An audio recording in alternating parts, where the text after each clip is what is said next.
I normally I like to take my thumbnails from within the stream instead of the beginning of it. But I might just have to use this one. It's too pretty. That's the problem with making the game look better. It makes the game look better. Well, either way, hello. Welcome to Eve. Welcome to the only remaining portion of the previous craft we sent to Eve. In fact, I loaded up the save and came here to do this intro, and the vast majority of the other parts that existed have subsequently exploded. I don't really know why, they just did.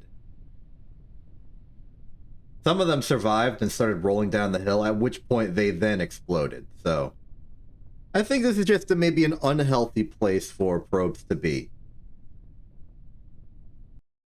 Especially when they crash.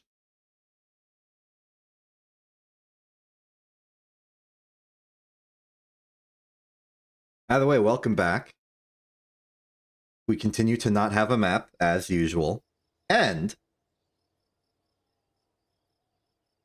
we're doing a pretty nice, simple, gradual conquering of the inner solar system. We've managed to get probe landings on Duna and Ike, and Eve and Gilly. That's pretty good. Now, in terms of technology remaining, we are doing pretty good. Infinite energy via the RTG is almost available.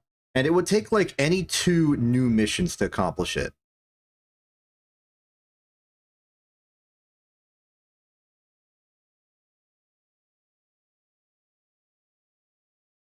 That's true for any of the hyper experimentals, and the only other things are better like aircraft stuff and some niche use cases for heavier actuators and wheels and stuff.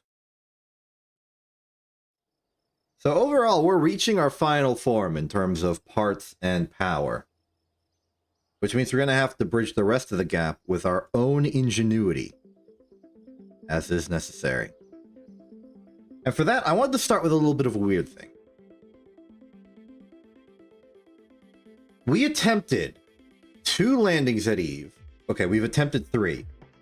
One blew up in the atmosphere due to operator error. And then both of the others landed at land. It is the opinion of myself that if we want to more efficiently extract science from other planets, we are going to need travel upon those planets. In particular, I would like to make an aircraft for Eve. Unexpected, I know. Just something simple that we can take to Eve, pilot around, and then just have work. Let's start with an Octo, because I like it better. Now, I don't know if we necessarily want a plane. My thought is more of a helicopter. I haven't really made a helicopter before. First off, let's start talking about our design constraints. We want this thing to be pretty light. It's going to have to be battery powered, obviously. But we need to make sure that it can survive re-entry, so it needs to fit within the cross-section of one big ol' heat shield. We also theoretically want this thing to be doing science, so we have to account for that as part of its payload.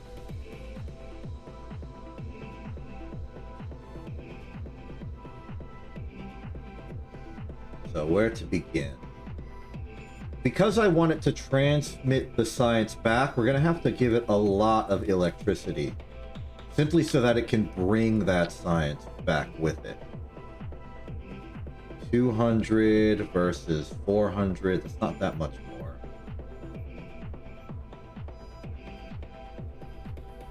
Oh, 4,000. 1,000. How about we just use one, like, medium-sized power system? And then this is just the mind of the operation. We give it some sort of, like, a medium-ish strength antenna. Something like that.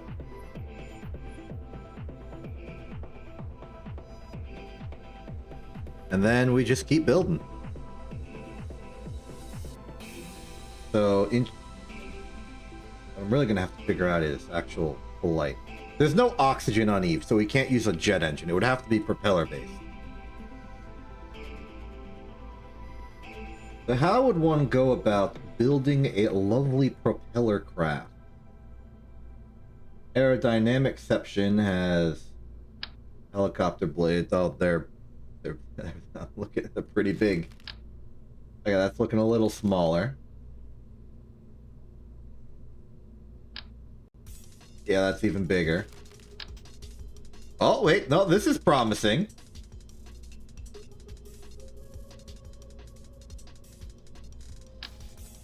Okay, we got A, B, and S. Okay, so propeller type blade. I like it.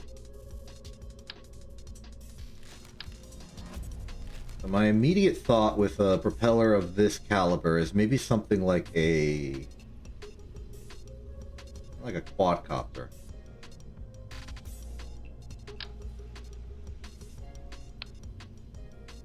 That is not a lot of room for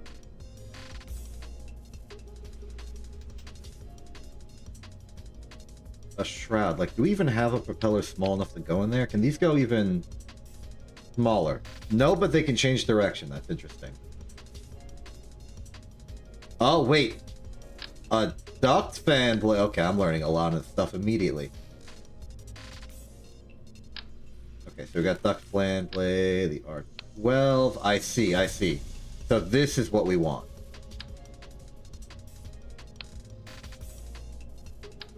Let's start with the smallest caliber. My hope is that if we can get something that can fly on Kerbin, it will be something that can fly on Eve. I know that Eve has theoretically higher gravity, but its atmosphere is also much thicker. So we should be able to make more lift with something that spins. Now, for propeller propulsion, that's in robotics. Yeah, turbo shed. Oh, wait, that's maybe a little too big. That one's even bigger. Oh, it consumes liquid fuel. Heavy rotor, standard rotor, light duty rotor. That'll fit. That would struggle to fit. Let's just try and design it on top of here. So just a little thing like that, maybe.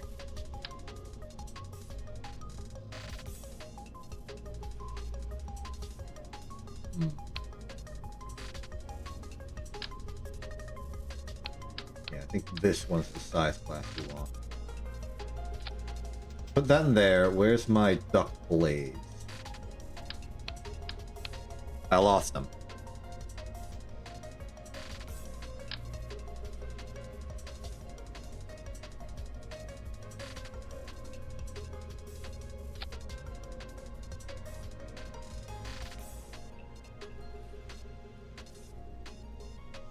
Let's see here. RPM limit for 60. Motorized, motor engaged, on power loss locked, auto thrusters attachment. Stripes, okay. So if I do...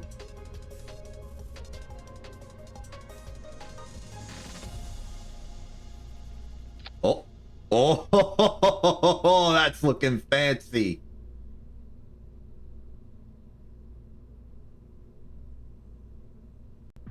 Okay, let's just try this for now. Set up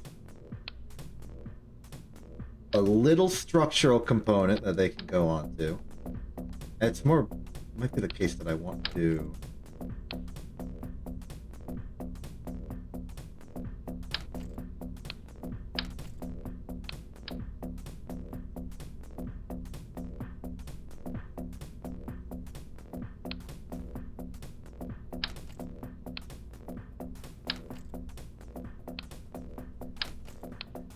Oh, this is working, I think.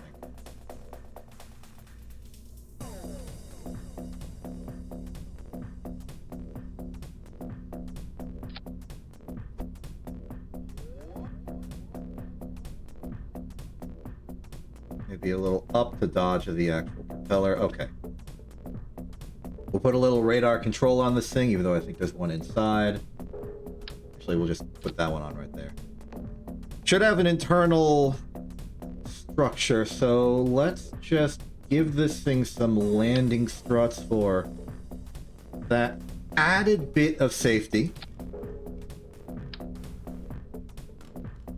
Profile is good for this. Let's launch.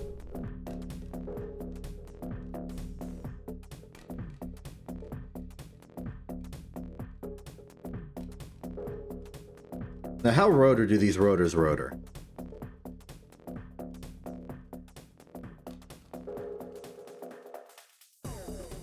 Also, should I be concerned that they're spinning the same direction?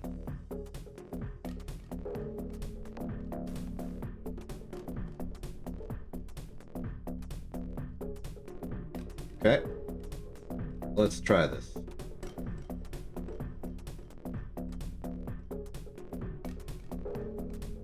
They're not connected to the thrust.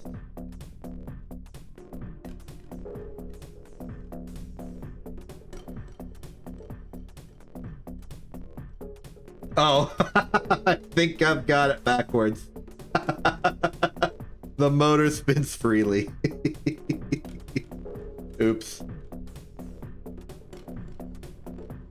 Well, we can fix that, I reckon.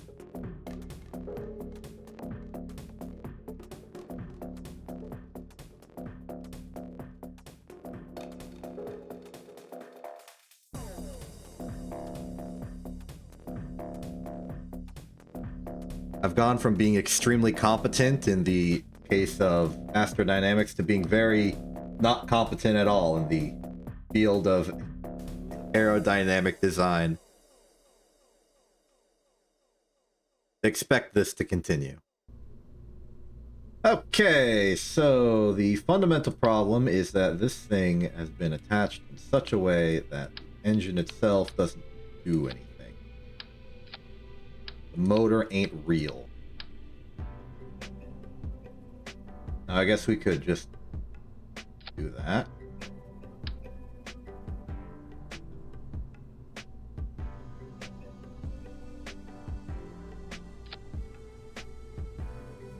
That looks good, maybe. How about we try it without the shroud? It's just sort of a complication I don't want to deal with. So based on the wings profile, I can't tell if it's intending to go. Kind of hard to tell. I'm going to assume the defaults align well. It does kind of feel like maybe it's slanted upwards in this trailing direction.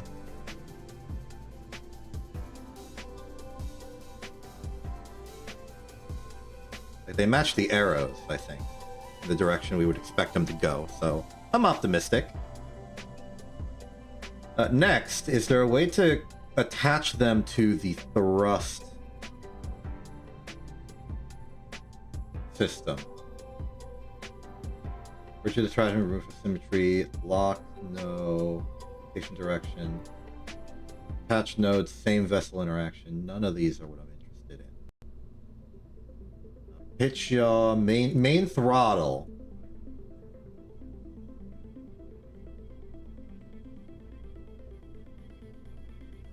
You can use the throttle to set the torque limit.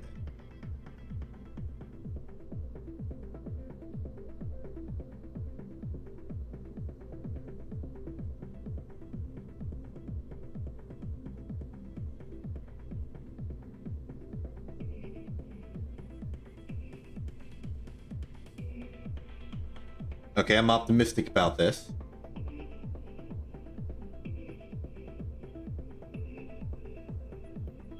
Let's try it out.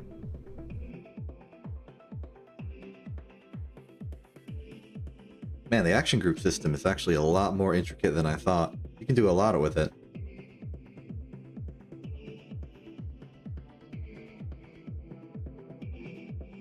Okay, this is a poorly thought out attempt at making a small flying hover drone. In 3, 2, 1, the world is real. Let's do it. Okay, so it's working.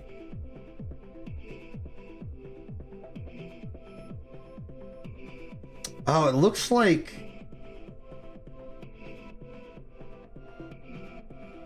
Yeah, okay, torque is going. If I rev up to full, we are not going anywhere. Okay, let's set the RPM limit to like 15. And then brake.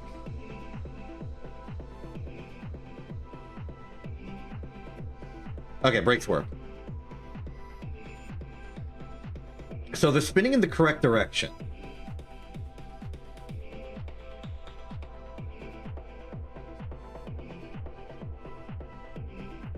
We're not going anywhere.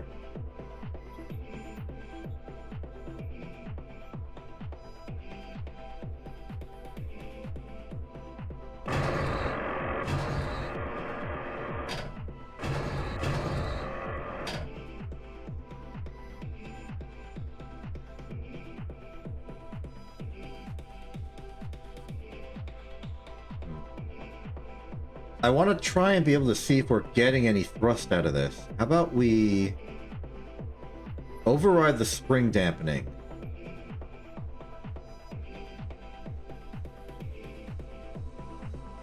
Really lower the spring strength on this thing. And then try and see if we ascend or descend when this happens.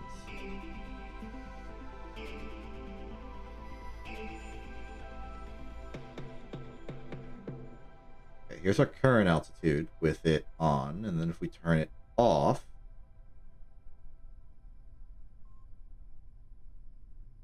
have we lowered? Propellers on full force.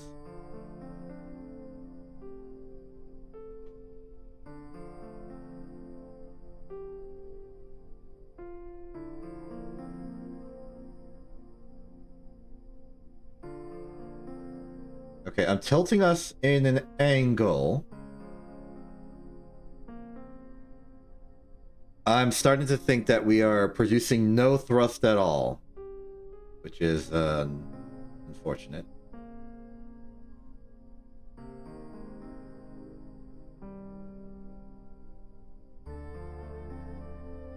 Well, that stinks. The motor's working. I'm happy with the motor working. It's just the propellers are not propelling.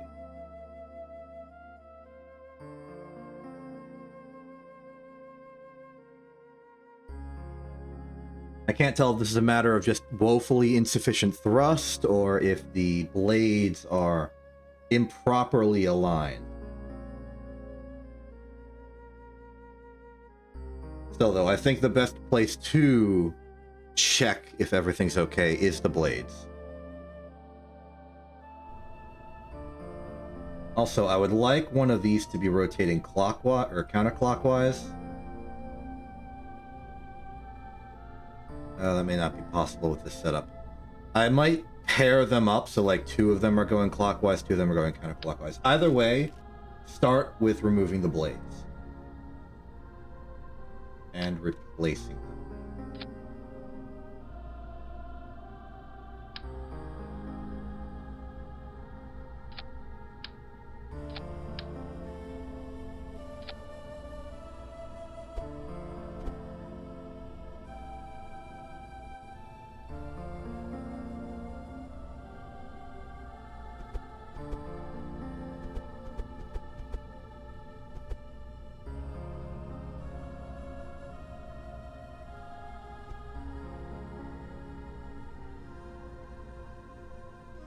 Okay, that looks fine.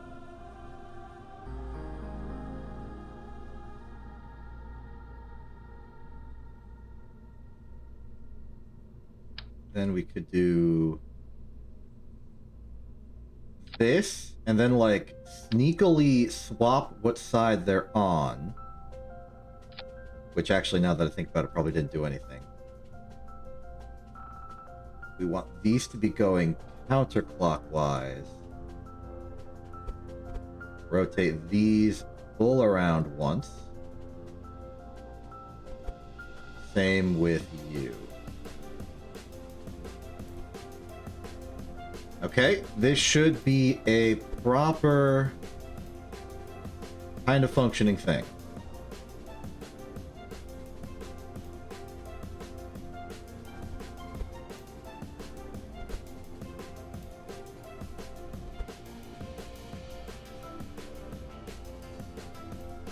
Clearance is a little tight. I'm going to move all these out one unit.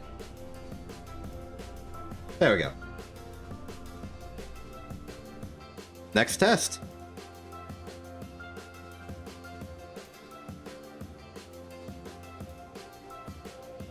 So notably, we don't have RPM control, we have torque control, which is a little awkward. We might want to swap that out, but at least it is something we can do.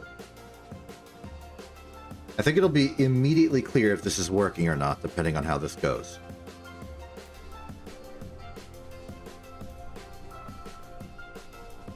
Okay, here we go. Apply torque in 3, 2, 1. Full torque. I am seeing no lift. Okay, brakes. Spring dampener. The spring strength real low.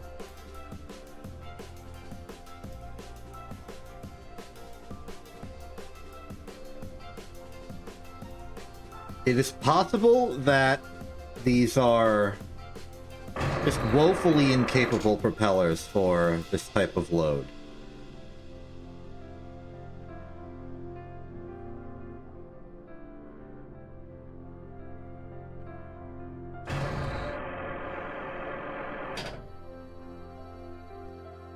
The propellers might just be too weak. Maybe the solution is add more propellers.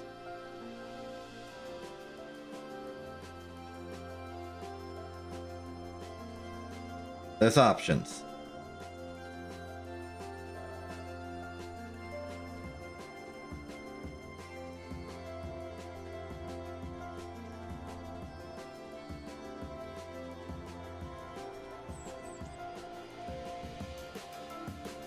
So let's reconstruct the propeller then. Oh, you know what? I just realized it would probably be beneficial to go mirror symmetric for some of this.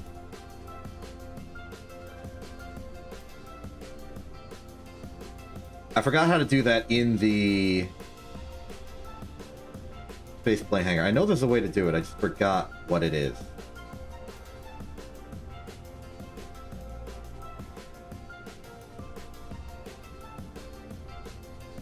Yeah, it's not that. Okay. Downgrade that for a second. Take one propeller on here. Let's see. I know you had a section for a number of nodes. Double, triple, quad, hex, octo. Let's just go for full. Octo. My word, that's a mess. But it looks promising. That looks powerful.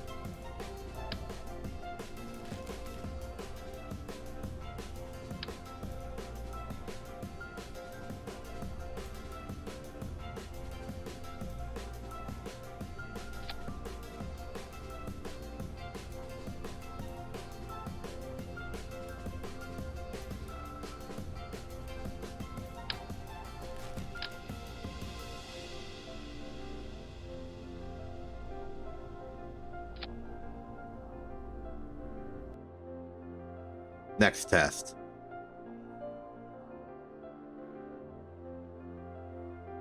These are still the same motors. They should still be on the action group. I didn't swap out the motors. I just swapped out the blades. I did move them around a bit, but the game's smart enough to remember that they're in the action group.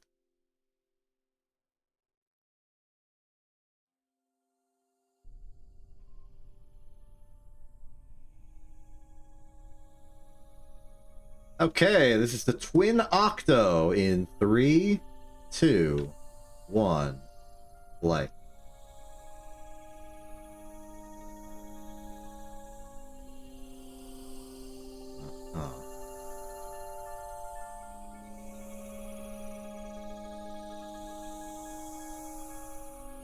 Okay, so it's clear that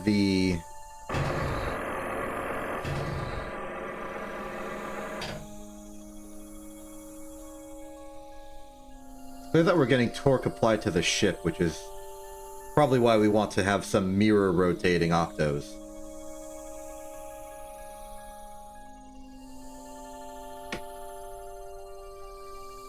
Let's get dampener and spring real low.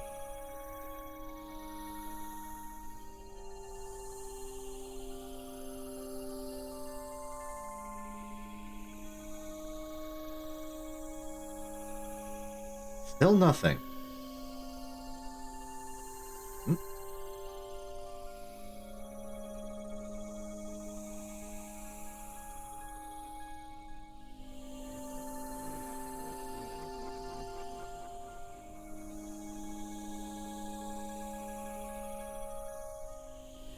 Okay, it's clear to me that we should probably do this in the spaceplane hangar.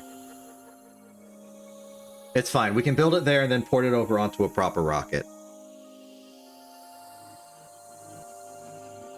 I think just the mirror symmetry is too important for us to pass up on.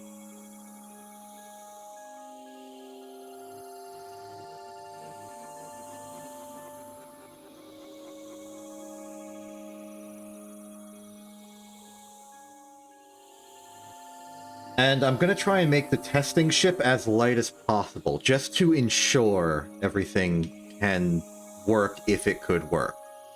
I just want to prove thrust is happening. So I'm going to... Well, I'll stick with the Octo. I don't want the Octo...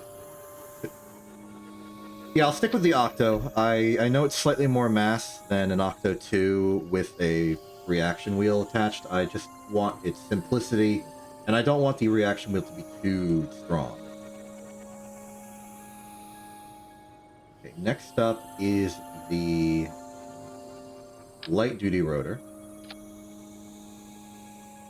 We want some wing, the duct wing.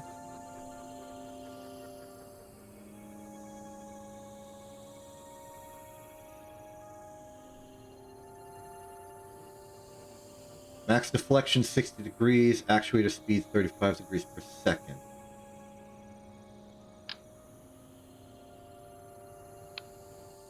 Okay, set this to the fully available Octo.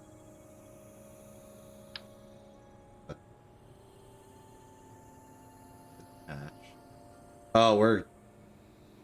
Here's the situation where the symmetry actually works against us. We're gonna have to put all of these on ourselves. Actually, you know what? No, I'm gonna figure out what the change symmetry mode button is in KSP.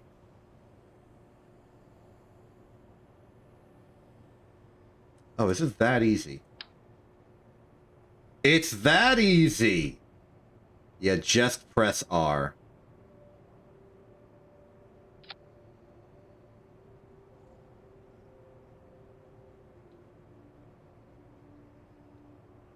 And we can take it out of radial, whatever we want. Okay. So, in terms of battery, we're going to go for a simple Z200.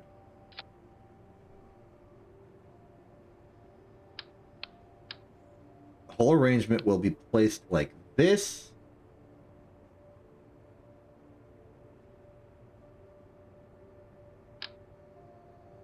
We will have our mirror symmetry here.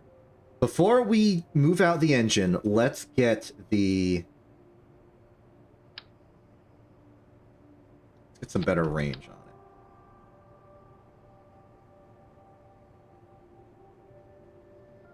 it. There. Let's set up the action group again. This time...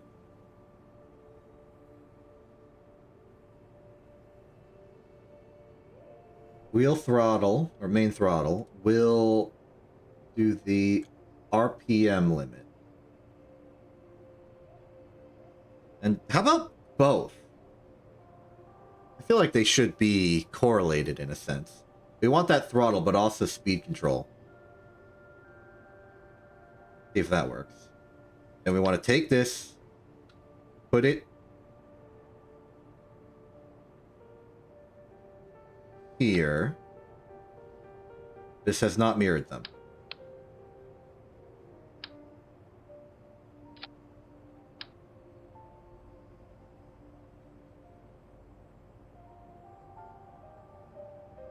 This has not mirrored them.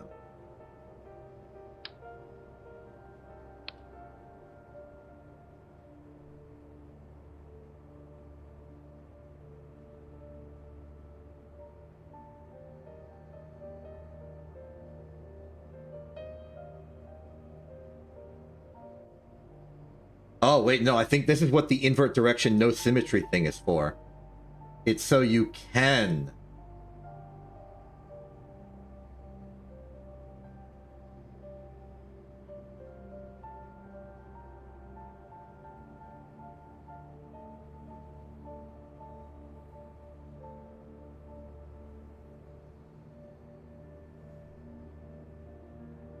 Let's see, at the very least I can do this. Slowly, but surely.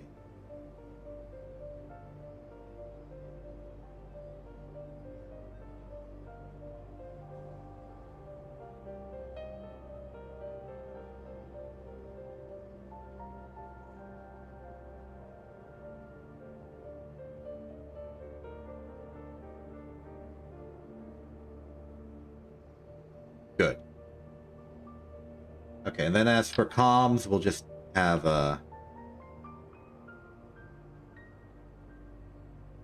little things there.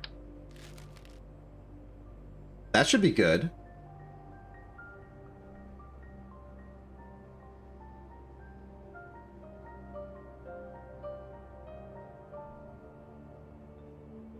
Oh, they were retracted. I see. They were in flat mode. I see. In that case, what we want then is to go to the...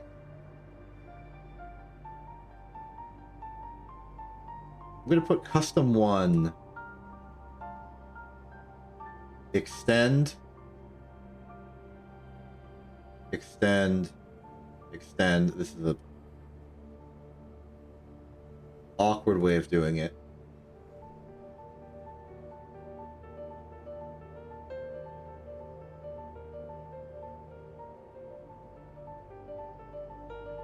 There we go. I feel real confident about this one. Capra, you're coming back inside. We need that runway.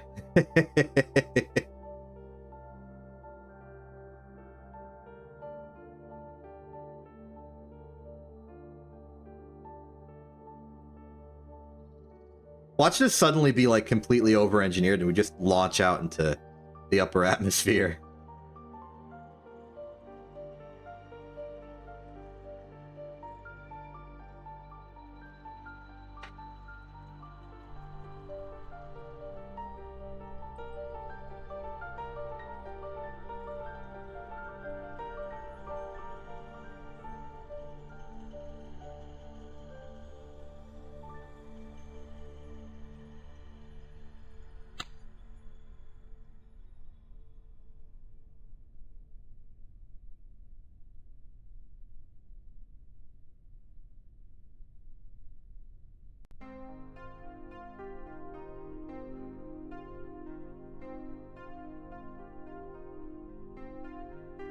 Okay, I think everything's ready now. We were going in the wrong direction, but now I think we are correct.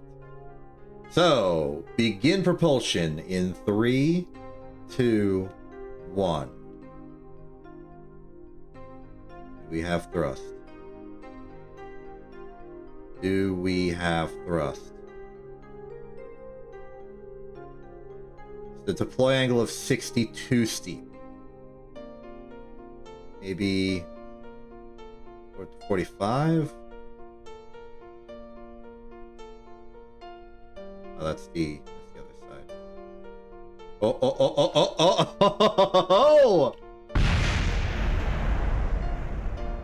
I think we have something.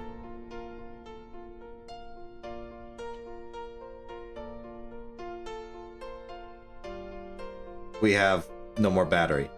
But that's thrust. We have thrust. It's real.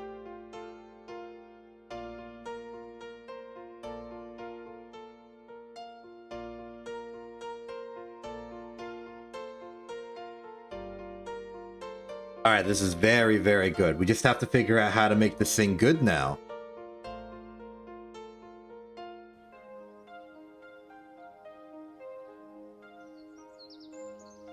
I figure we can engineer a good system for this.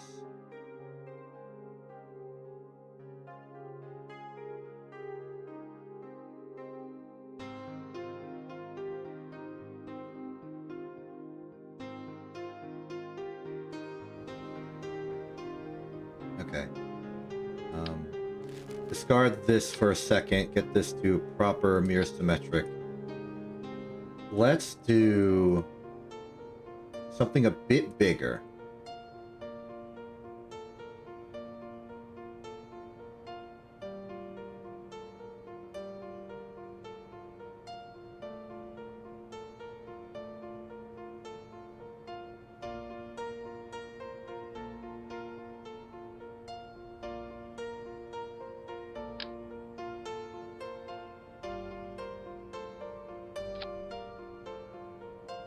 Alright. Now let's put some propellers on it.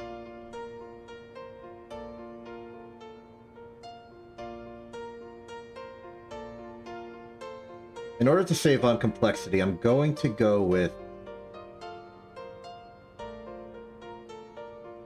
2 blades, but of a larger size class.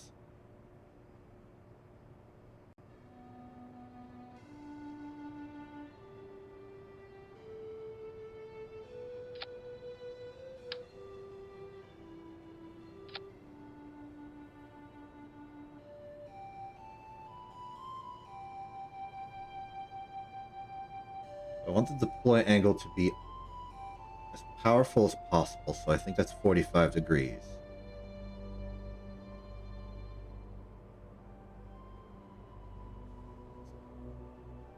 Good on this side. This side needs to be 45, negative 45, I think. I just want to make sure that this one, assuming up is forward, is going counterclockwise. And this should be successful.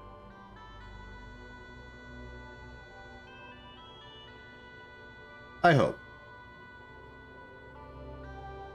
Next up is the action groups. That's as easy as... Oh, we want on main throttle. So RPM limit, torque limit, that's good.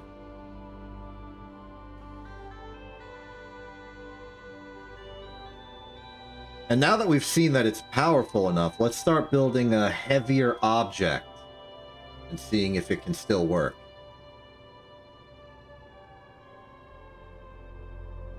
How's about we put on the bigger battery? Just to see. How about even the biggest battery? This is a decent approximation for the... like, how decent a...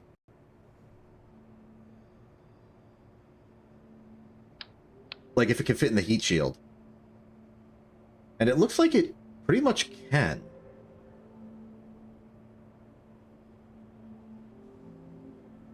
Let me get out the biggest heat shield we've got right now. Oh yeah, that can fit as is. Splendid. Let's pretend this was the entire ship. Can it lift? If not, we'll jettison the heat shield and keep trying.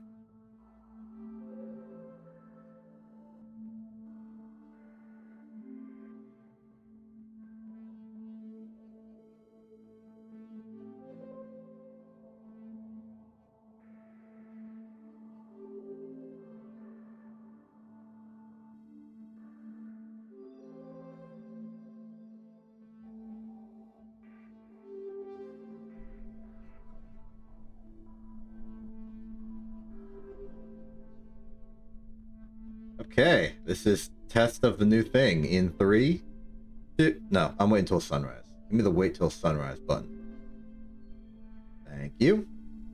In 3, 2, 1. Throttle up. They are going backwards. Also, I think this one is just flat backwards.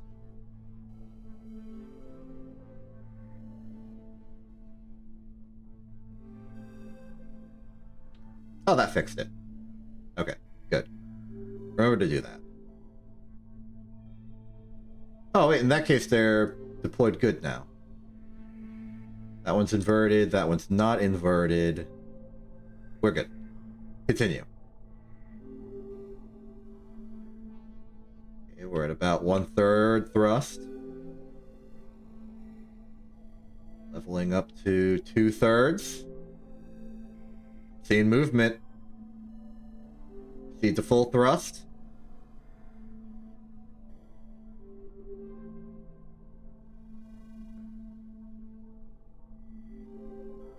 Okay, it looks like we do not have enough thrust to elevate us. So let's cut the test, jettison the heat shield, and try again. 1/3.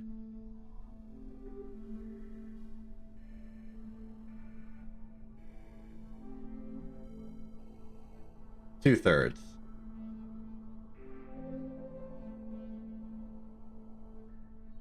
Full thrust.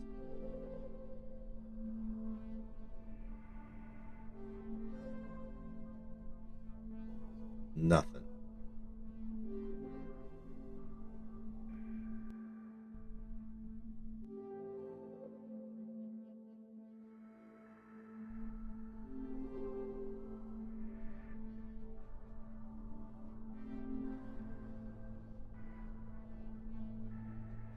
The airspeed being 283.3 is, like, good. It's like Mach 1.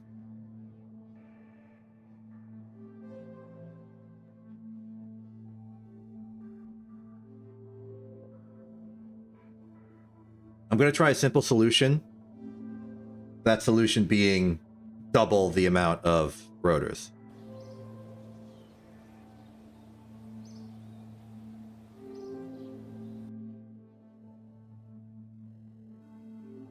Fortunately, I can think of a convenient way in mirror symmetry to just have that work.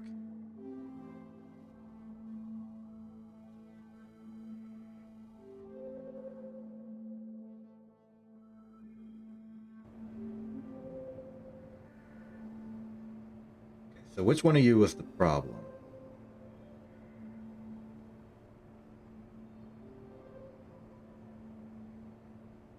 Don't invert you.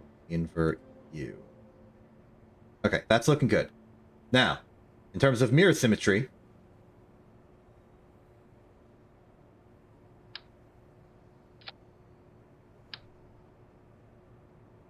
we do that.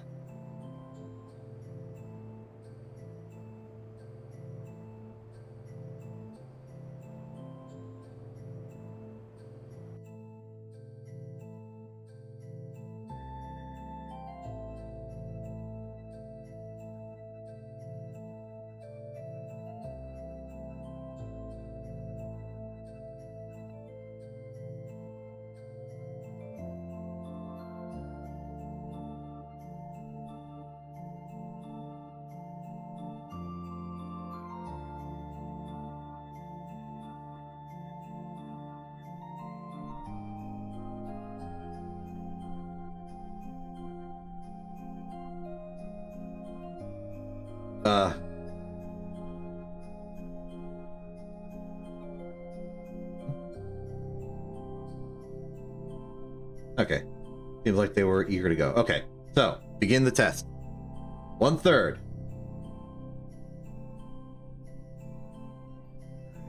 Looks like the wings are backward.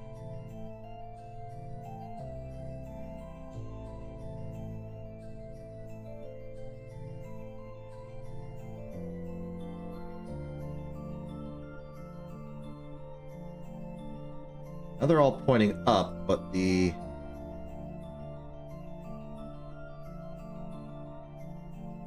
conversion needs to change.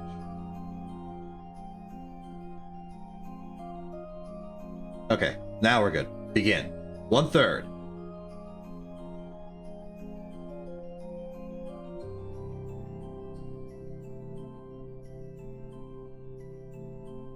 Two-thirds. Need a little bounce. Full thrust.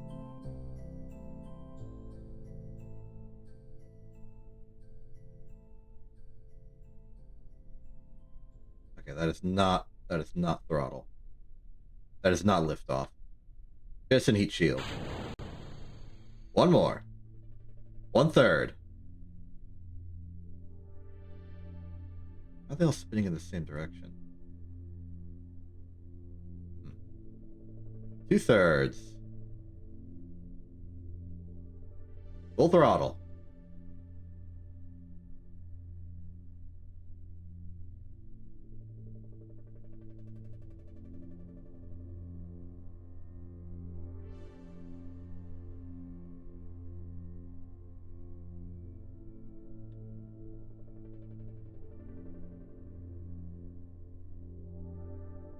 Invert your direction. Invert your direction. You need to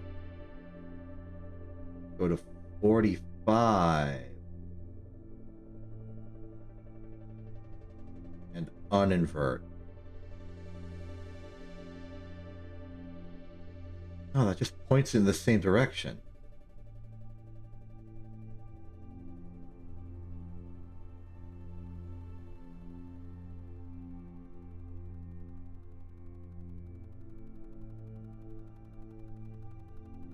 Okay, the system is borked.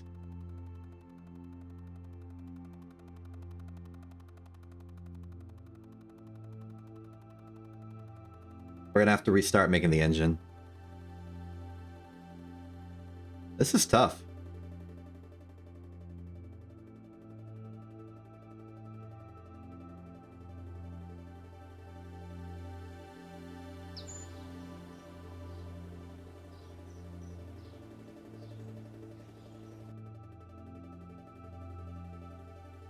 But I feel like we almost had something.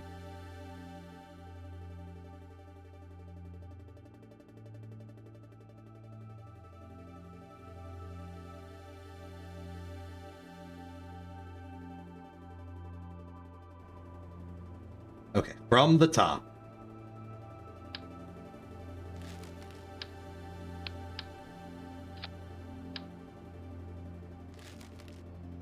Step 1. Get the tiny rotor. Step 2.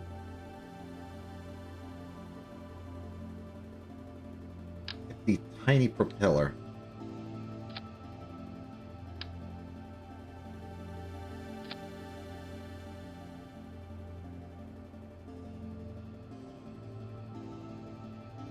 All that looks good right now.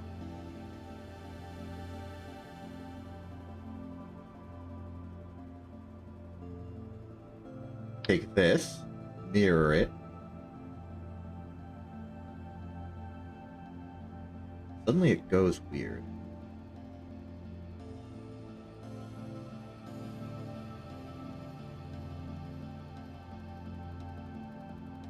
It's like it can't decide what it's doing.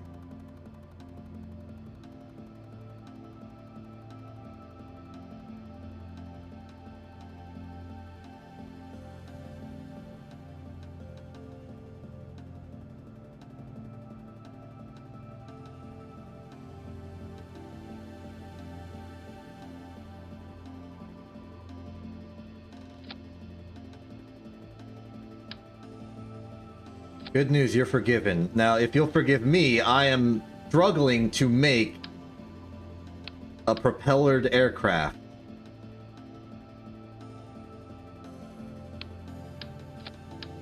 If we need a new approach. Do this. Deploy. So that is correct. We then take this, move it here. And suddenly it hates doing anything good.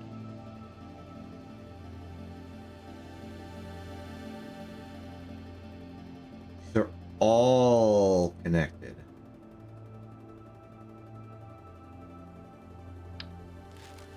This is weird. Maybe radial symmetric, it'll behave better.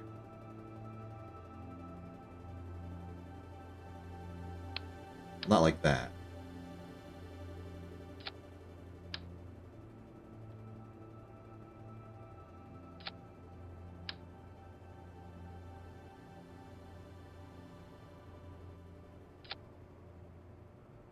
Okay, that's at least behaving better.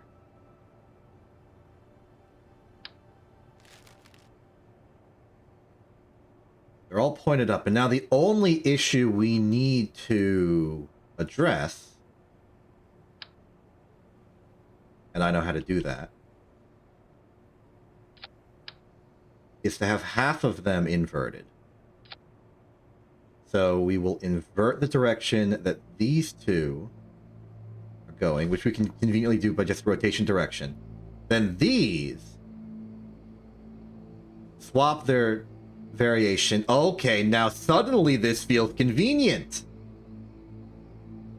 Run this test. Wait, I forgot to set up the control group. That's actually okay. I'll just fire the... I'll fire the torque manually.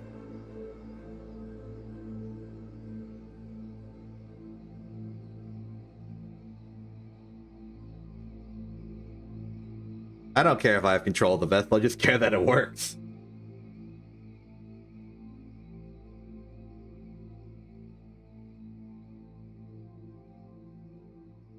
I am building a hovercraft helicopter. It is... maybe I can control the action groups from here. Where's main throttle? Okay, main throttle, put that on. We want RPM and torque. This one, we want RPM and torque. Okay, excellent.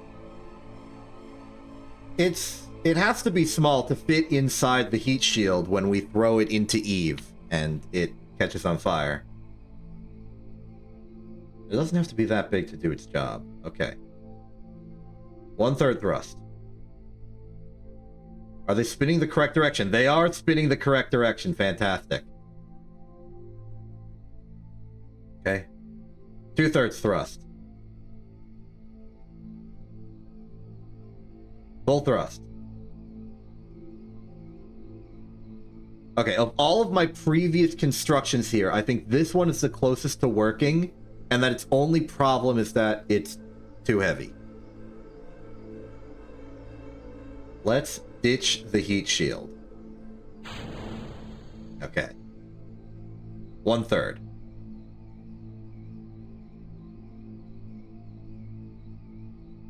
Two-third.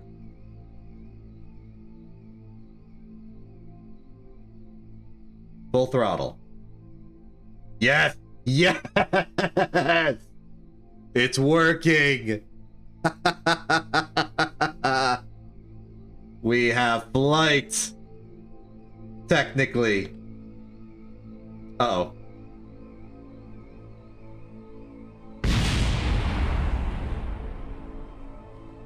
Okay, we lost the battery and it lost power, but that is a success.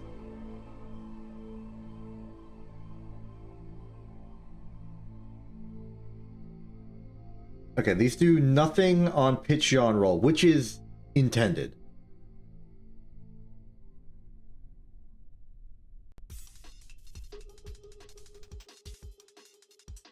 This is good. Yeah, it is slow. I mean, I expect it to be faster in Eve's soup of an atmosphere. So as much as we're limited on max RPM, I think torque is the only thing that matters in the end.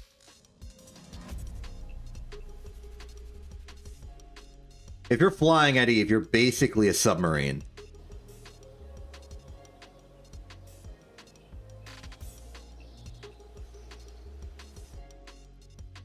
It won't work in space, but it will work on an alien planet's atmosphere. And Eve's atmosphere is made of soup. It's just propellers. Now, if these were jet engines, this would not work on Eve. The only other planet the only other the only other celestial body that you could get a jet engine to work, aside from, you know, home planet Kerbin, is the moon Lathe, which actually does have oxygen to burn. Alright. So, in the interest of making sure this works for general purpose, we could always increase the propellers. Right now, I just want to test out how this thing controls. Let's just give this thing the bare minimum it needs to be on a planet.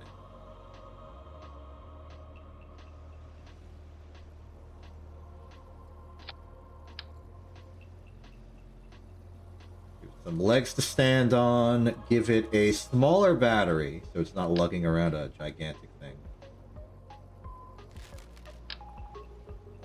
And let's learn how this thing controls.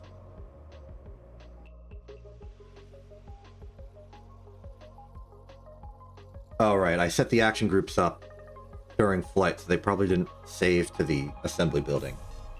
That's okay. I can just put them back on now.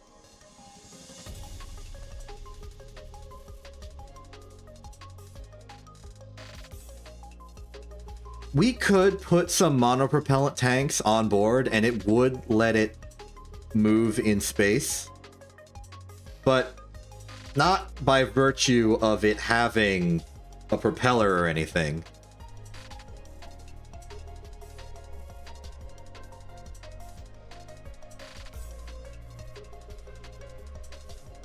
Okay. Edit action groups, main throttle. Yep, it didn't save. It's fine, it's not that big of a deal. Okay. Flight. 1/3 thrust. Confirm they're spinning in the correct directions. They're not colliding, though it is close. That's always close. There is no budget. There's a size budget, and there's technically a weight budget. So we can't make this too big, or else it won't, like, fit behind the heat shield. Okay, we have flight.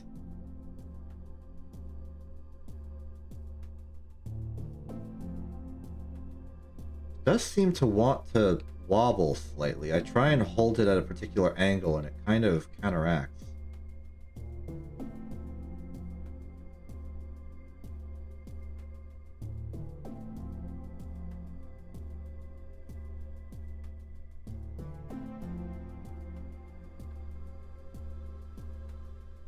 Yeah, it really wants to sway back and forth. Why is that?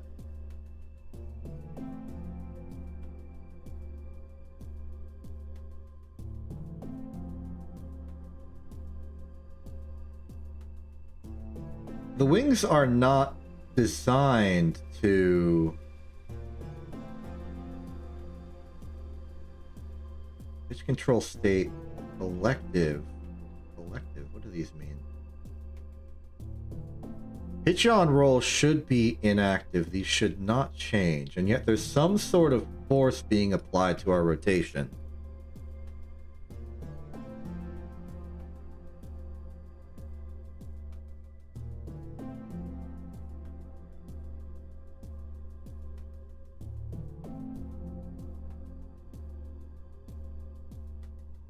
Okay, now that was just a matter of...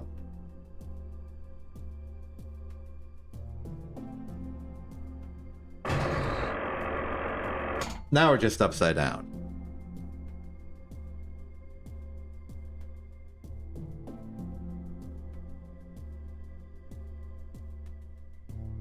Pitch control state. There should be no attempt to control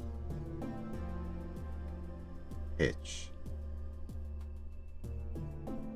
I don't know why it's bothering.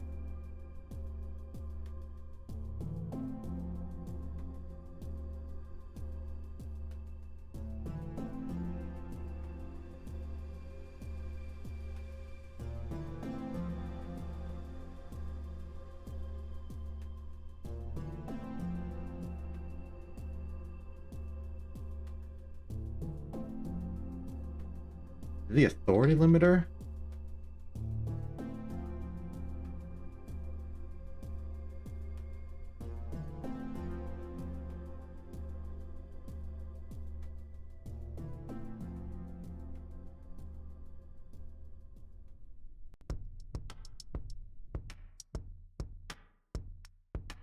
Very interesting, very interesting.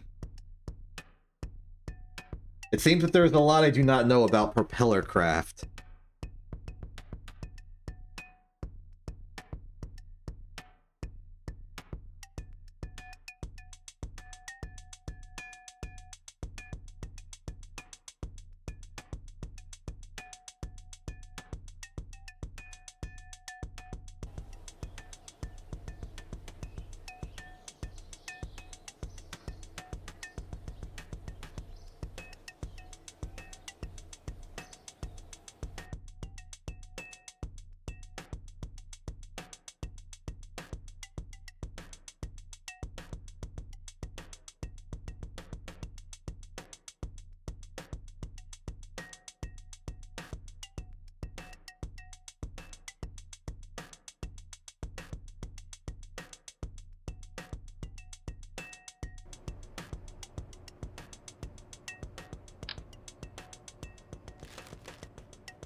Every song that I use for the Kerbal Space Program series is made by John Ostman. This one specific one appears to be called OX2A74E Repeater Babo.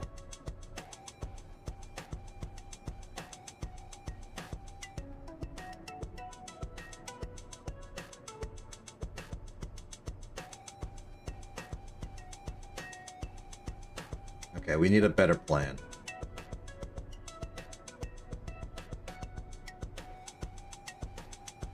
I'm removing the ability for these things to have any authority whatsoever.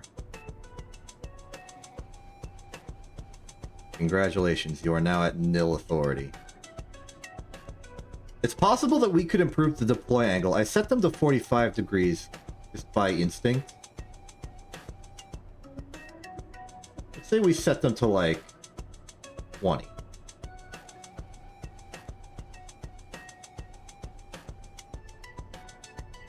And we finally go to the action groups and say, hey,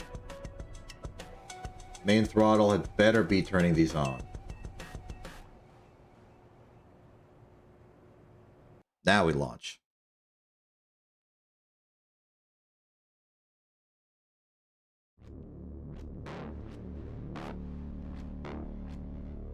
No, we are not getting spooky music for testing a helicopter.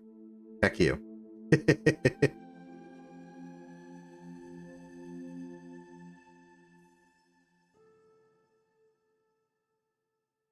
Why were you about to ask me if I listen to English songs?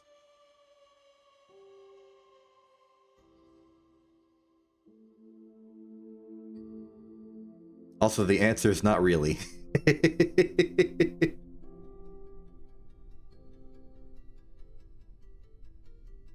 Okay. Thrust. We have thrust. Lift. We have lift. Actually, very good lift. I think setting the angle of attack to 20 was good for us. Okay, now do we have control? Well, we have thrust. That's something.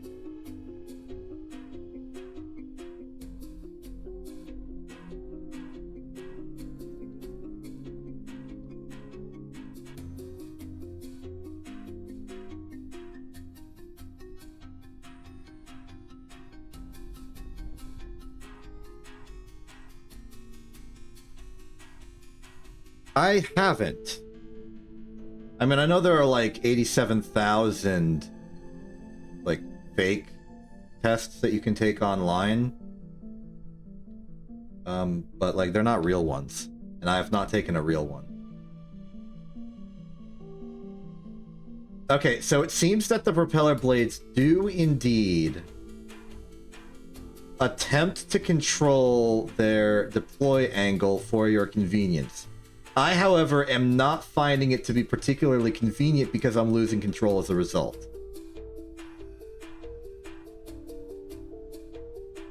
So if you could, like, stop doing that, I would appreciate it. Spacecraft. Aircraft. Craft.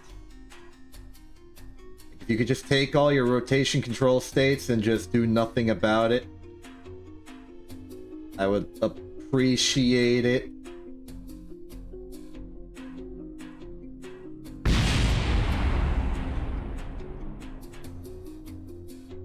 I think that qualifies the flip.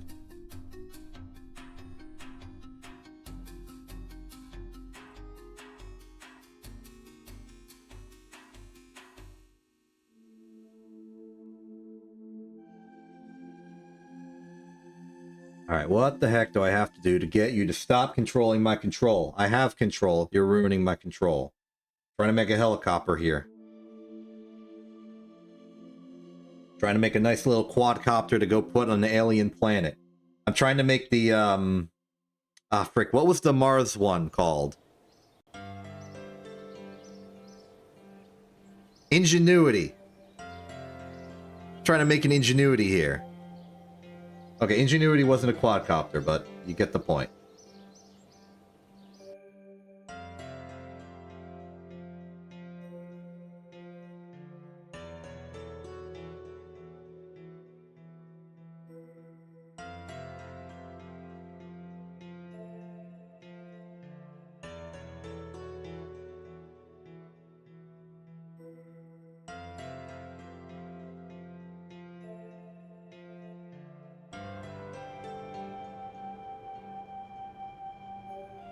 Do you have settings? Remove from symmetry, rigid attachment, auto strut, deploy direction. These are not control things that I want. Motorized, yes. Motor engaged. Invert direction. Attach node, same vessel interaction. On power loss. No.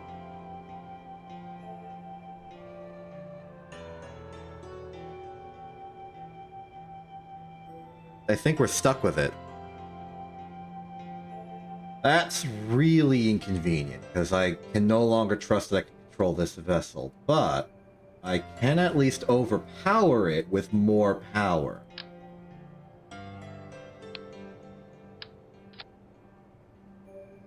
Okay, let's try and make something that we could pretend is the real final vessel, just for testing.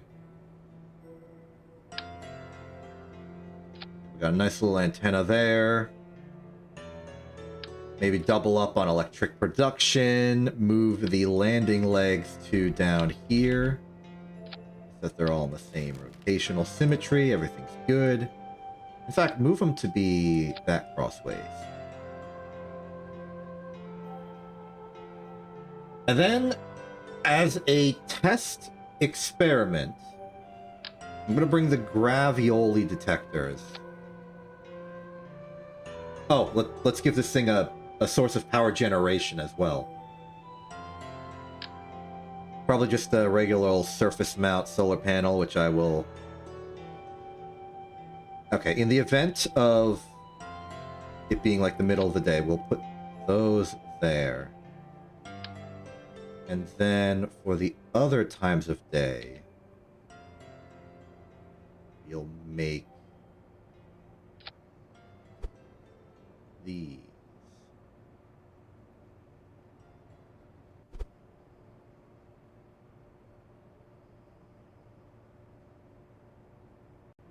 I like it.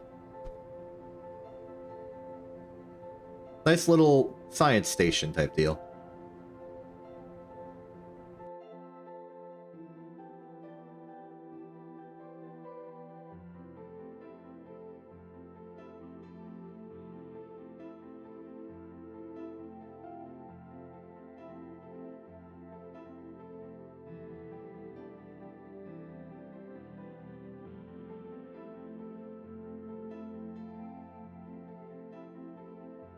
I am stalling extremely hard on naming this thing because I have forgotten what FE number we're on. It's like 24, 25? Somewhere around there. Like early to mid 20s. That's how many rockets we've made.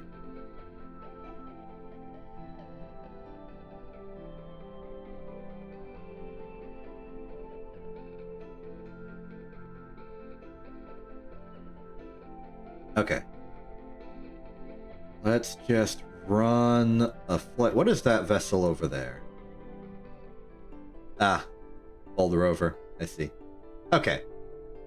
So, I think with the reaction wheel, we should have enough control authority to ignore the propeller jank. Let's do this. In 3, 2, 1. 1/3. 2/3. Spools up. We are away.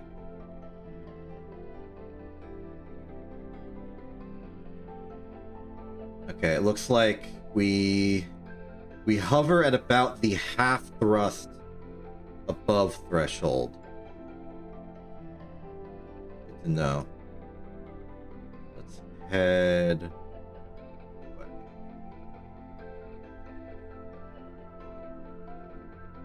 Okay, yeah, the RCS is definitely keeping us stable. Let's go full thrust at an angle. We have flight. And the only power draw that we need to worry about is our electric charge. If we start getting low on battery, we'll go for a landing, wait until the sun recharges us a bit, and then continue. One could argue that we could put larger solar panels on the sides, given that our flight profile seems to approve of it. We are ascending, so we can go even steeper. Top speed clocking in at about 100 meters per second. That's about 360 kilometers per hour.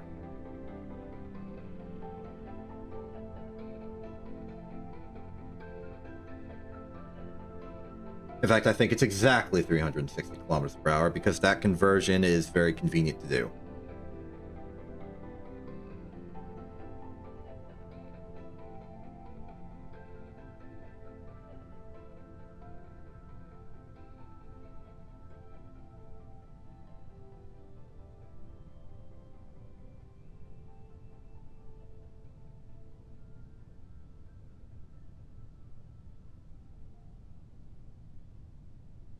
Cool. So, where are we headed? I'm going to try and aim for... Well, looking at it now, I don't know if we have the thrust to make it to the mountain. And I should really learn how to land. Let's slow ourselves down a bit. A controlled landing is probably going to be the hardest thing here. It seems to drop like a stone when it drops. I think that's because we're simultaneously controlling throttle, well, torque, and RPM. What I'd really prefer is if we didn't control torque at all. And that torque was simply maximum all the time. That would make the rotation of the propellers a lot more consistent with the idea of thrust. Hello. I made a helicopter.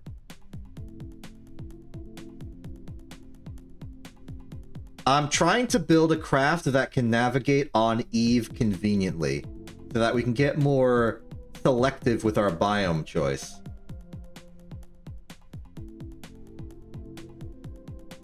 So I'm testing this thing right now.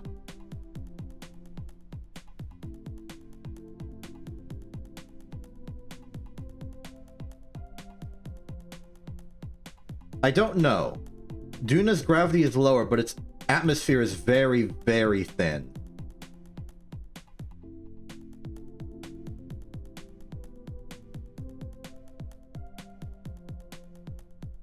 I don't know if the propellers would get enough thrust for that. That said, we've managed to do a good landing here. Let's give it some time for the electric charge to charge. And then do another hop.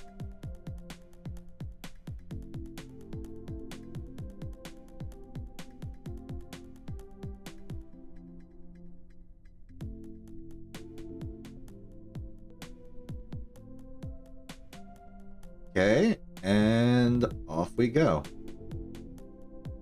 We're going to continue our travel west towards the mountains. I think that's a good testing range, and I'm happy with how well this thing is operating. Good top speed, good everything.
I wonder if in a future design we maybe swap out the 4 propellers for only 2, but with like more blades per.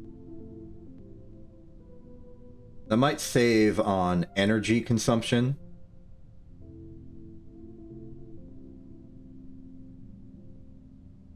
Hard to tell.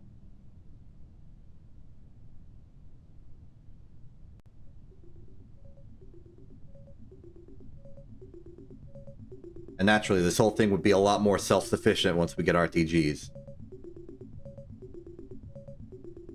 Other conveniences I can think of is maybe some spotlights pointing down, so that we can kind of gauge the terrain below us easily for safer landings. But a lot of this is just going to make the ship more complicated, less efficient for its main goal, which is science collection. Gravioli? No gravioli.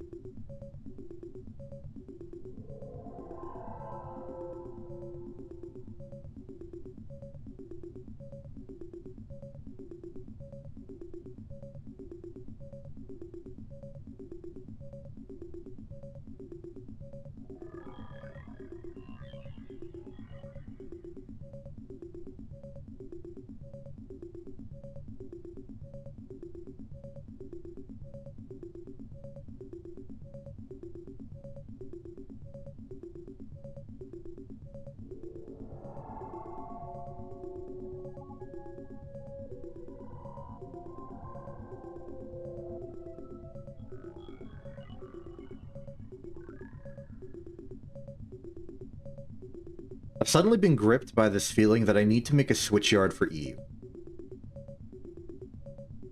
Like, I need to send one there.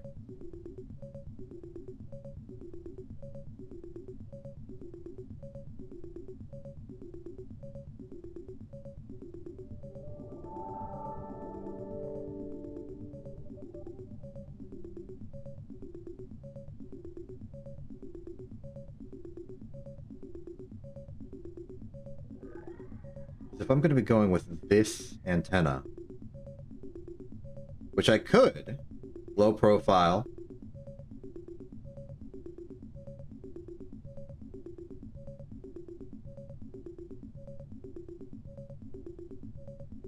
the other thing we have to make sure that we really pay attention to while flying this thing is that our electric car charge is, like, okay.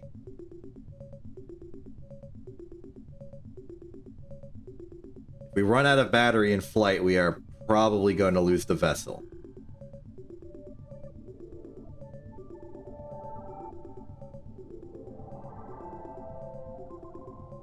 Maybe it doesn't matter that this thing doesn't have night capability, because naturally, it's solar powered right now.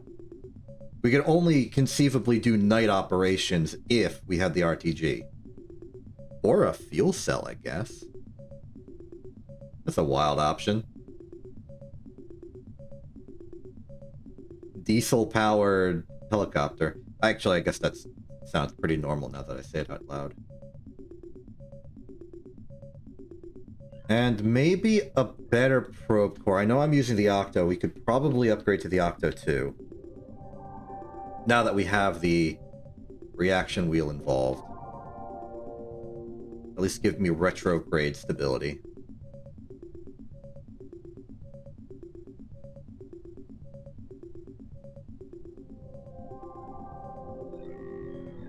Making the propellers themselves aerodynamic doesn't seem like that big of a deal for a craft this small.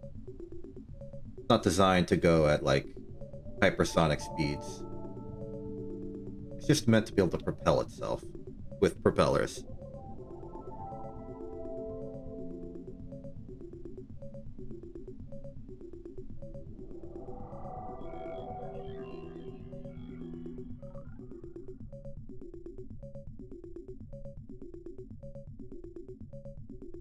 Gotta say, it controls quite well.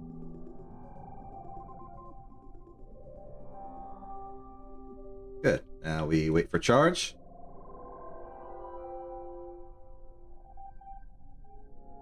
Keep going.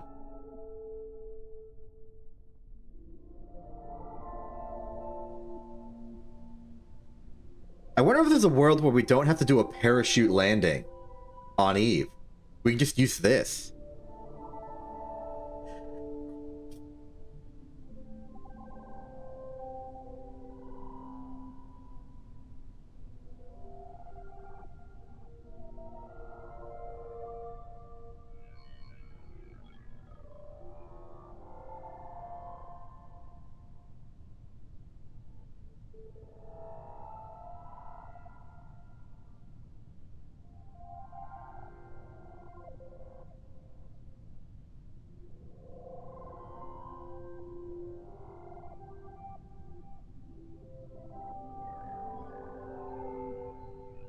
Thinking about it, I suppose I could put, like, the world's smallest emergency fuel tank on this thing.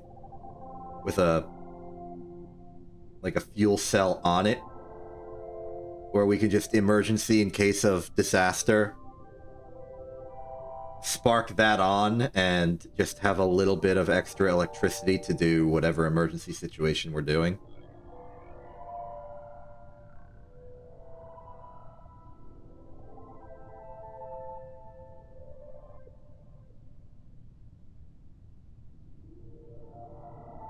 It only took 2 hops, and, well, this is our 3rd hop. It only took 2 breaks along the way, and we've made it to the mountains near the Space Center. Pretty good distance. And good time, too.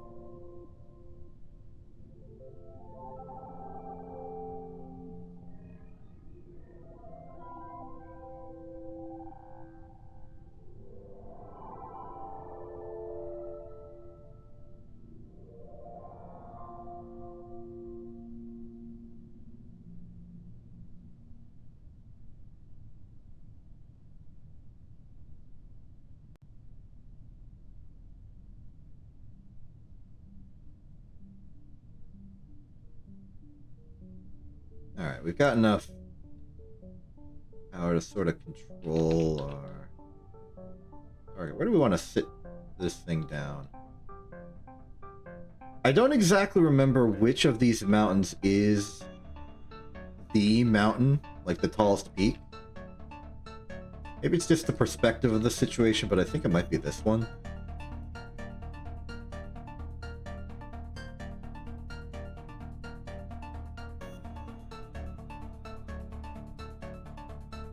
If there's one inconvenience, it's the fact that I don't have very good lateral intuition. Unless, of course, I deliberately point this thing north.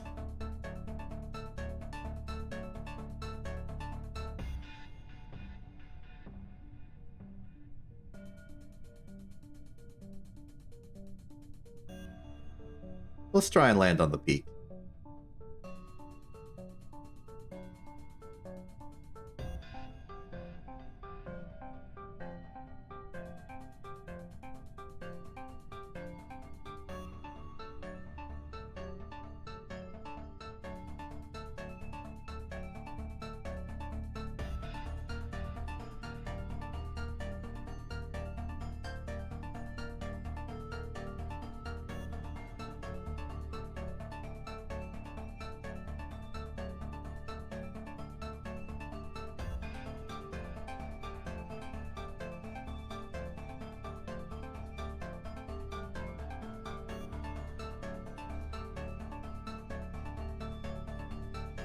Suddenly realizing that our charge is going down attempting to do this. So we're going to have to speed things up. So let's just angle to overshoot it and then flare the brakes. Like so.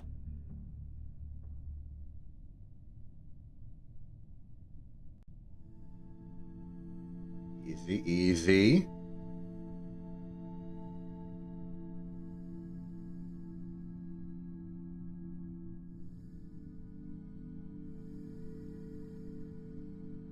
Oh.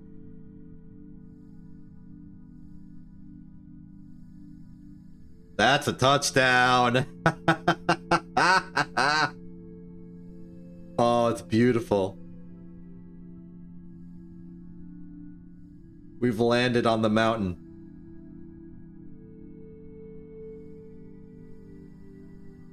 I'm starting to get really fond of this thing. It works impressively well.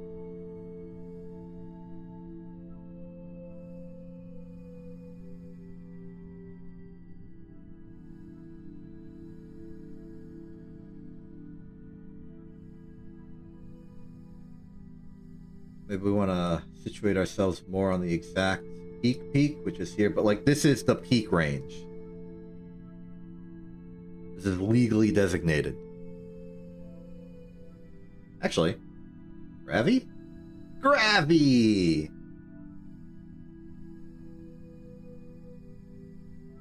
Lovely. We have done legitimate science on this day.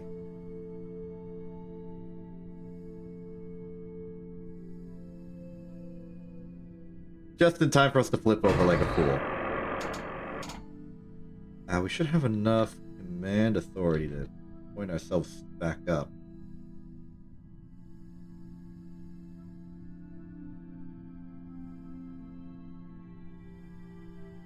A little momentum.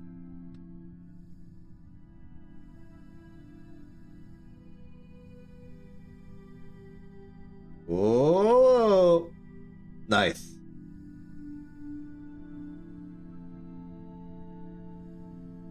Okay, I'm just gonna floor it to get us airborne, and then we can deal with the details up there.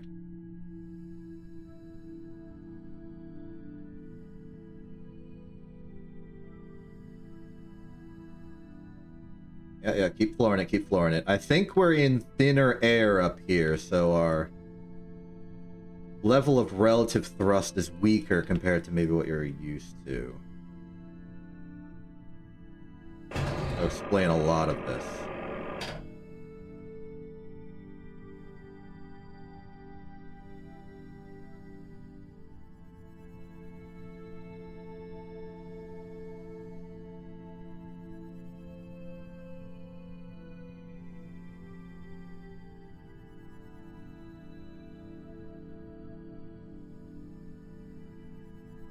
Hey! Nice.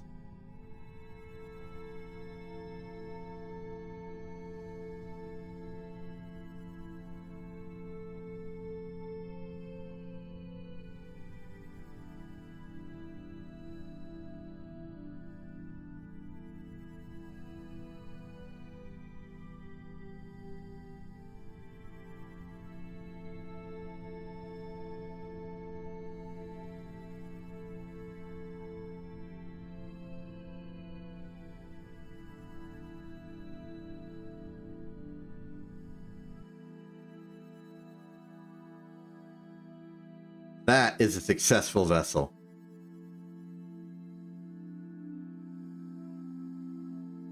Thank you for your service, K2 Scaler. I have christened you on this day for scaling K2. You will be acting as basically a bootleg flag.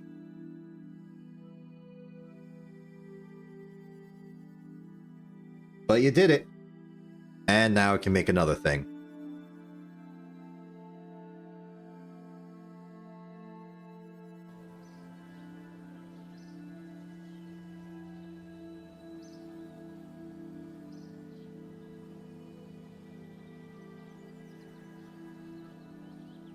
Ooh, I almost passed the 90 threshold. That would be good for getting one extra science if we didn't already have all the 90s. Okay, so let us upgrade the design to be, like, fully functioning for what we want to do. Now what I want to do is some science. I'm not gonna give this thing the whole science suite. I don't want to overburden it too much. We'll give it the small sciences.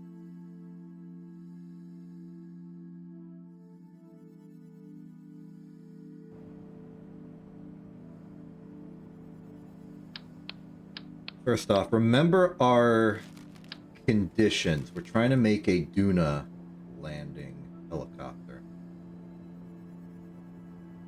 I'm going to give it the Z4K. And this will give me a lot of surface area to work with.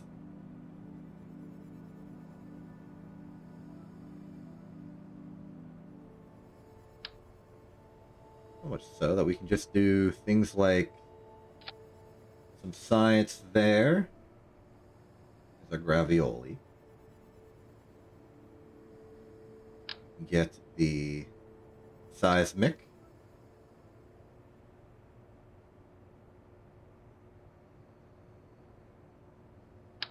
There's the barometer. There's the thermometer. That's the general trinity of the four.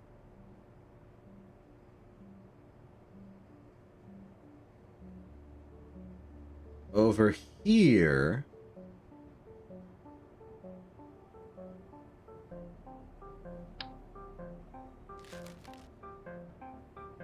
let's remember our constraints here.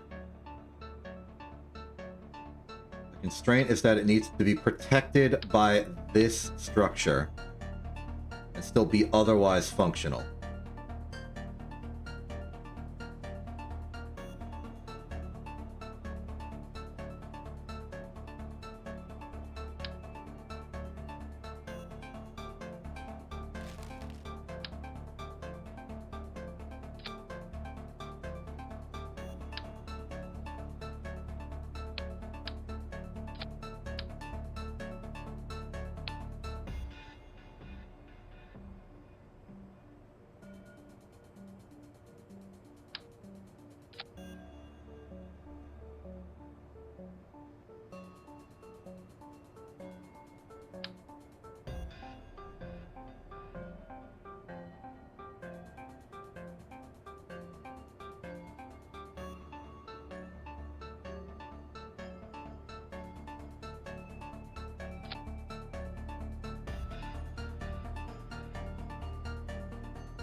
Then we simply invert these. Invert these. There we go. That's our 4.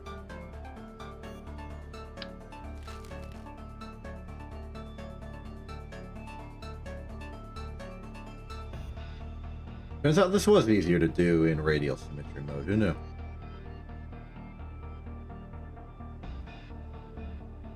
I would love to just slap the RA100 on here, but that is never going to fit.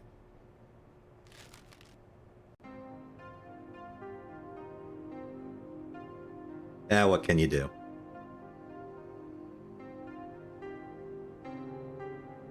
Tell you what I'm going to do, though.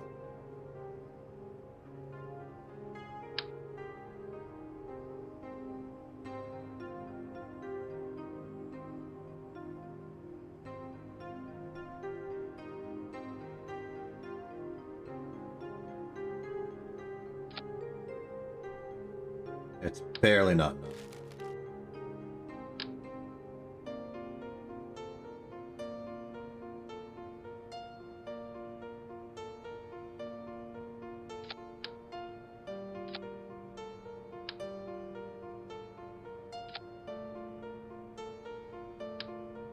A good foundation of good power sources.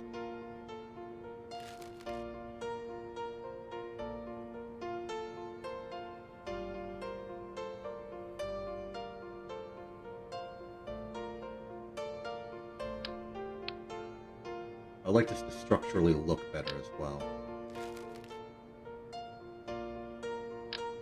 Oh, too big.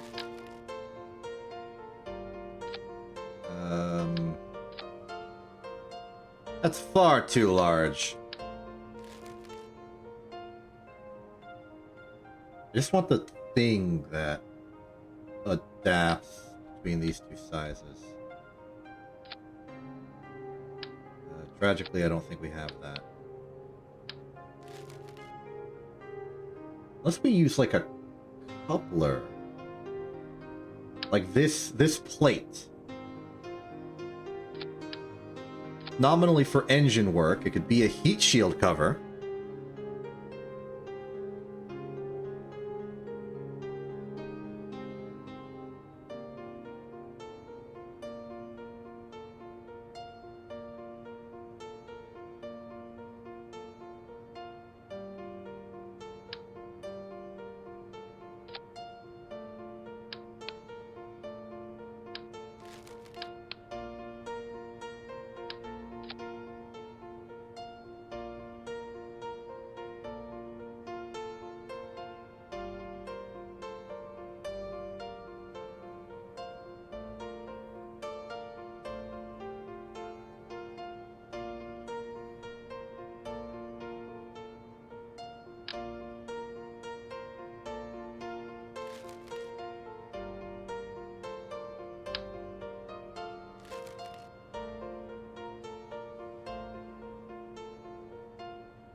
I might just be doomed for this to be awkwardly hovering above the heat shield's interior surface.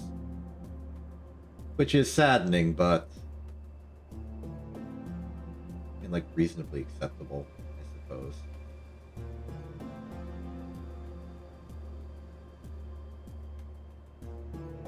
What would be perfect for this is like a low-effort stack decoupler of some kind. Except that the area in the middle is not hollow.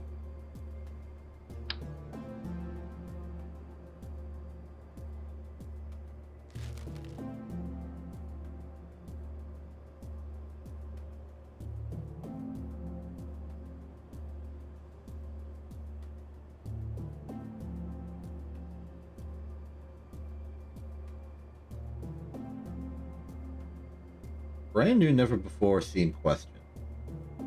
Can I cheat this?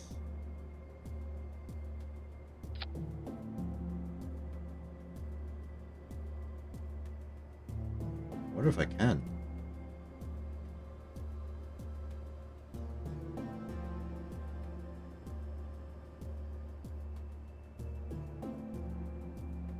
It'll be tough.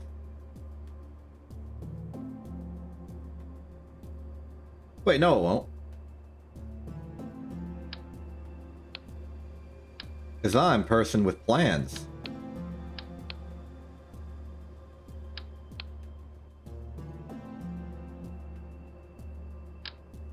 Give me the octave too.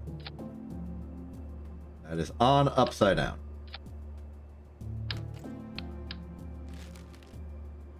Ditch that. Put this on. Put this on. Put this on.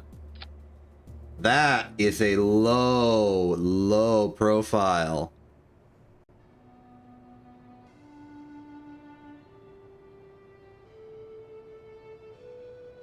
You know what I can do with that? Wait, no, it'll just be the atmospheric forces that rip this thing to shreds. This won't help. In that case, I need to use the relay version. They're stronger.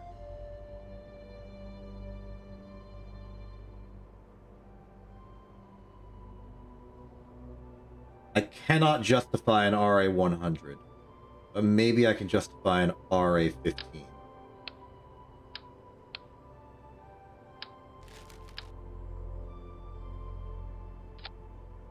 That even looks good.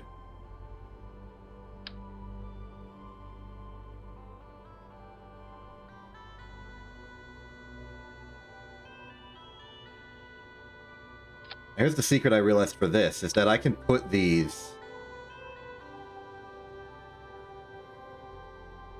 almost just on the surface of the vessel.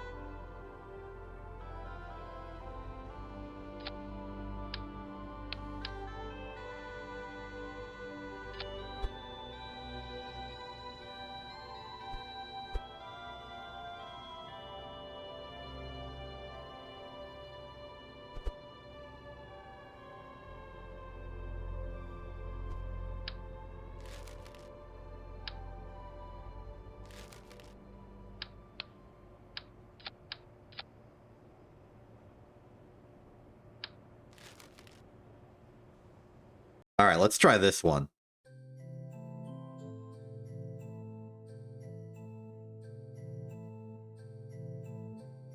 If this one works, we have a very, very good possibility that everything just works fine forever.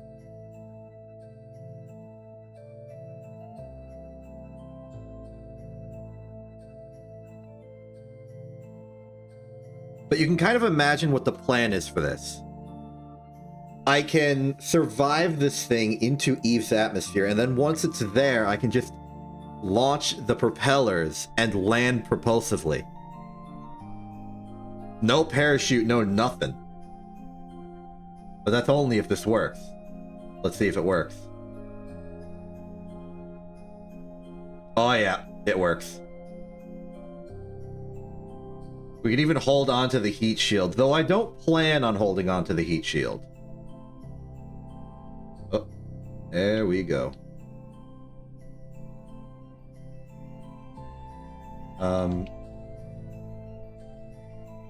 Aerodynamic stability is definitely an issue. Let's jettison the heat shield and see if that helps. Well, it definitely gave us forward thrust.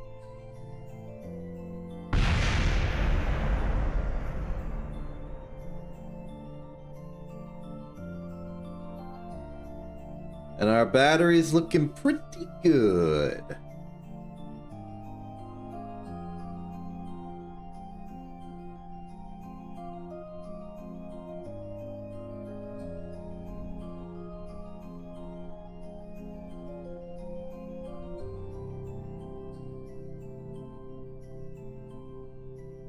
Okay, so... as I probably should have expected, this thing is most aerodynamically stable, pointed. Okay. Yeah, it doesn't like pointing up. That's okay. At any point, the only thing we really needed to do is slow down. So point at retrograde and spool up the propellers a little bit.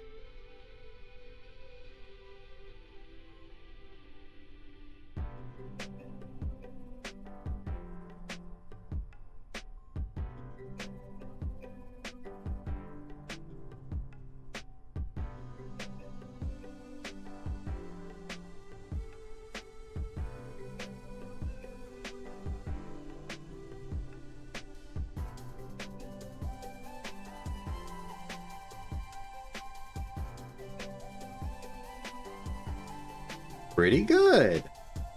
Pretty good. I like this.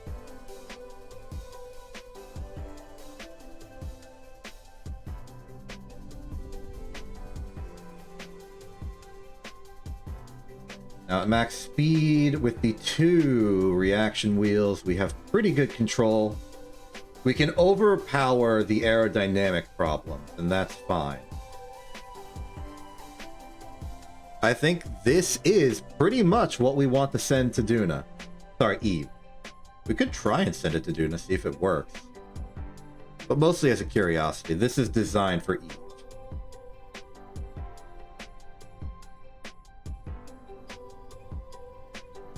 The biggest question is going to be if this antenna is good enough for Eve.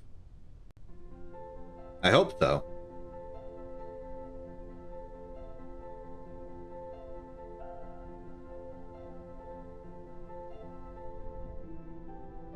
I suppose we'll just have to find out.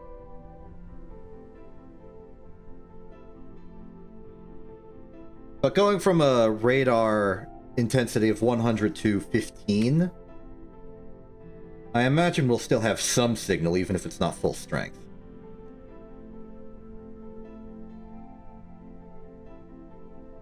Let's see how well it can do a water landing.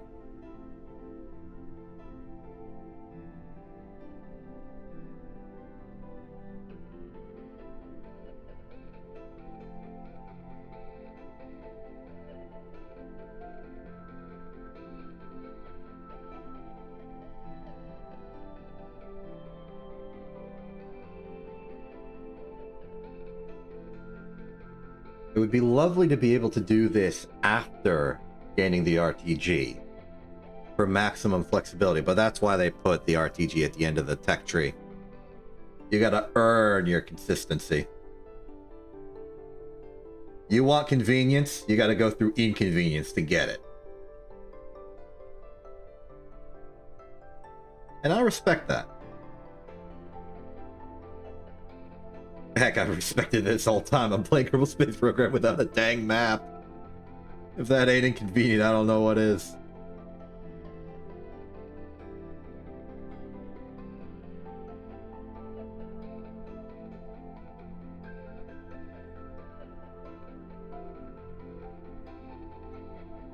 Ooh, this is good technology. I can flare the brakes in order to, like, control a descent.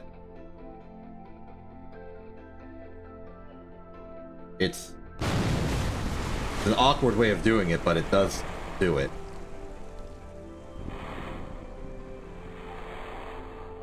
Alright. It lands. It's kind of buoyant. I'll take it. Okay, let's fill this thing with every single thing we want for the journey. The Brandtaucher launch vehicle platform will need to be modified to have its own monopropellant source. But I can think of places to fit that.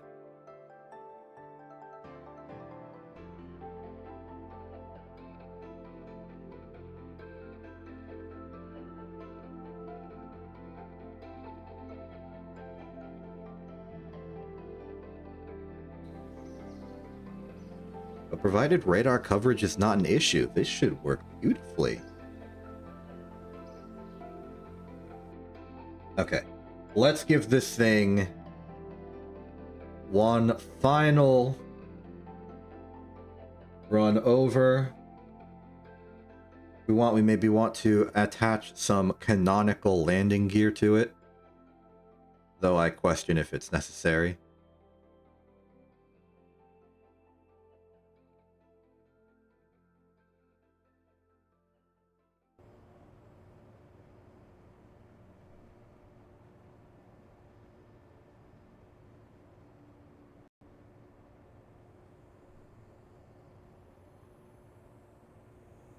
Ground system.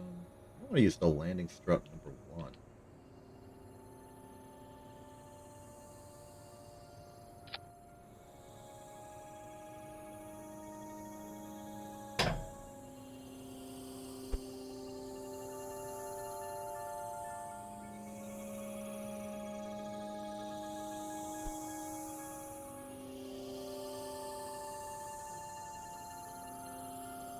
I'm a little worried about electrical generation.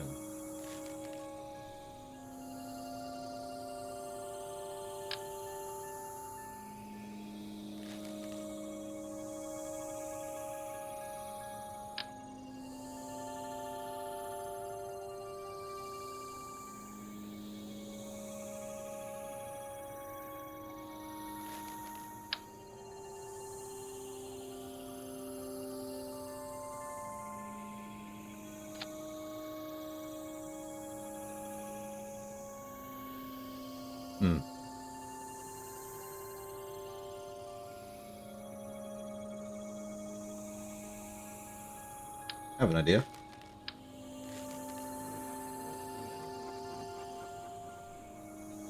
It's a little weird, but I think it'll work.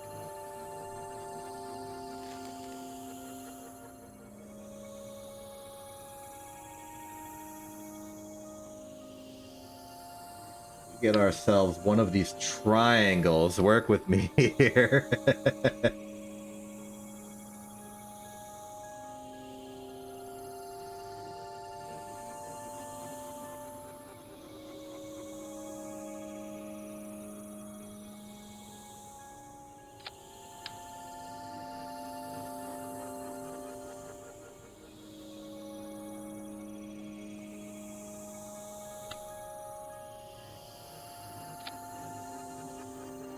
Kinda cuts in a little bit to the propellers.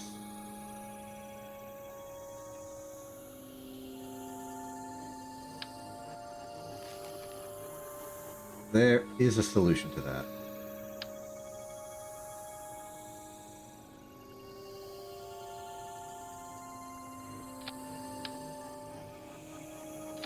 Gonna have to move the science experiments out of the way. That's not really a problem.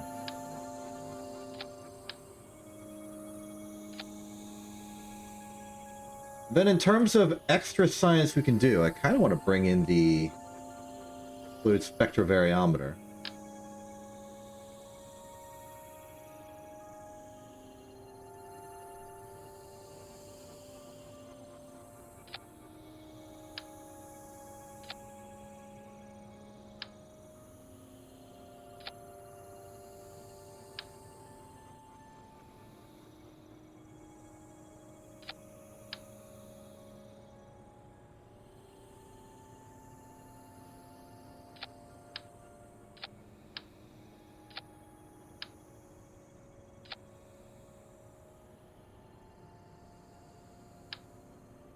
Thing is pretty large.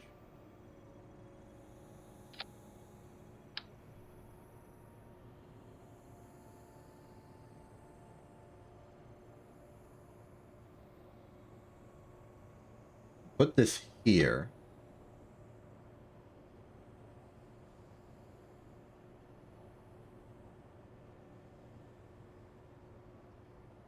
Kind of like that.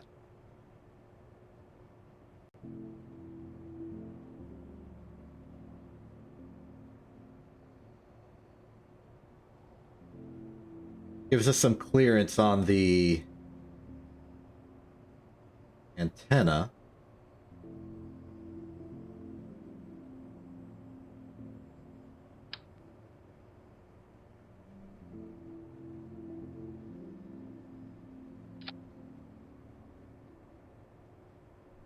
Dicey. But I think that works.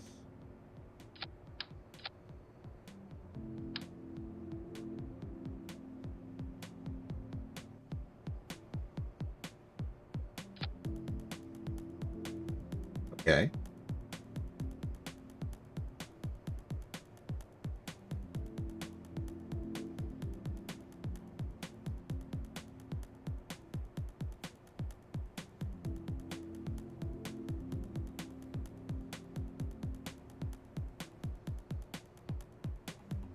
We could bring this surface scanning thing.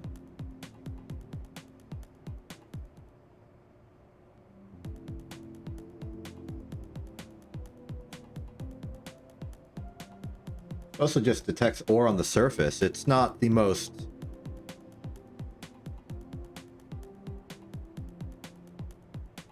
correct thing, but might help. Let's do a little bit more. Oops.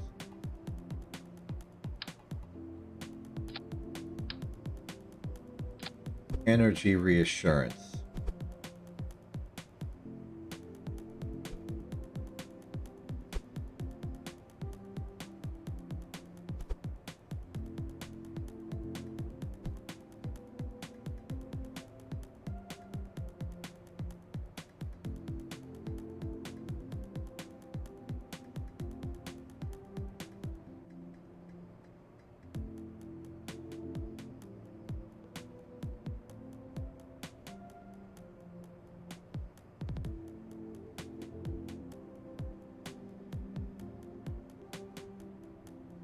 Okay, I see the vision. I see the vision of how this is going to go. I can perceive it. Magnetometer boom would not help, though we would want to get magnetometer data of Eve if we haven't already. I doubt we have, because I only ever sent the brand toucher to Eve. I'll put that on the full vessel. Scanning arm, pretty irrelevant. Experimental storage, we're not bringing any of this back. We could put some goo.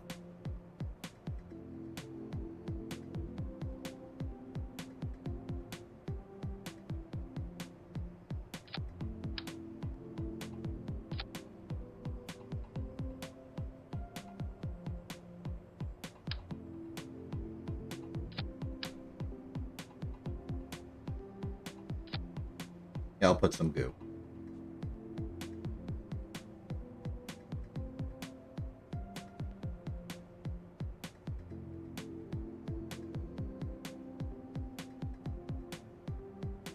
All right, here's how this is going to work. In terms of action groups, action group 1 will tell these solar panels to extend.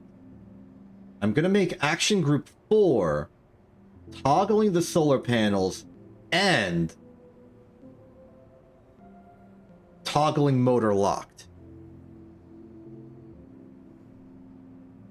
By doing this, so long as I use custom group 4, I will successfully stop it being possible for both the solar panels to be extended and for the propellers to be in use.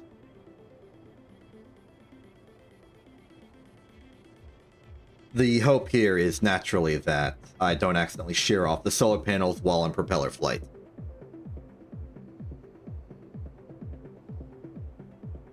Okay.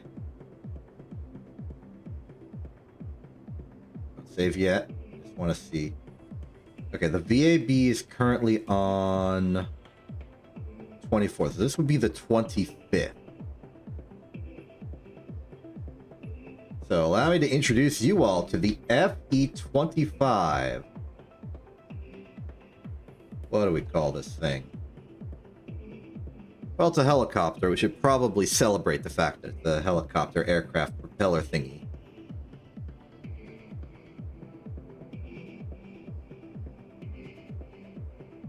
I know what I'm calling it.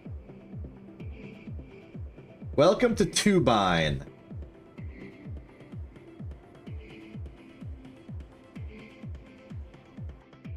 Okay, now let's get this thing onto a craft of some sort. Preferably a variation brand character. It's fun to staccato your syllables. The brand.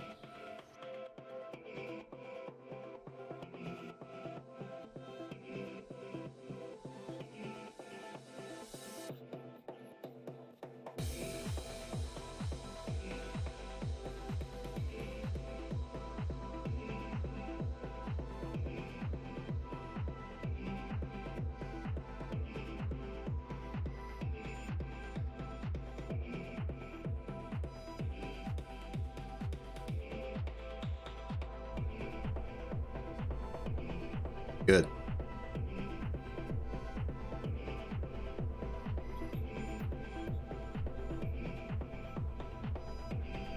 So, step 1, open the space playing hangar, give me Turbine. This will be our soul craft. Then we want to open up as merge craft. Oh, already here. Oh yeah, there was the tin can.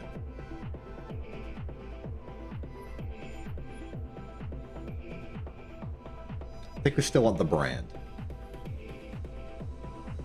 Oh, wait, no. I've goofed this. I should have merged. Easy to fix, though.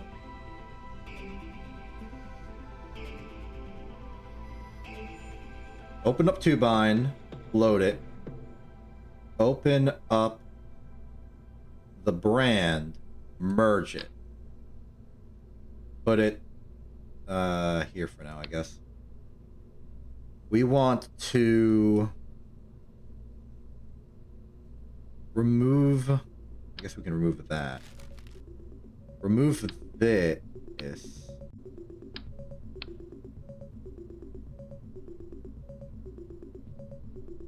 Oh, right. That's the attachment point for the entire ship.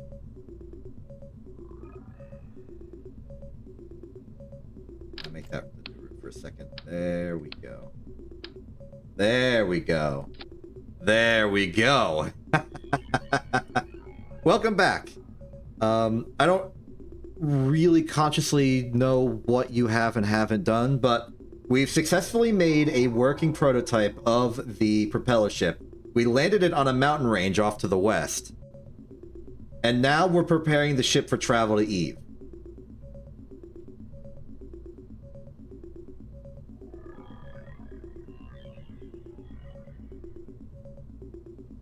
So we want radial monopropellant fuel, which is this one. The Stratus 5 cylindrified monopropellant tank looks way too much like the goo canister. I get them confused sometimes. So I think overall it's a good thing that we are giving this thing monoprop power. Oh, that's a small one.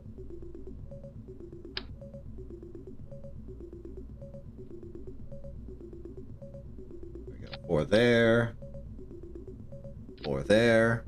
Monopropellant.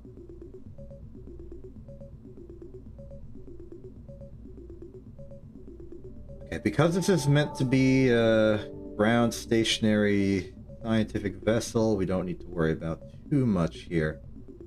Should I put emergency parachutes on this thing in case of trouble? No. I don't think I will.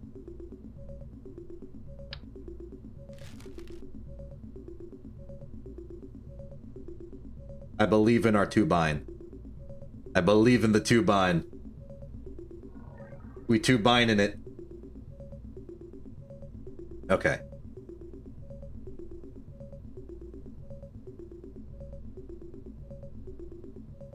Check the action groups and also check the staging eventually. Group 2, the decoupler here. We don't need this on here aside as from a safety feature. Toggle lock, toggle solar panel, that is correct. Custom group 1 is extend these. Deploy shield, extend the Gigantor XLs. Everything looks good here. What about the staging? Move this up. Okay. Really zoom out here. So these will separate, radials will attach, the 8 core engines will activate. I don't know. Notifications are weird. Next stage is the separation of these 4, these 4, these 4, these 4, these 4. We make the cross. We then have one stage, which is strictly deploying that fairing, and then the launch. We can remove this.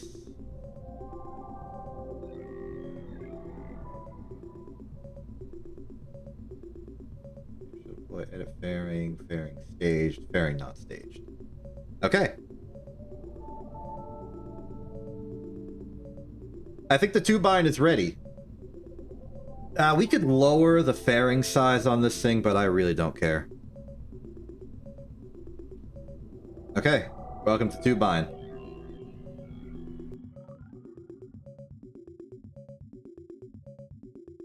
If you're wondering where the name turbine came from, it's the fact that this has 2 propellers, which I'm falsely conflating with turbines, and an association with a joke Team Fortress 2 map, which combined the maps of 2 Fort and Turbine into one map, which is silly.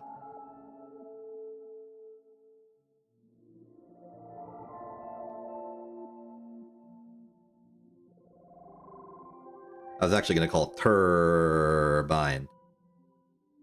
But then I realized I had a better joke I could make.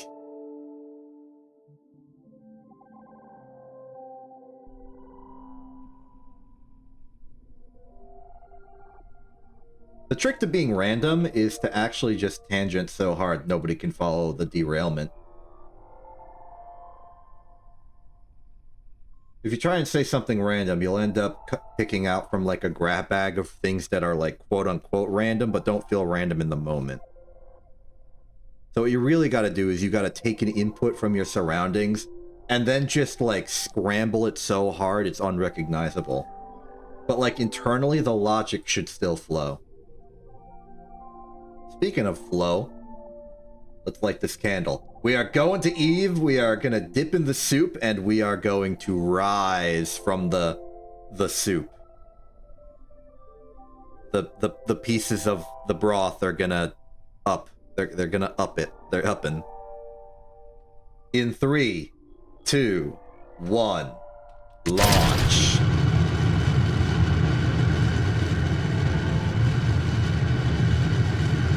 Had to make sure I did one major flight today. It's just been testing up to this point. And it's been like 2 hours.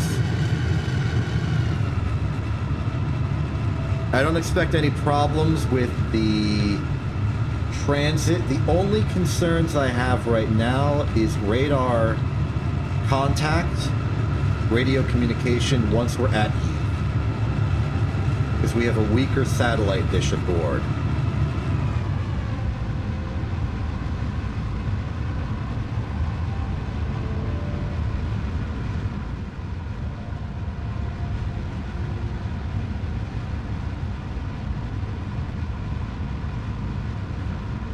I think I'm going way too up for this launch. We have to start turning over now.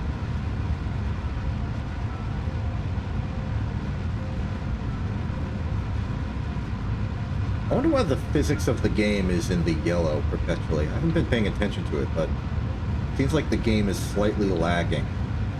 Might be because the ship is so large, might be because might be because we're in like crazy sunset shadow circumstances. Hopefully that won't maintain for too long. Oh yeah, I'm definitely starting to feel like I've bungled this ascent. I have not been paying attention. The only problem here is going to be poor fuel efficiency. We're not in any danger. The cross. The cross. I've accidentally bumped one of the SRBs.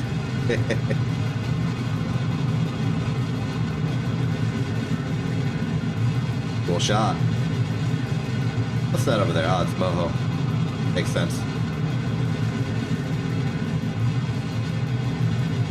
The distant glint of planets kind of breaks a little bit when there's a glowing atmosphere in the between. I don't blame it. Complicated. Alright, I'm going to cut thrust at, let's say, 2,000.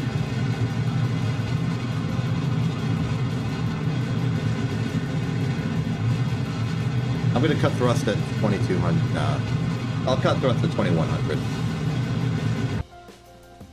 We've got some good vertical velocity. The parts we leave behind just sort of crash back into the planet. I don't have to worry about them again. That said, if they're not on a collision course with the planet, they stay there, in orbit, until you either bring them back or just terminate the flight. You're allowed to delete ships at will. Though some people enjoy the challenge and Kessler syndrome of keeping them around. It never really gets to a point where it's actually Kessler syndroming yourself. It's just, you feel like you're polluting. Okay, we are in vacuum, jettisoning fairing in 3, 2, 1.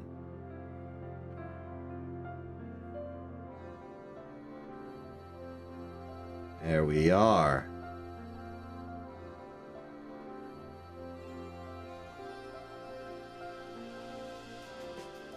Look, I'm sorry it's sunset right now. We'll get over there. I just have to make this a circle. First I draw a circle.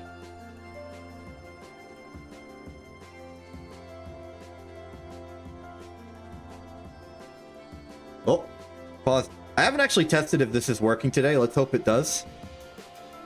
And it appears to be working. Good. So, altitude is 101,577. We shall circularize to 100,000.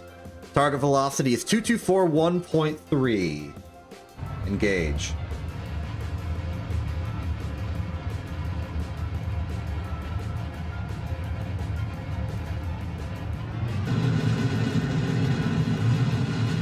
Two four 1.3.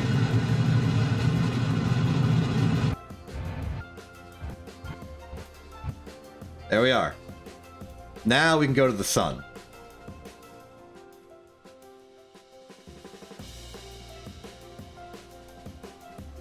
There's the sun. How's it sunning? Okay, here's about the point where we want to make our...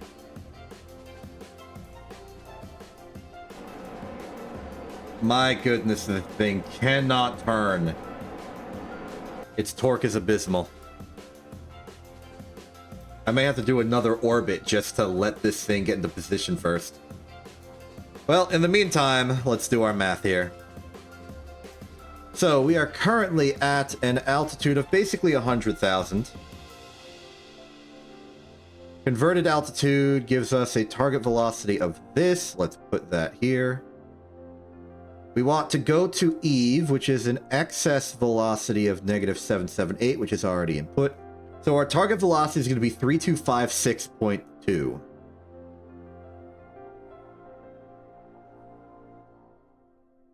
Oh, our sun's still here. In fact, this should be fine. This position we're in. So, yeah, we can go. We're going. We're getting closer to the sun. That is the mission. So, target velocity is 3256.2. We're actually descending. By the time we get to prograde, it's going to be closer to 9900. So I'm going to quickly make that adjustment.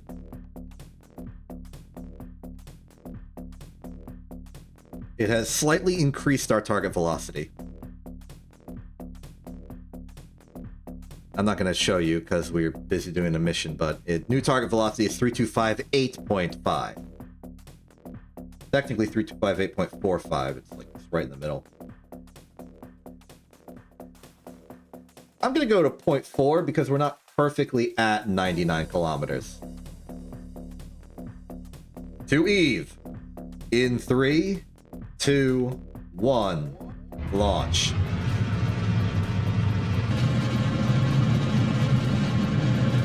Target velocity 3258.4.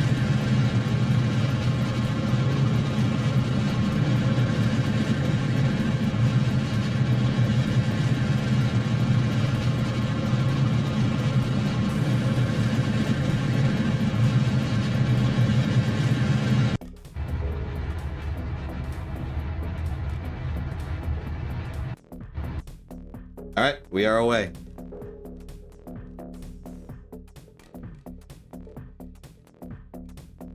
Oh, these aren't ion boosters. We don't have any ion boosters on this ship today. It is purely chemical rockets that we stole from the space shuttle. And nuclear rockets, which we stole from the Orion project.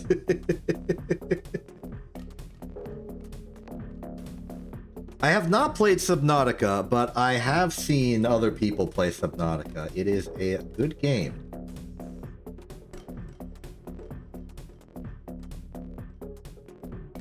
That was a cool little camera flip.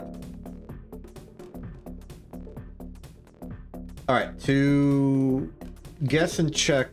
I guess not really guess and check. To check our results, we're expecting an escape velocity of just about 750.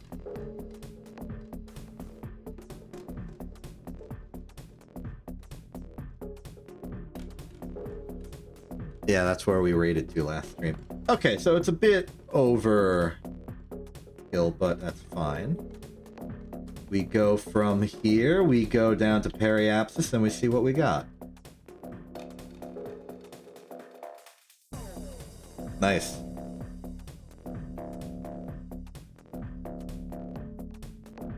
Hey, look, it's the sun. That thing you were talking about earlier. Okay. Descending down. 106, 10, 3, 10, 2. Where's periapsis?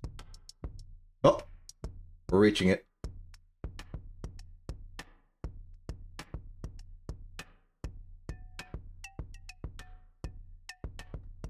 Oh.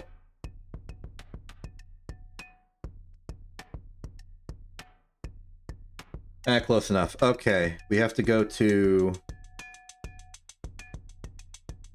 Eve situations here. So, oh, hey. 952. Wow, we're actually like dead on. Optimal was like 9500. We are at 9523. That was a phenomenal entry burn. Good job, everybody. Okay, new question. Where's Eve? There's Eve. Actually in front of us. That's actually bad for us. We'd much prefer it to be behind us because we have a large orbit.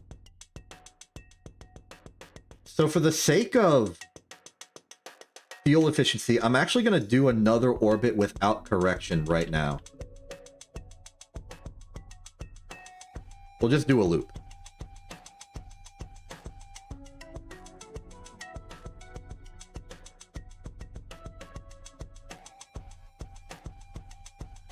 I don't know. I do not know why. But also,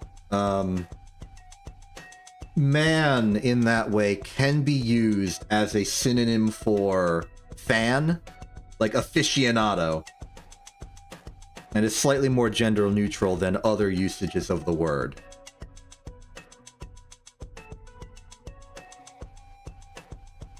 Probably a reason.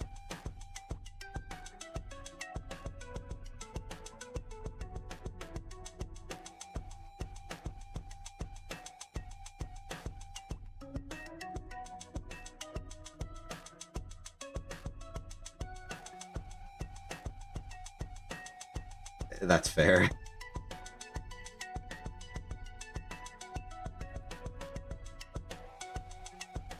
The point is, man does not always mean man. Sometimes it just means they like a thing. Okay, where is Eve now? Wow, like dead set behind the sun. Incredible, we're doing another orbit.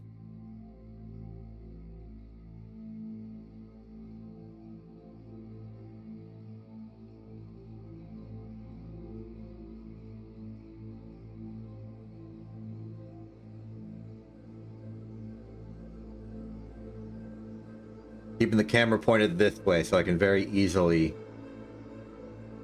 know when to stop, because I know the sun has to be directly in front of me.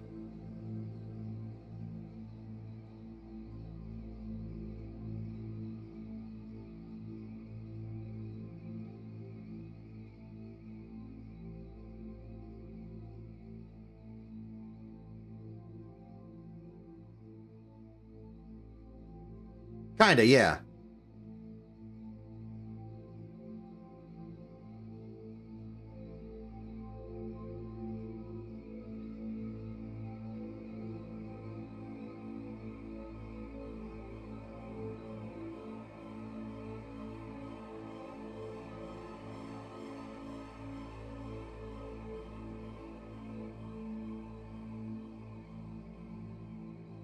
Or if you're like in a conversation about various different breakfast foods and somebody's like, I'm more of a pancakes guy myself.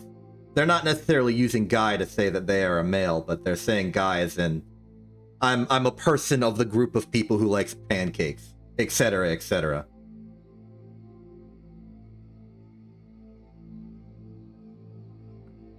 Okay, where's Eve?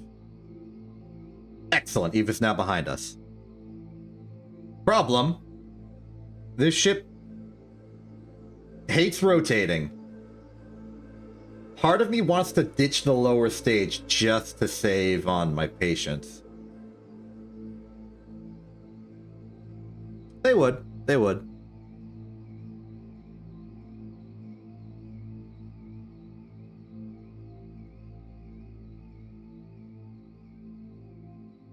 They might say gal, but that's like very stylistic. It's a choice.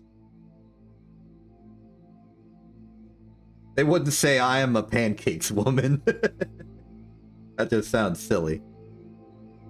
So I think a lot would shortcut and just use guy. Or they can go really like classical and be like, I'm quite partial to pancakes myself, etc. But people don't talk like that. I guess type works.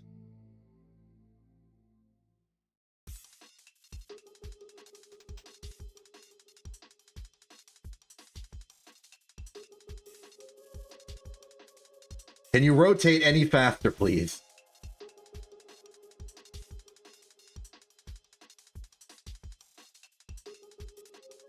Wait a minute. I control my destiny. I'm gonna shunt fuel around the ship to change my mass distribution. I'm a genius. By moving all of the fuel in the ship towards the center, I should be able to rotate more freely. We're changing our moment of inertia.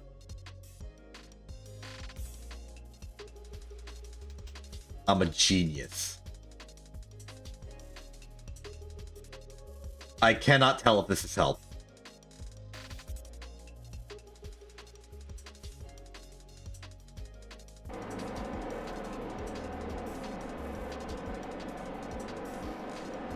Well, at least this is why I put the monopropellant aboard.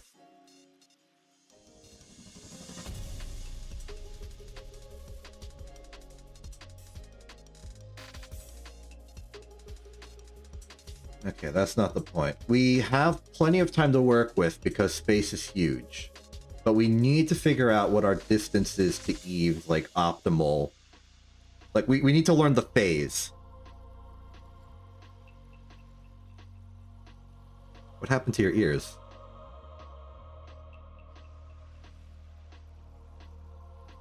Oh, the... Sorry. That's just the sound of it.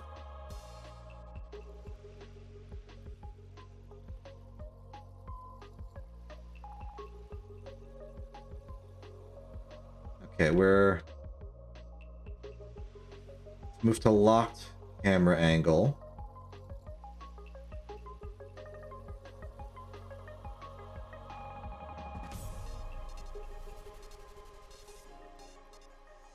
Oh, the monopropellant's on the side of the ship. That's why this is weird.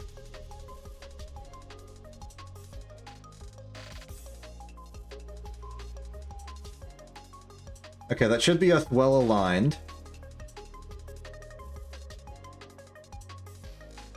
Now we just need to point down. Well, there's no... Sound can't move through the vacuum of space, but the sound is coming from the ship. And the ship's just reverberating. So we're hearing it because the sound's moving through the ship and we're theoretically in the ship.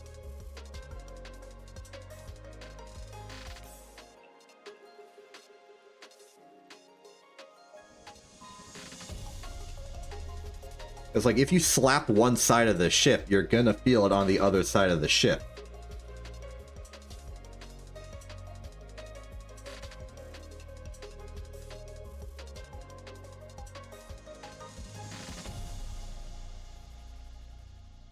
No. Where the heck's Eve? Okay, I see Eve on the system. Instead of actually stopping the ship at where Eve is, I'm just gonna pause the game and then read the angle.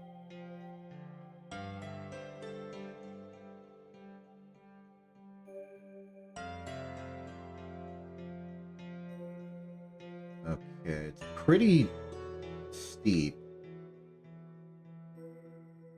Stop. Okay, I'm gonna call that 39 degrees. Let's call that 39 degrees.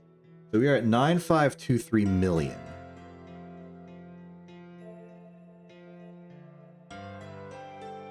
And we want to go to 39 degrees. Orbits to phase, let's just do 1. We want to target apoapsis of this. So paste that in here. 9523. We want a target velocity of 11528, which is very close to our current speed, which is what I was banking on. But now we have to turn the ship back over there, dang it.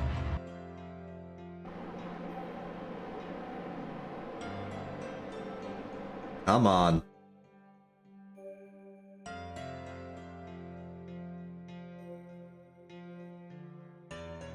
Get to retrograde.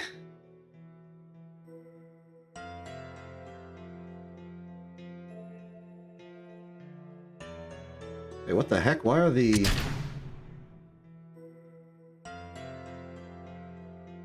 I'm an idiot.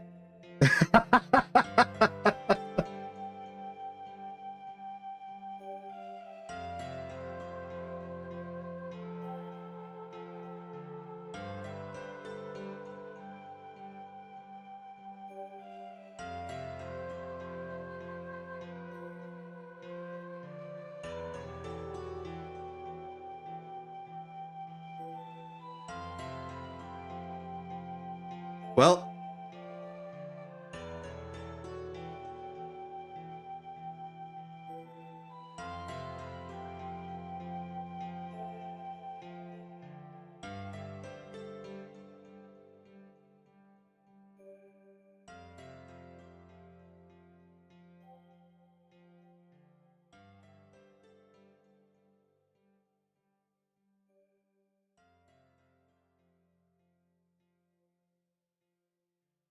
if you're wondering what happened there, I pressed the wrong button and sliced the ship in half.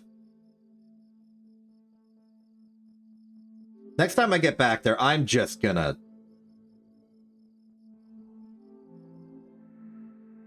launch the thing. I'm getting rid of Action Group that one. Forget that Action Group.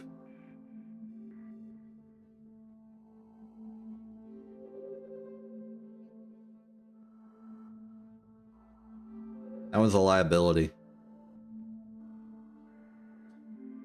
No, it's only a liability because I tried to mess with the system. It's my fault.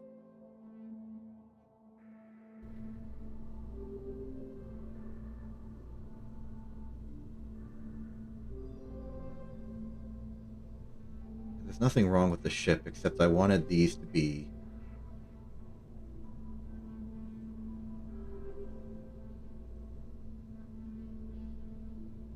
locked to begin with.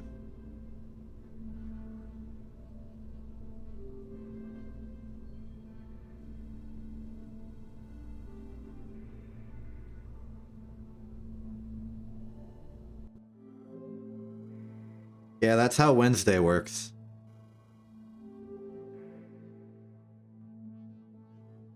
Wednesday's that special day that's just in the middle.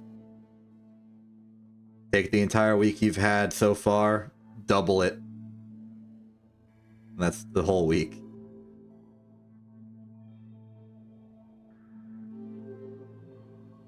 I think I at least enjoy Wednesdays more often than others, if only because it's the Acela stream day.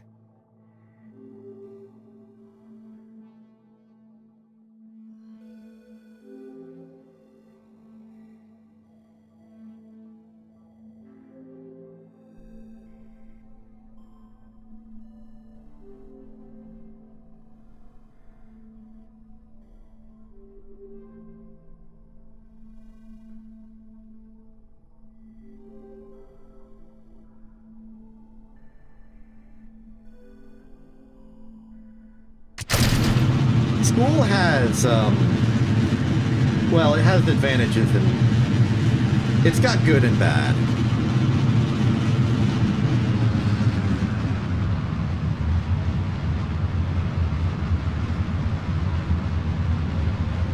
In terms of, like, the raw academic just like force of things.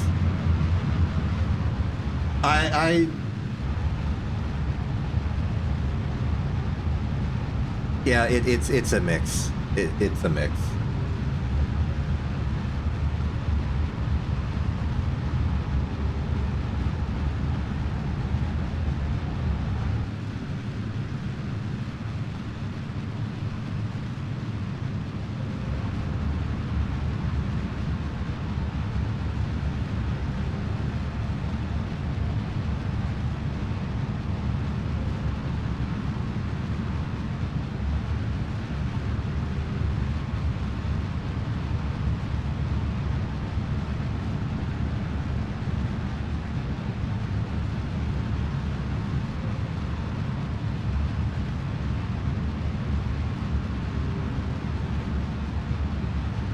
I mean, one could argue that I'm playing a physics class right now.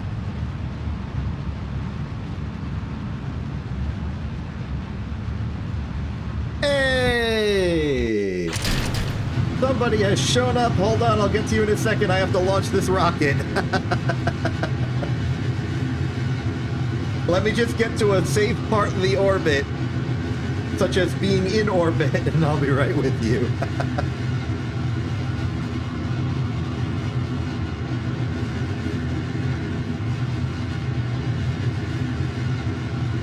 Here, have a lovely sunrise.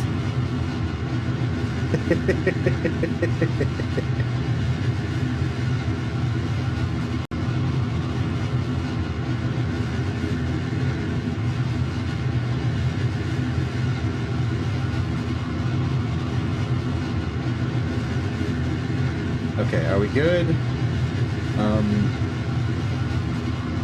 Okay, we're at 50 kilometers. We have some pretty good vertical ascent. I'm gonna stop at 1900. I think that's enough. Boom. I stopped at 1900. Okay, I have a few seconds. Hello! How have you been?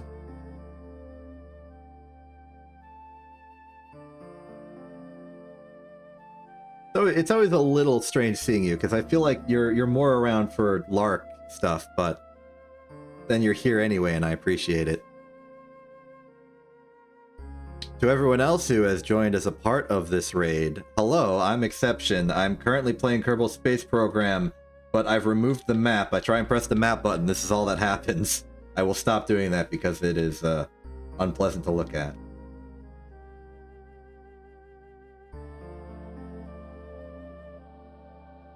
Having a good time. I'm trying to get to... I've invented a helicopter, and I am trying to get it to Eve to do helicopter stuff. Getting to the Eve part, that's easy. Getting it to function is a little bit scarier. Oh, is it because it's only that one that isn't locked? I understand now. That's why it didn't work last time. I get it. Sorry, I'm accidentally troubleshooting a problem I had on the previous launch. So I need to go back and I need to make sure that I lock those individual... Wait a minute. That means that this one... I did the same thing again. It's the wrong action group. Ooh, yeah, that's some...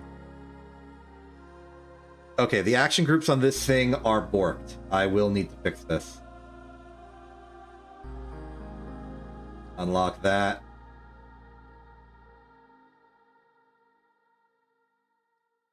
Oh, and those can't because that's doing that. If I do this now...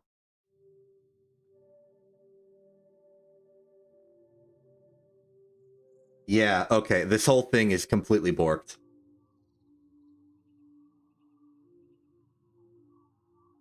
Well, it's time for an impromptu dress rehearsal then, I guess.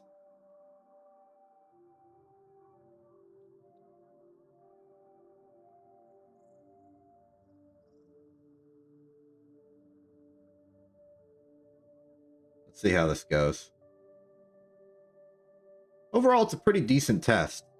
We're suborbital, we have an atmosphere. Let's just see if this works.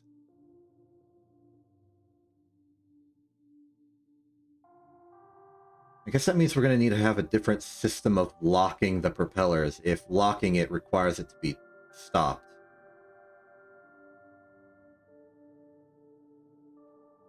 Okay. Go to surface mode, then turn off SAS. We want this thing to be able to descend just with aerodynamic stability, because even if we still have radio communication, it's very likely we'll experience a plasma blackout. So we want to make sure it works anyway.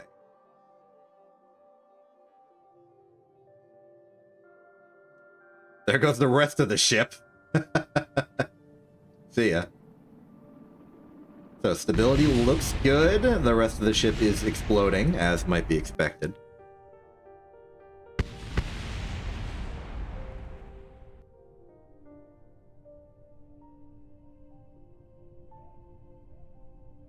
Okay.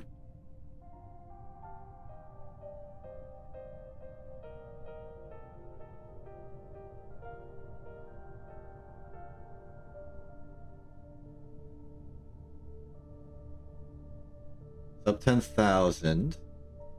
We should now be able to descend.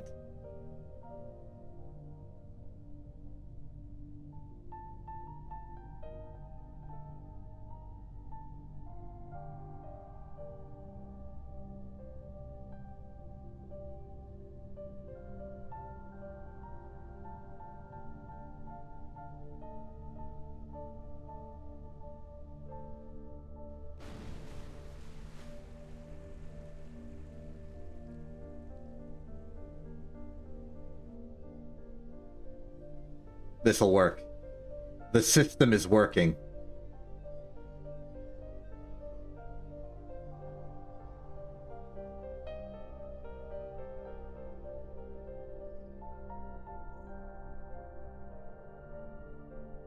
This is very good.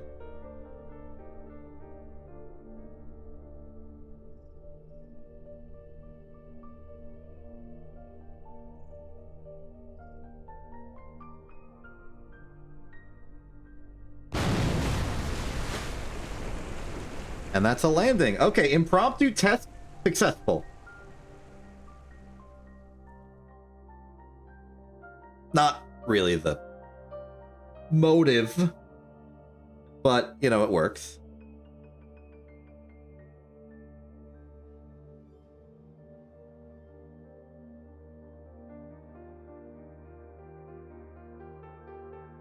So I think I've learned a lot about the action groups from this flight.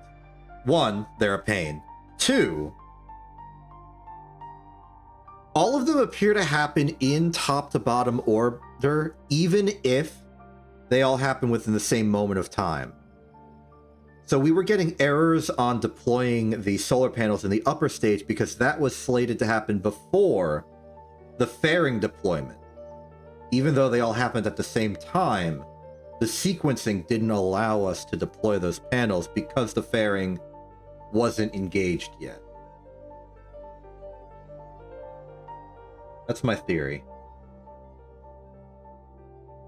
Evidence to corroborate this theory will be I look in the action group for Group 1 and see that the upper solar panels are before the fairing deployment.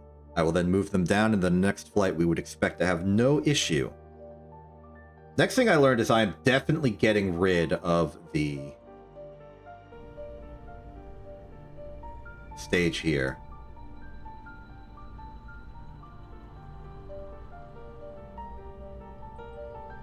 And moving it back to over here.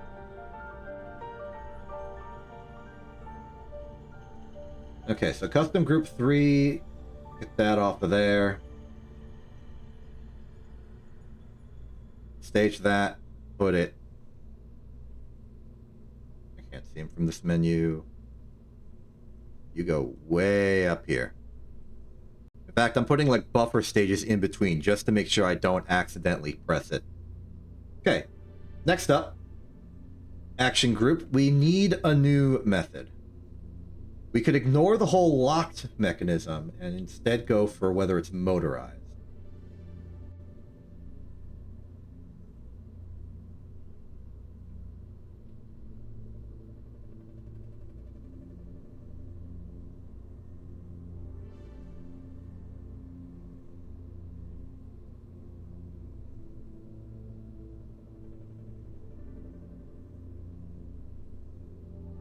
Or we can remove the safety feature and just have it work.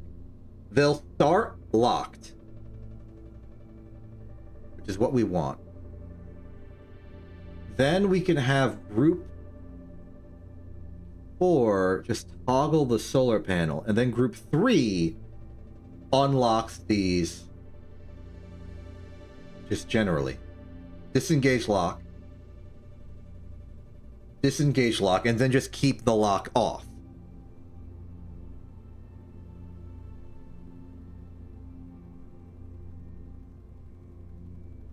I think we're finally ready. I think we're finally ready for a launch that just works.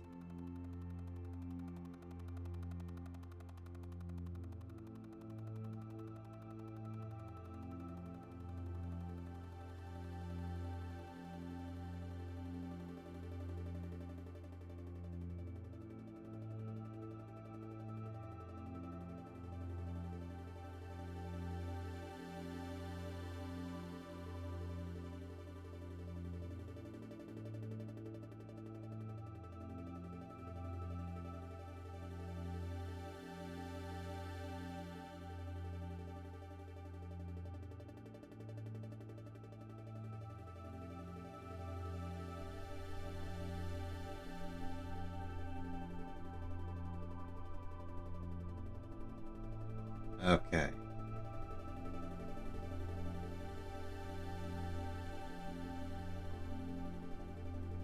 This is the launch of, what is this, attempt 3 of this ship getting to Eve? In 3, 2, 1, launch.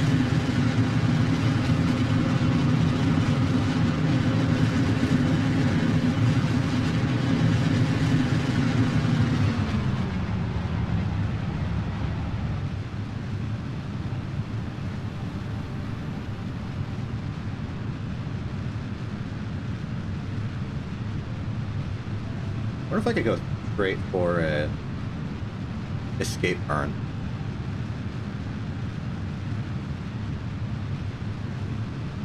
Probably not advised.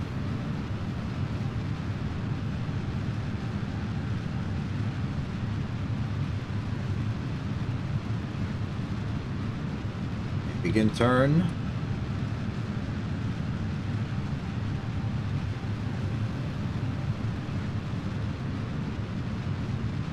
Look at that orange glow. Pretty.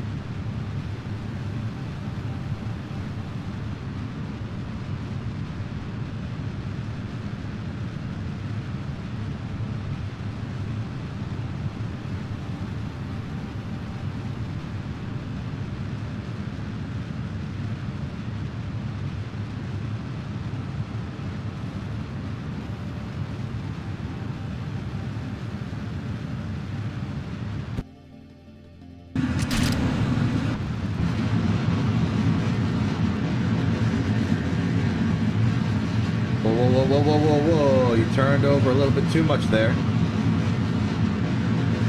Aerodynamics may be a little janky, and that's probably because there's a lot of open air on the fairing. We could have shortened this. Aerodynamics might be a bit more in our favor if we did that.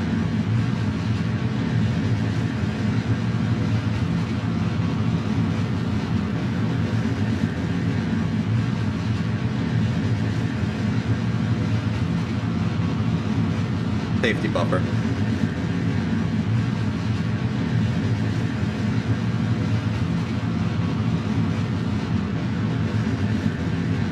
Okay, we're pretty low on this ascent.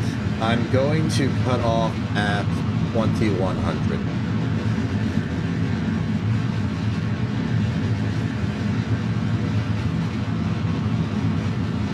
Maybe just 2000.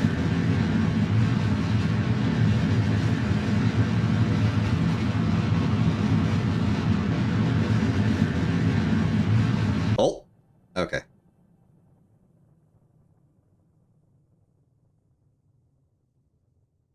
Oh, that might have been the... it feels a little too early for that to be the previous ship. I think that's just another ship.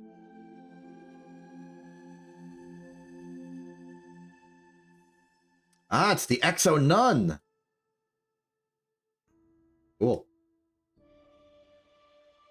I was afraid of this. We are not out of the atmosphere.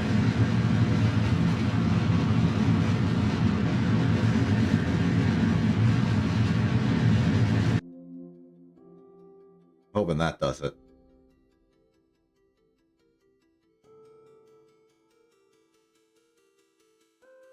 We went way too low.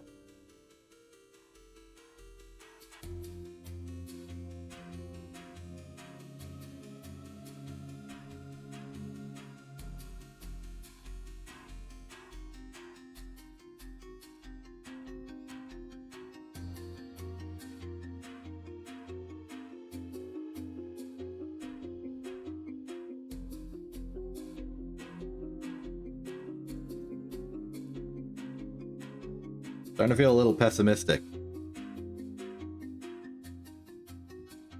Did I remember to swap the group 1 groups around?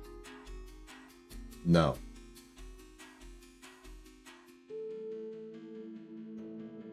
It doesn't look like I can do it here. Oh well, I'll just press 1 twice.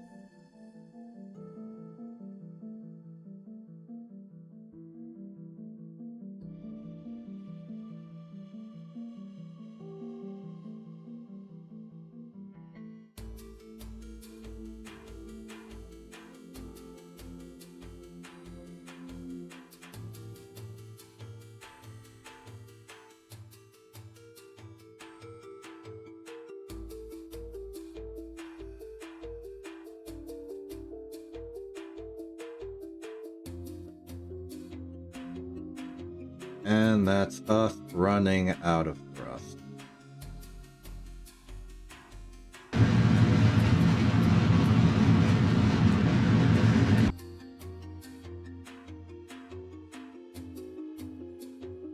That should kick us out of the atmosphere at least, and that makes everything a lot easier. There we go. Jettison now.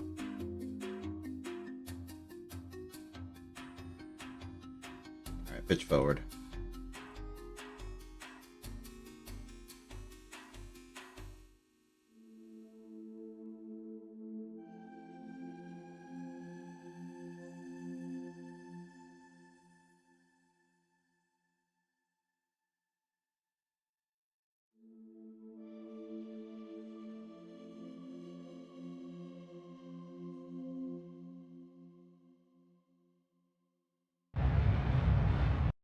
Good, that does what I think it should do.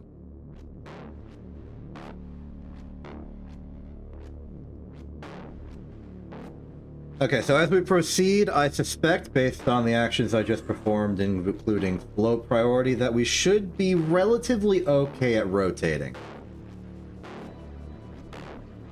So I wonder if maybe I should put like one of those big reaction wheels in between the fairing block and the engine block. Might be worth it. This thing is definitely over Delta V'd for a lift stage.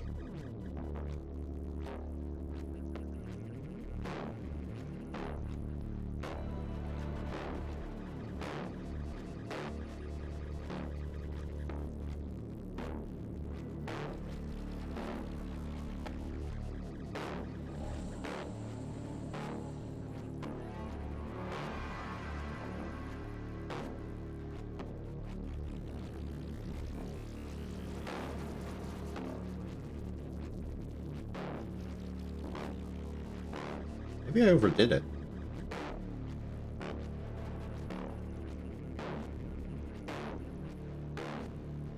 I definitely overdid it. Let's see here, 123,000. Let's just say 123 flat.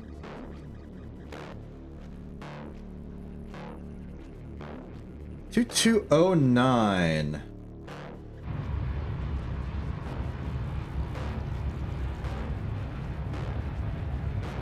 Maybe I should up the thrust gimbaling on some of these.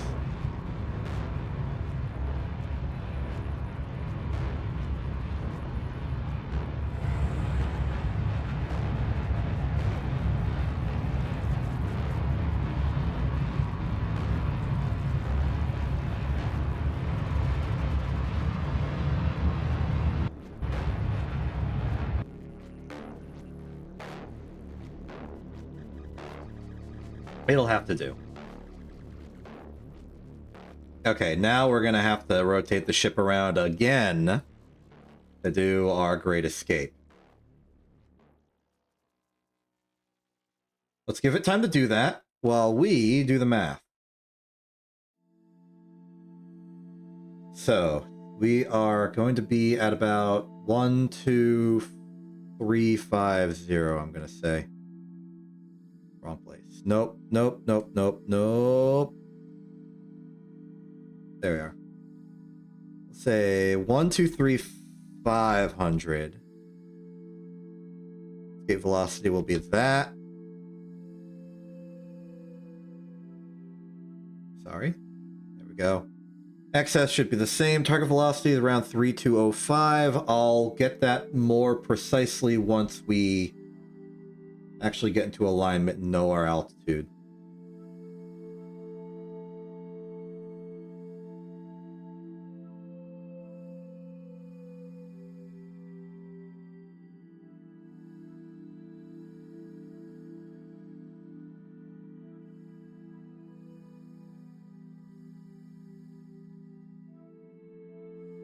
We're actually going to be lower than that.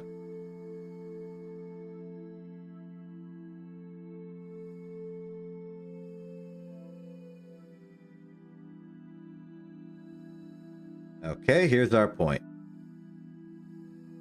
So for reference, we are currently at 123,000 basically. Shave 500 off this.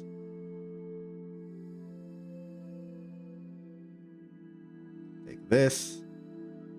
Value. Target velocity is going to be 3206.6. We launch in 3, 2, 1. 3206. If we get to like 3200, that's basically good enough.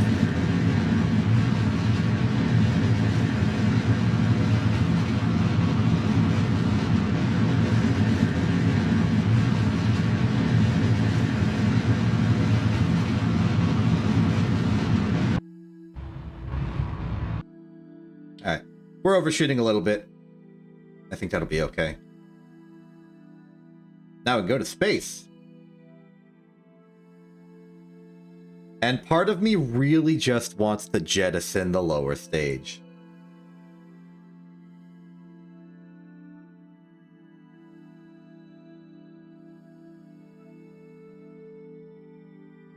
Interesting.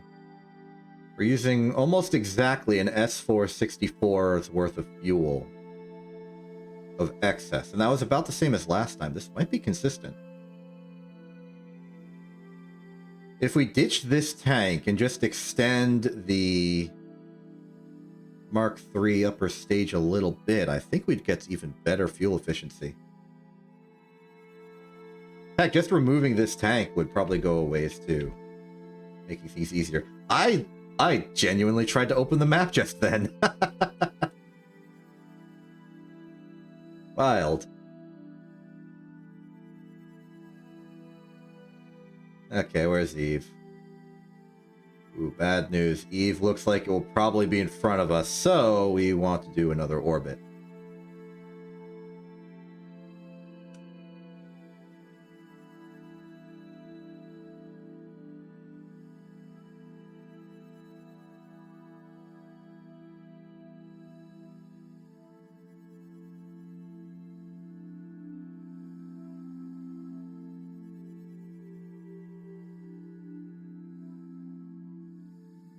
We're about at the proper site, but yeah, another orbit, get Eve closer.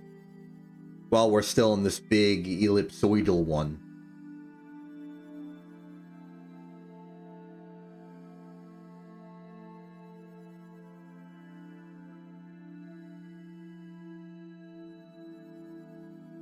Yeah, this will work well.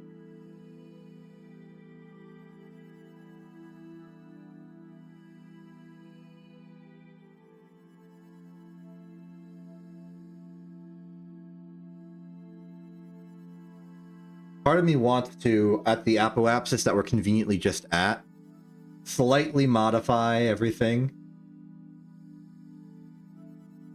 to ensure that our periapsis is good, because I didn't actually see it that well.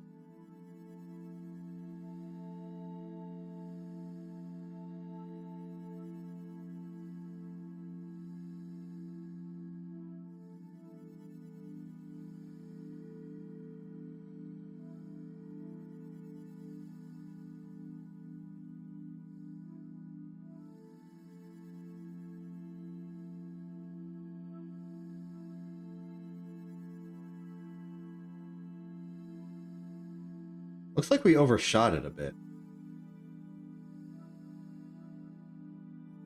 I stand thoroughly corrected. This is near perfect. Like 9550 is the nominal target. We are right on it.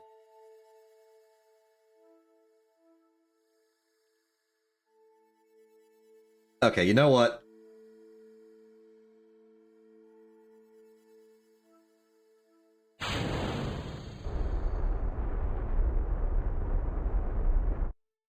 Farewell, lower stage. I'm not dealing with you.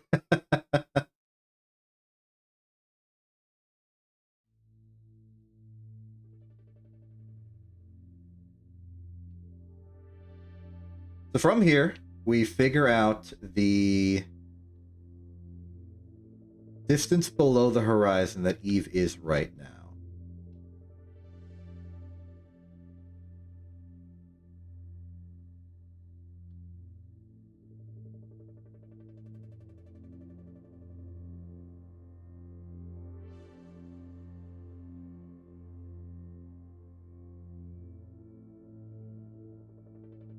Just about there. I'm going to call that a flat 45 degrees. So let's go to the phase aligner.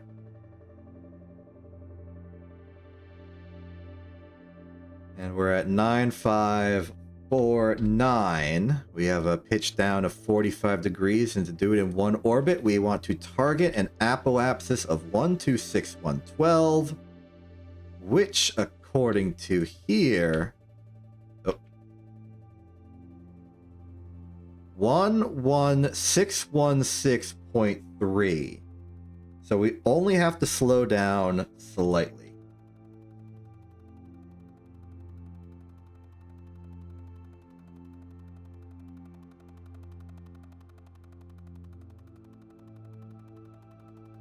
One 11616.3.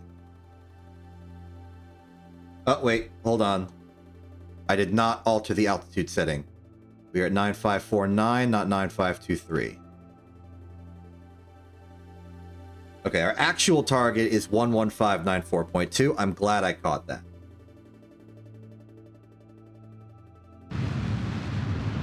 Either way, it's fine.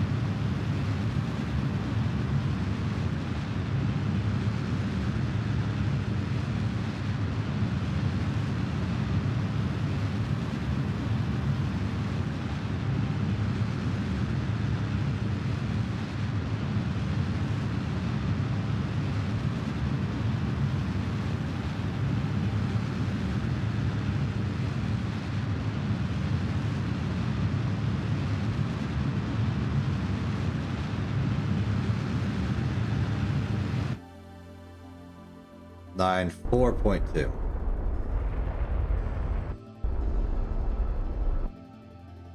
Good. And now we do an orbit. Let's follow Eve while we do the orbit. I want to see its progression towards us. We're going backwards. It should be 45 degrees. Oh no, we're facing backwards right now. So down there, yes. There we go. So, in one lovely orbit, we should be pretty close to Eve. There's some variation because of eccentricity and all that, and just the general imprecision of my angle measurement. But it's definitely good enough to start doing some real refining.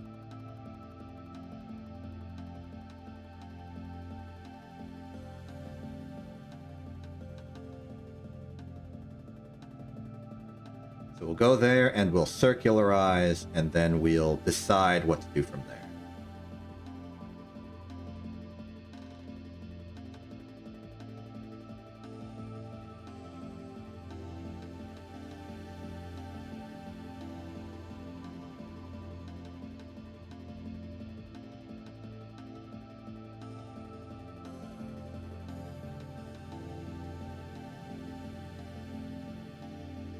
Thought I saw a glimpse of Gilly just then.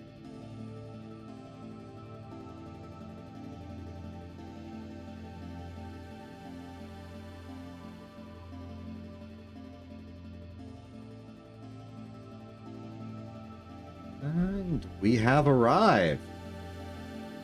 Okay, how's it looking? Pretty high on the horizon. But we are in front of it, so let's go to a slow, gradual approach. We have 9549. Let's go to 9650. The target velocity, and this is going to be the big burn, is 10959.3.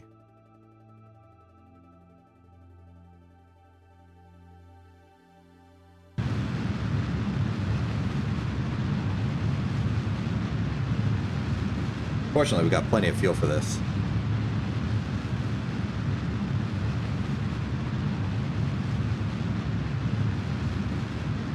A nuclear interplanetary stage will do that for you.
I think I made a good call. I don't think we were in the circle. But with this adjustment, I think we might just be on the edge. Because it's starting to feel like it's right above us.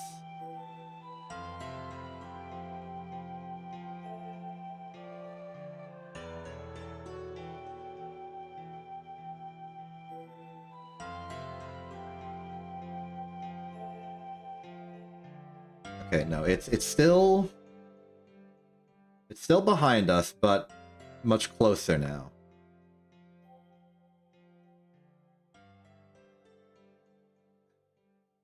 I'm gonna keep it. I'm gonna keep it at this. We're gonna do another orbit.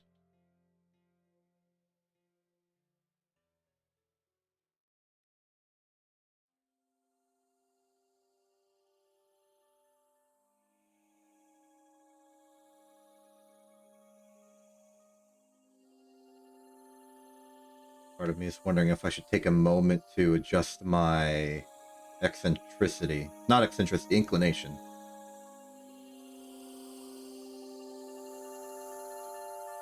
I feel like if we're right on target, it won't matter.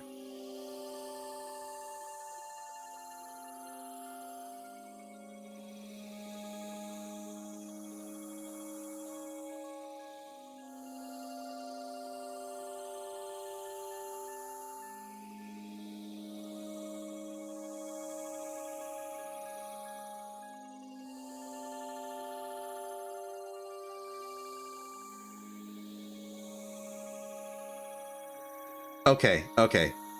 One more. And while I'm doing this one, I will adjust my inclination.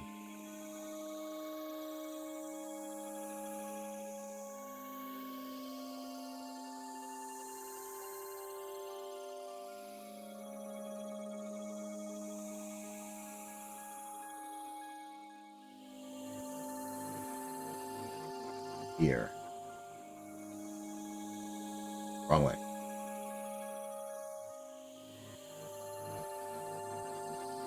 So we're not going to have very precise control over our inclination. We never really have a method for it.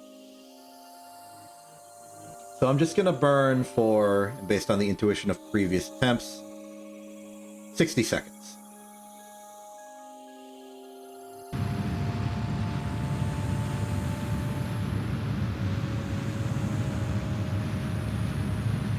If you're wondering, I'm tactically using the mission elapsed time as a timer for this.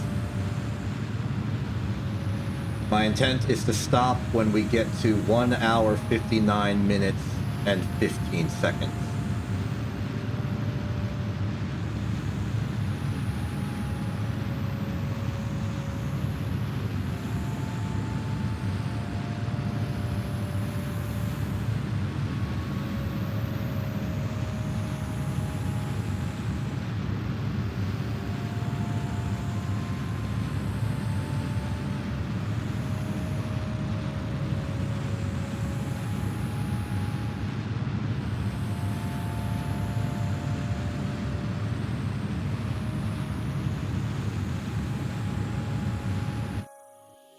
How's that look? Much better!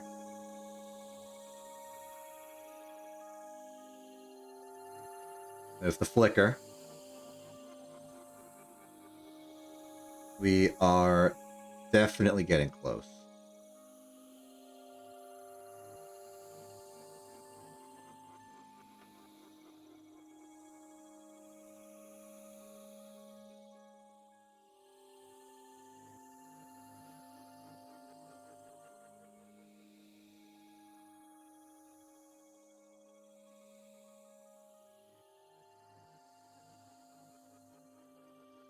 Okay, looking at Gillian Eve, we are just about in line.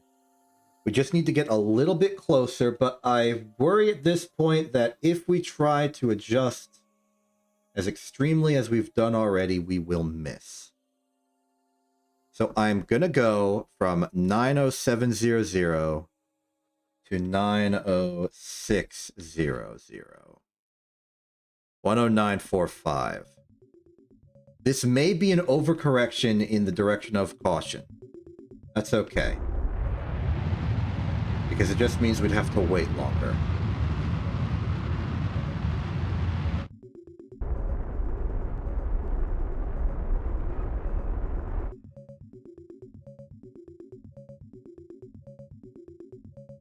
Let's follow Eve.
I'm starting to think I overcorrected.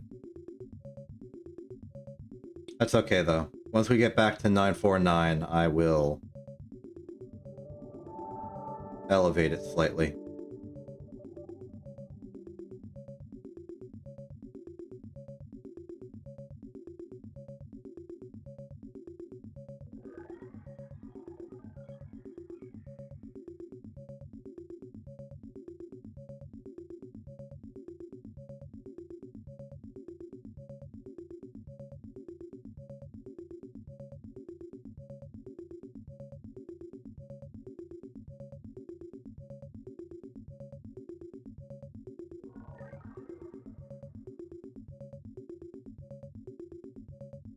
let's point forward.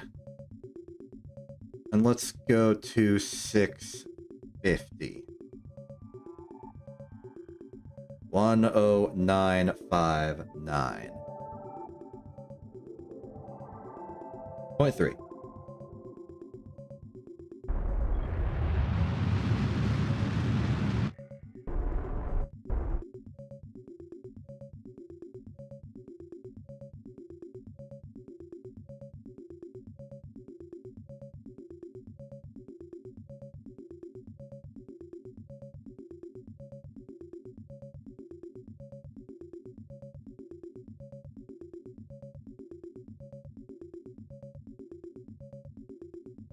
In terms of radar connection, it's pretty much what I was expecting. The signal is still good, it's just weaker, but we're still connected.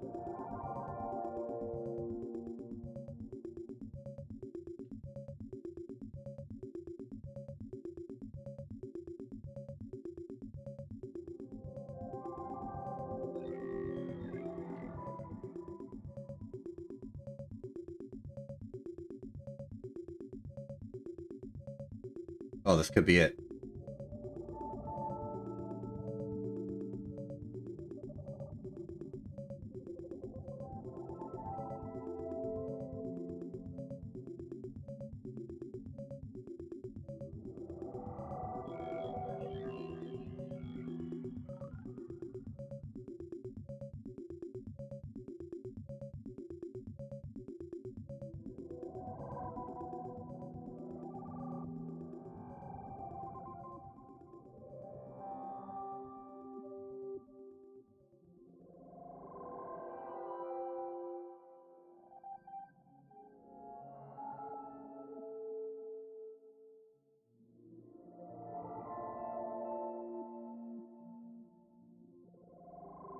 Oh! That's just not a save.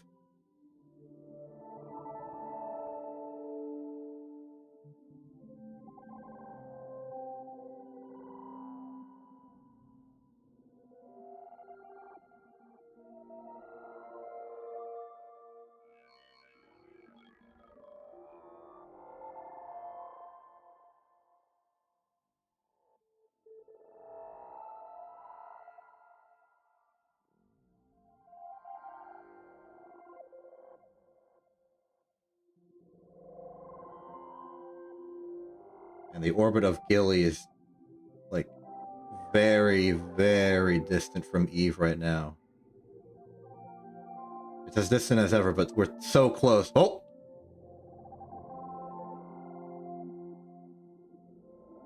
I can see Eve.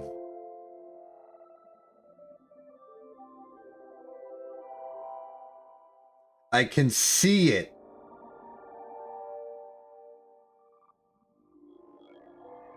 I can no longer see it. Come on. Just a little further.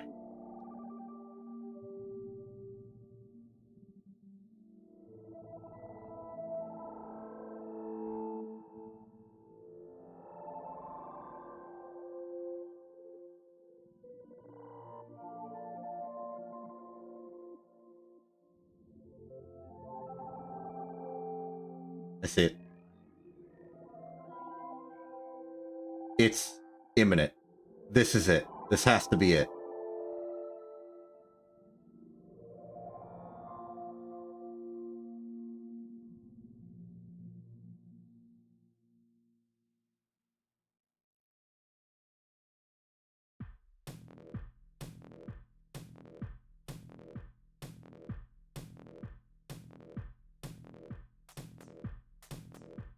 Oh ho! We did it.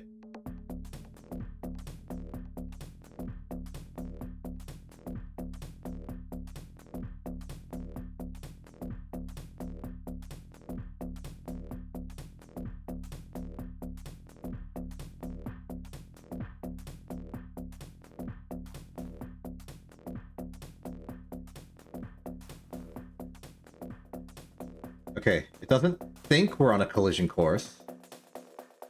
I'm inclined to agree.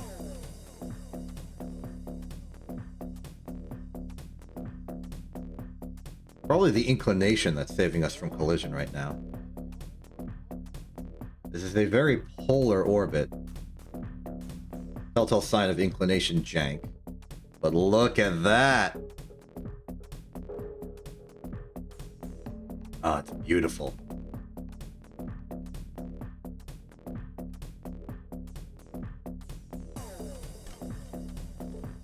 Okay, looks like we're about to hit periapsis.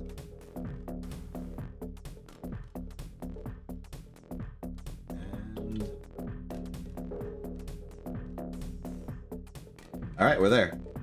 So, how'd we do? Pretty good.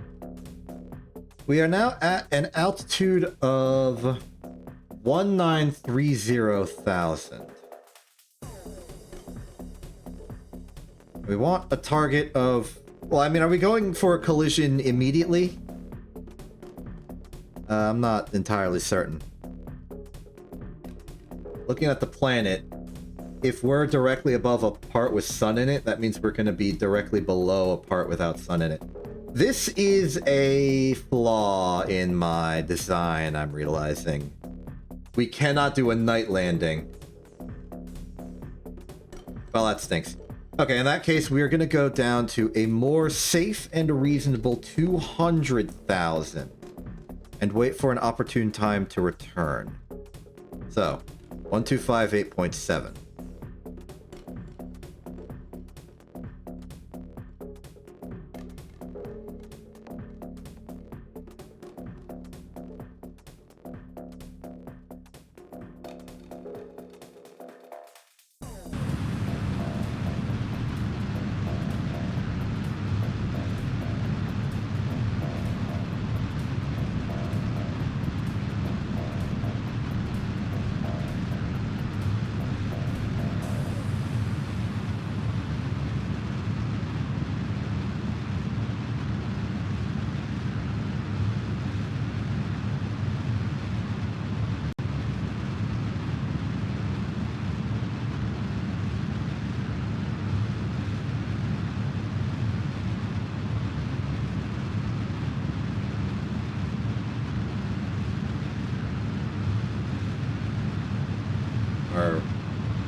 Our velocity of altitude is a bit off, so I'm burning lower to the horizon to get that flat. And then when I do, I'm going to recalculate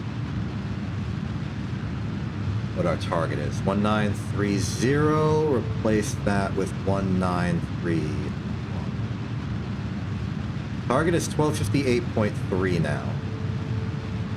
Not that different, but, you know, we had to make sure.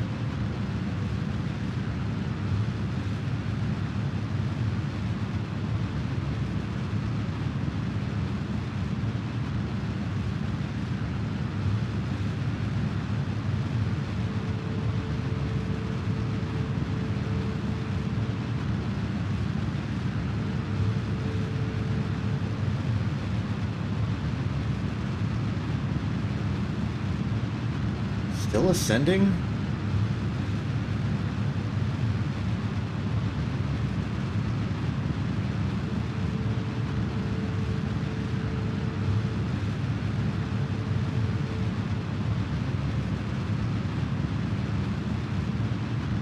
Alright, what's 1932 do to us?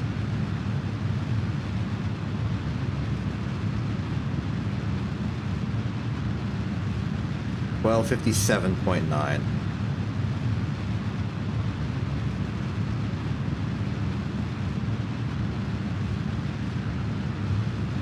Fine.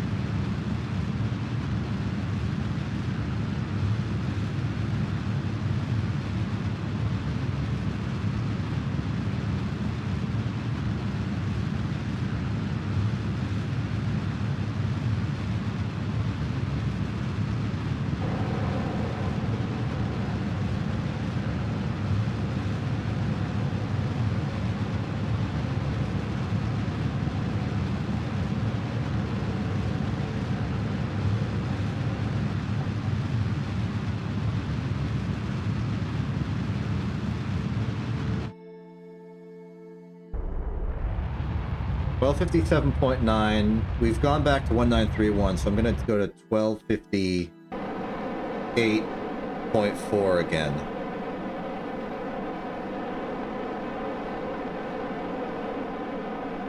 I'm okay with burning the monopropellant. It's intended for corrections like this.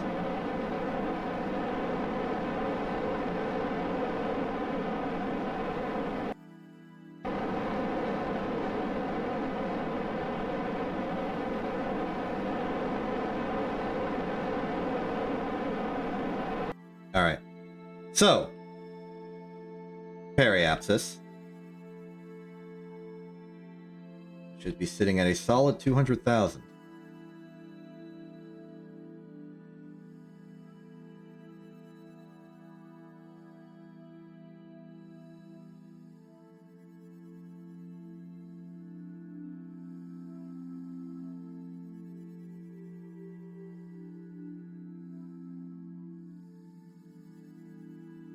Is a bit low. Okay. That's fine, though. Let's go to our casual circular altitude of, just putting in 200,000 and 200,000. 3013.2.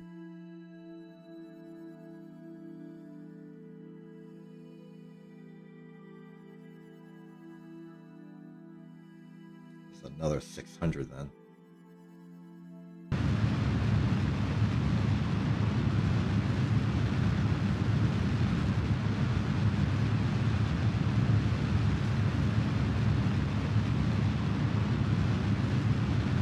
Actually, given that we're approaching sunrise, this might be the perfect time to do our descent. I'm going to target 25,000. 2846.4. Let's do it. Time for the approach.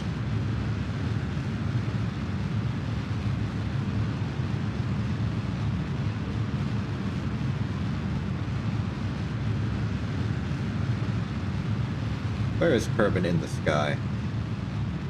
Over there. That will be fine. Target velocity is 2846.4 eventually. Where's Duna in the sky? Not helpful. And I think... I don't remember if we managed to get a switch yard in orbit of the low sun. I don't remember if we bothered. Or if that was the solar bungle. Can't quite recall. Either way, I feel reasonably confident in our ability to land this thing. Radio coverage should be good. About to go sub 3,000. Reminder target is 2846.4.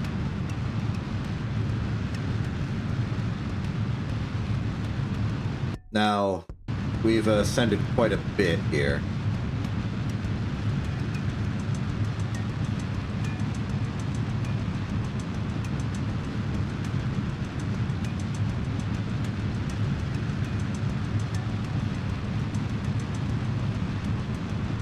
I'll try and correct this manually.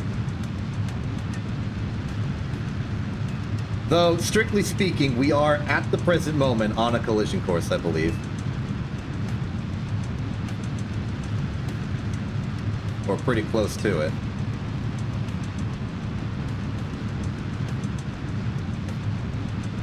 Stop.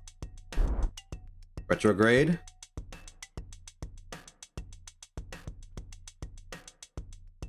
We are descending. That is unavoidable. But let's recalculate for the current situation.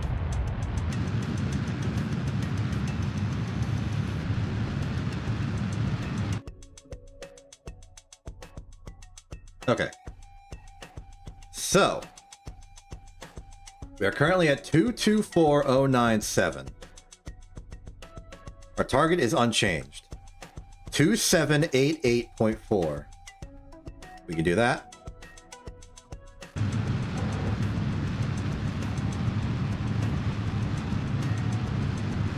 Oh, too far. 2788.4. Hello, Thega. You're just in time. We're about to land a helicopter. 2788.4 is good. Okay, it is time for the final approach. Let's see how we do. Actually, it might be worthwhile to open up the relay antenna, the CurbNet access. There we go.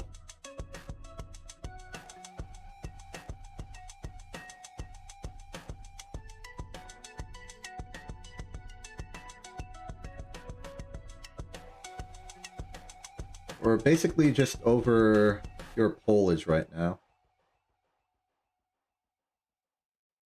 It'll make sense. This is mostly the delivery vehicle for the helicopter, as it happens.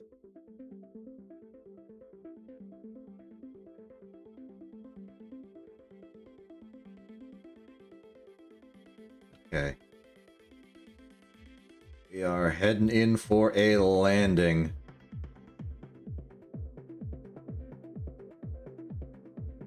So this is going to be the most dangerous landing I've ever done. We have no parachutes. I am going to activate the helicopter mid-flight, is the plan.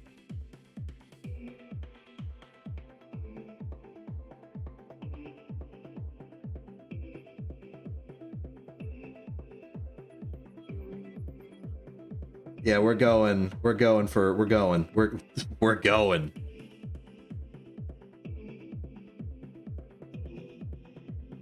Even if it doesn't work, I think it'll be good. I'm happy I got to this point. And the helicopter works on Curb, and I have no idea if it works on Eve. I suspect it will work on Eve. No guarantees.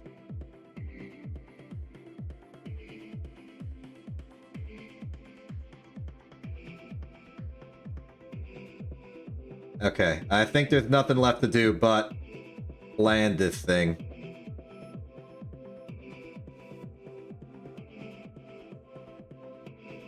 Man, we are nowhere near anybody. Okay, there might be like little individual lakes. Craters, air quotes. Interesting. Okay. Ditch.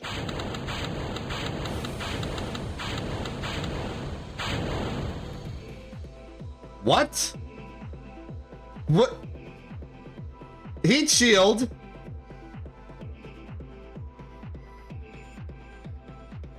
Okay, we are in for a bad time.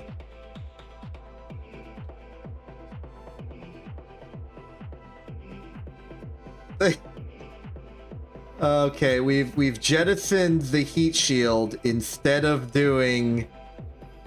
No, we've also jettisoned the heat. Oh my goodness! No, the run is not dead. We have a pretty low strength entry here. There's hope. There is hope. This is not a lot of it. Here we go.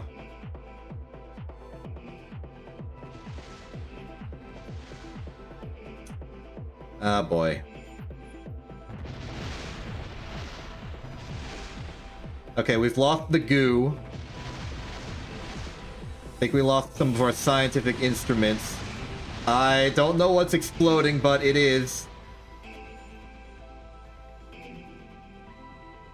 Come on.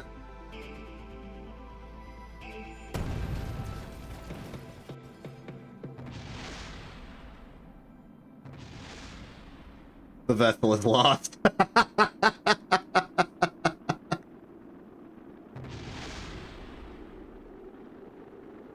Well.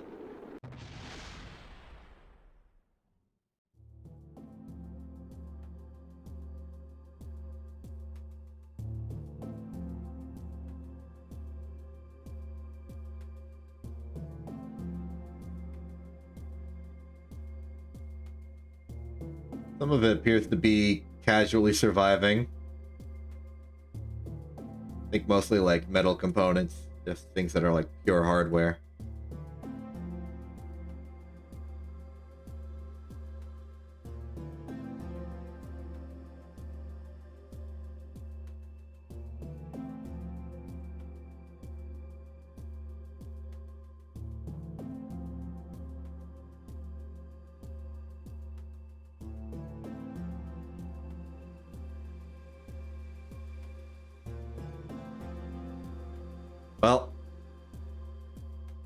You know, it's a weird thing. I think today is like the first day in Kerbal mapless history that is a complete failure.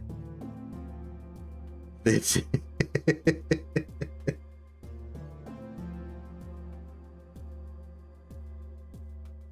okay, you make your reference. I've lost. I've failed. I've completely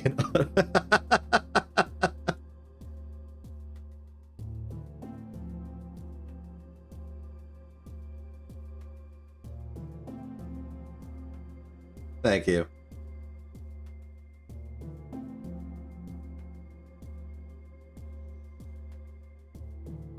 Things did not go well today.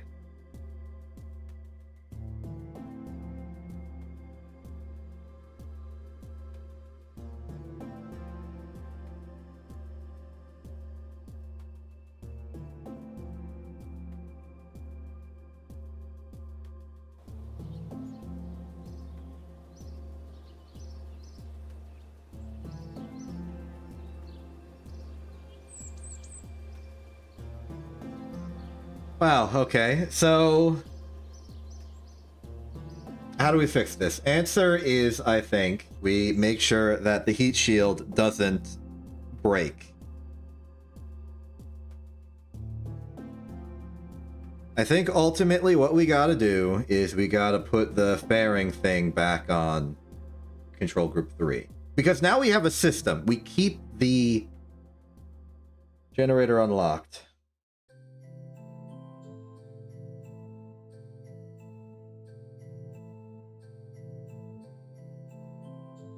I understand exactly what happened. We jettisoned the... Yeah. Yes. I understand everything now. We put this on staging, and we take this off of staging. That was the problem. Yeah, go heal your sleeping schedule. The stream's about to end anyway. I mean, I could go for another, but today is also one of the days that I stream with a cell on. I want to make sure that I am ready for that.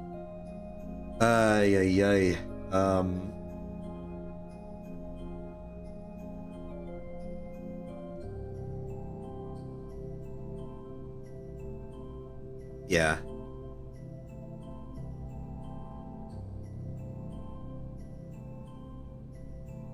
No, it's fine. It's fine. Also, you're a little incorrect. It's I think it's about 3 hours to the Acela stream. But I do want that break time in between for my health.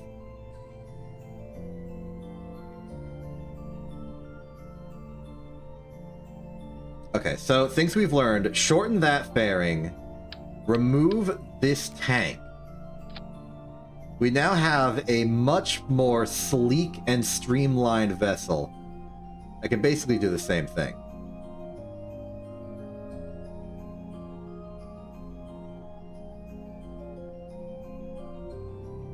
Just say it's slightly shorter.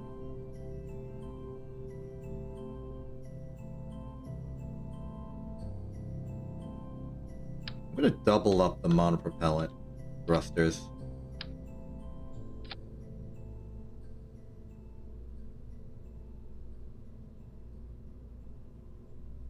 I'm also gonna cheat the system and put like a bunch down here. Just in case we still gotta turn while that thing's active. Okay, I'm going for it. I'm going for it. I think we can do it.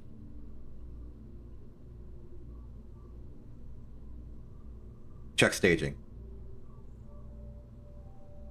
Okay, jettison that. Ignition, ignition, ignition. This is all of the cross. And we have this. We have a bunch of those. Save that. Launch it.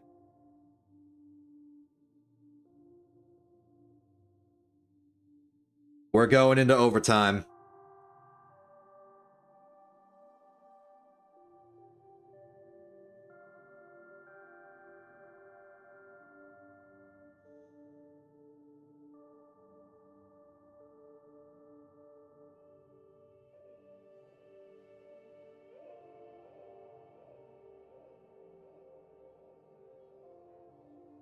And I don't know if it'll literally go into overtime.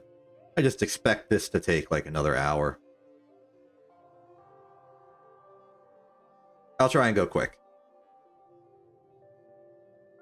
For my own sake.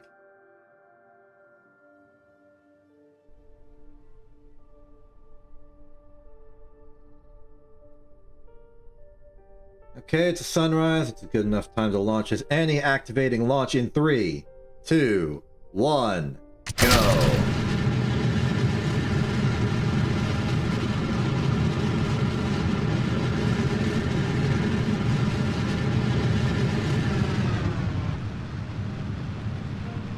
Alright, we're getting a little better acceleration now that we're not hauling that tank around. That should just compound. When you get to remove a fuel tank from your ship, you kind of get the benefit of the inverse of the tyranny of the rocket equation. So I'm hoping that'll do well for us.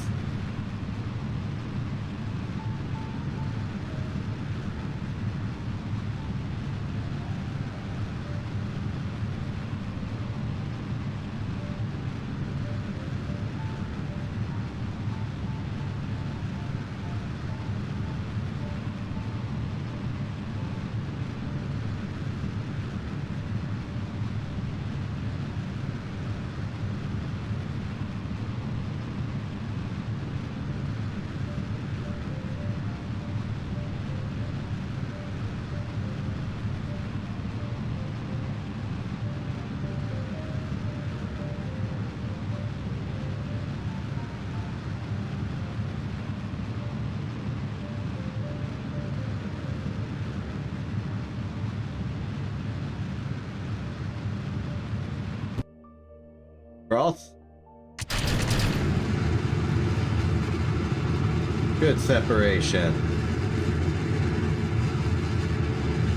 Okay, now we're going very up. This should be fine.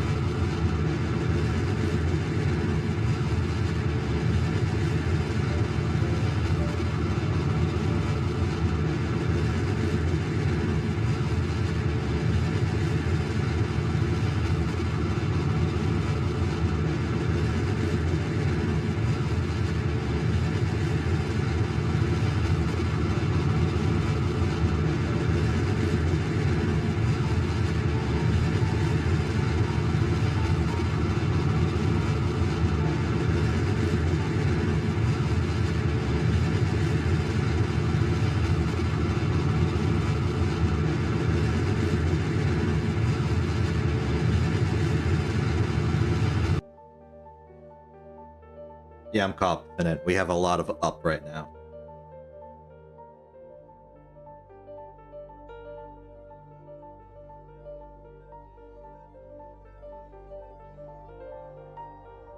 Very good. Jettison.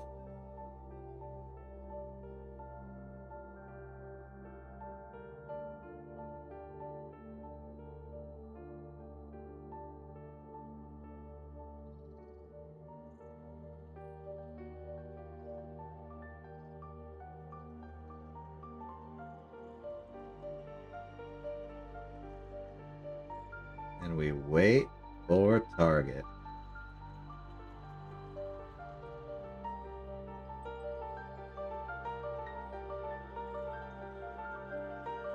Target. 81216.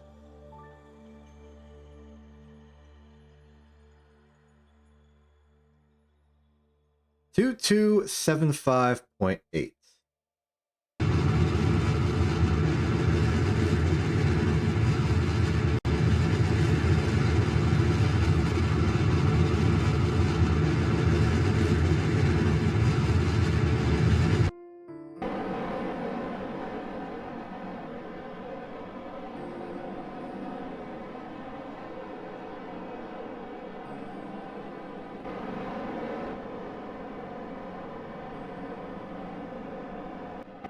That'll have to do. Okay. Now we do a swing around to sunrise, just about. Okay. Point yourself forward as I calculate. We are looking at something along the lines of 8,500 to our escape calculator. 3392. Escape. Punch in the value. Target velocity 3481.2. Looking good here. Launching in 3. Oh, wait, hold on. I put in 8500 instead of 85000. That's gonna change the number slightly. 3289 point not well, actually just 3290 exactly. All right, 3290.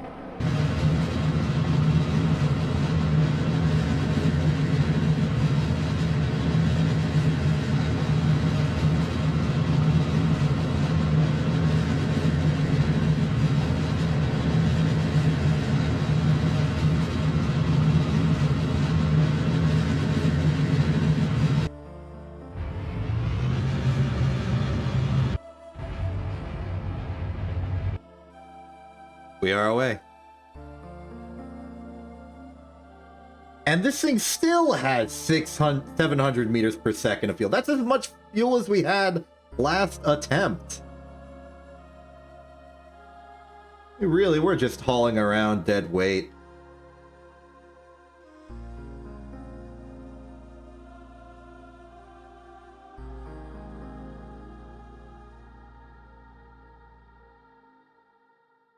Well, the good news is Eve is starting behind us.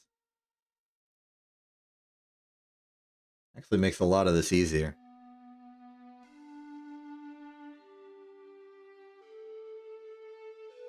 Oh, wait, hold on. It might be progressing in front of us. Oh, just barely in front of us.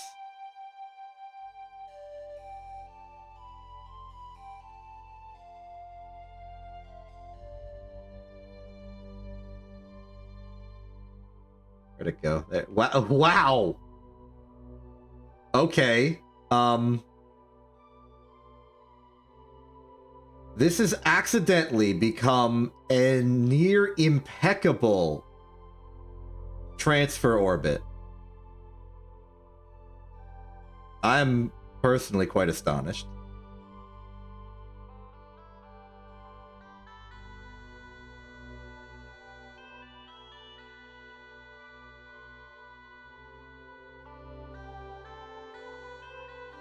Okay, in terms of actual physical position, we're a little too high.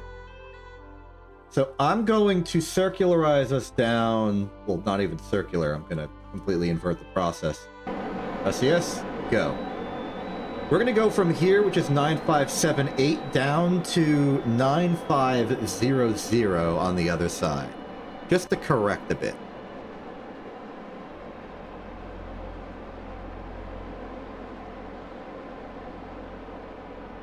Ourselves a little 9578 there, and then we do a 950 here.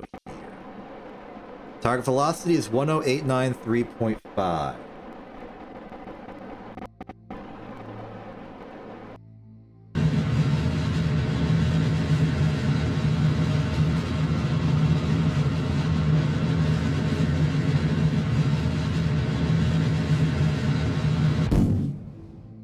Stage.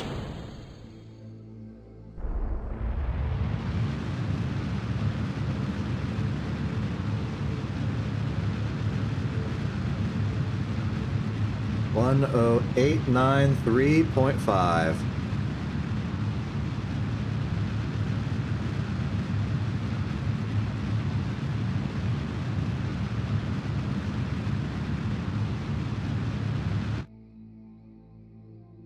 Might have overcorrected there.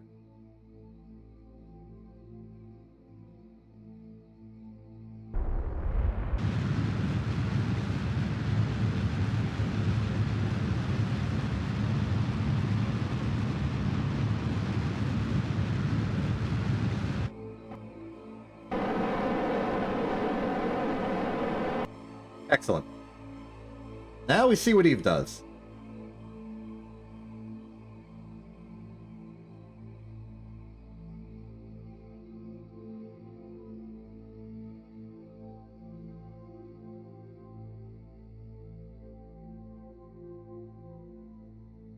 When we get to the bottom, I will circularize the other half to 9500. 9550, sorry.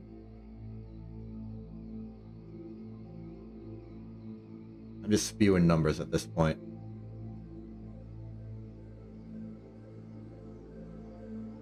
Yeah, retrograde ever so slightly. We are at 9500 million. And we want to go to 9550. 10972.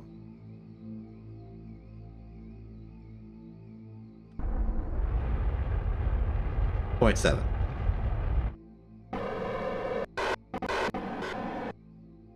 Good. Bottle repellent is convenient. I appreciate it now. I'm almost out. I am almost out. Okay. Good to know I am almost out. I have no map. I'm glad I modded it out. I've been accidentally trying to press the map button. I don't know where that instinct came from, considering I haven't had a map in a long time.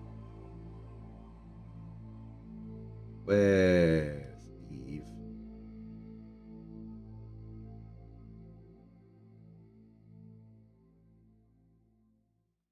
There it is.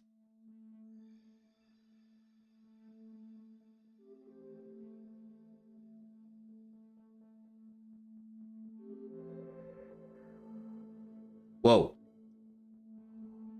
We're like there.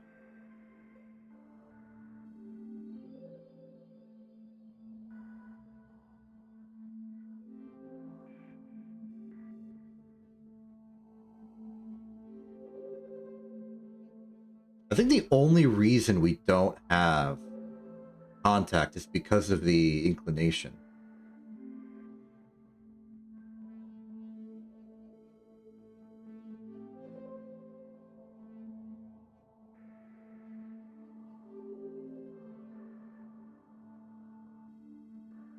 So right when it crosses, right when it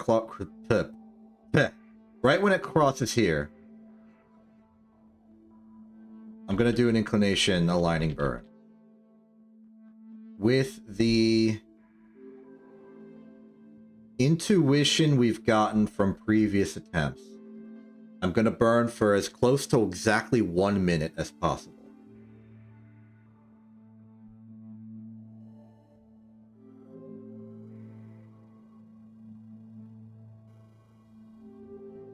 $9:30, close enough. Okay, we burned for 30 seconds. Well, we've started at the 30-second mark on the in-game mission elapsed timer. So we wait for 30 to come around again. I know this is suboptimal.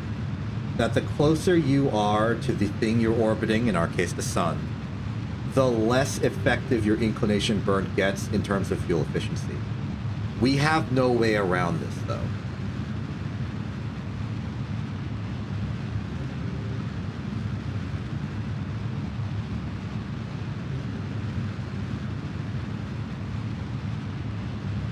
We're only going to be able to see the difference in inclination well close to our target. Which means that for Eve and Moho specifically, our inclination burns are going to be a pain.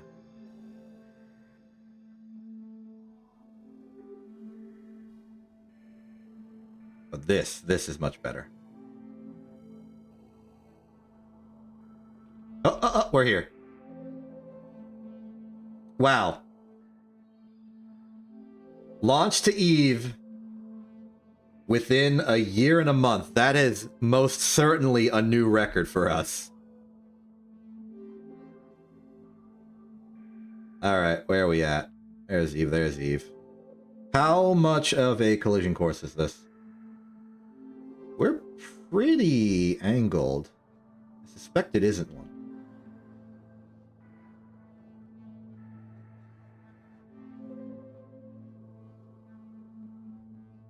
Oh, it's getting steeper, though. Definitely a low energy orbit.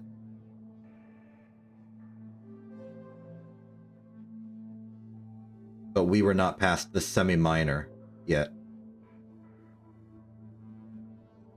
I guess just the regular minor. There's us crossing over a pole.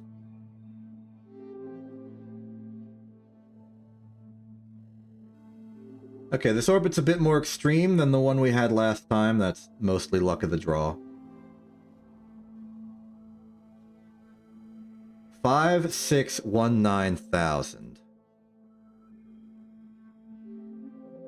Let's go down to 200,000 as before. Target velocity is 5,678. Funny coincidence. Let's burn for 1,000 meters per second.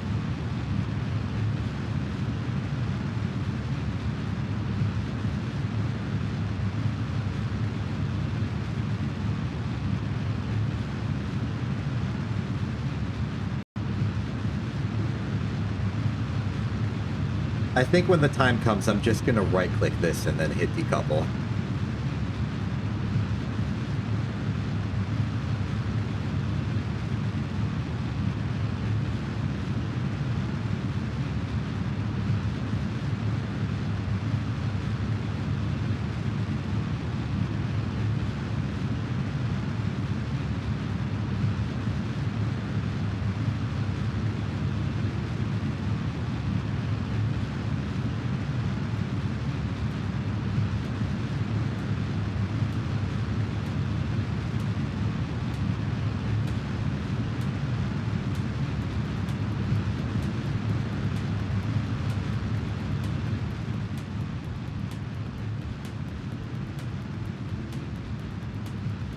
That looks pretty.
We can proceed.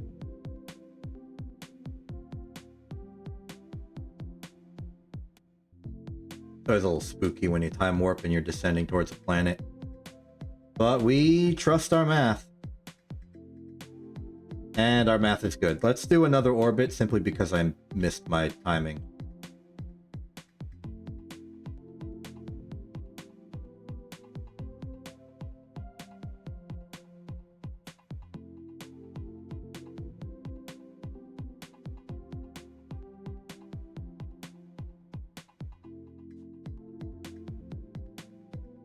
Five, four, three, two.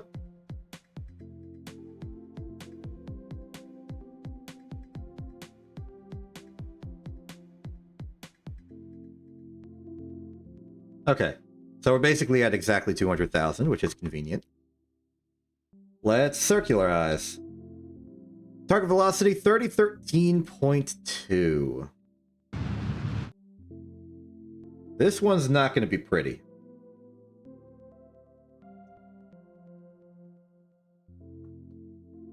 But it's necessary.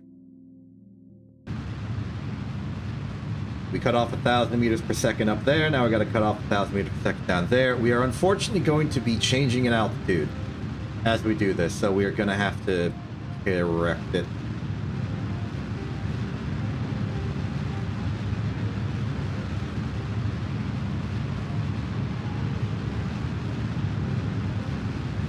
Given the nature of our approach strategy, we very seldom have high energy entry, like hyperbolic trajectories. And that's both good and bad. It's good because our heat shield will not explode, and it means that we will always be able to have some very good control over our resulting velocity when we enter. The bad news is that we can't take advantage of heat shield aerobraking.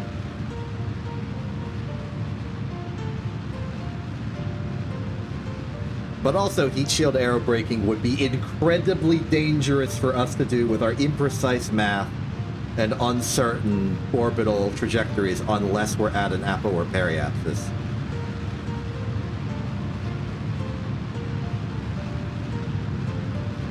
Heck, how would I even calculate the amount of aerobraking that would occur from one pass? It's like not well defined.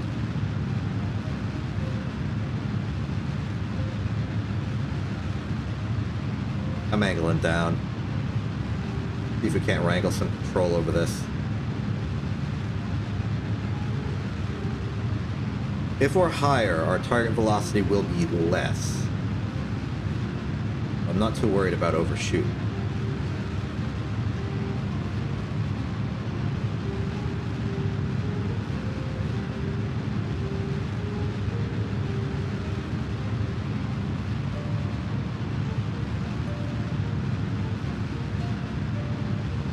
Okay, I'm going to cut it there and just go to apoapsis to see where we're actually going to circularize.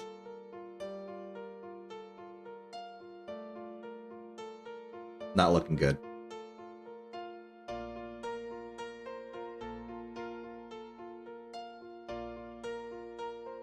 Okay, we're actually at like 457,225. So we want 2486 right now. Which is actually faster. That's concerning. No, sorry, 248. No, yeah. Okay. What this tells us that our orbit is slightly lopsided.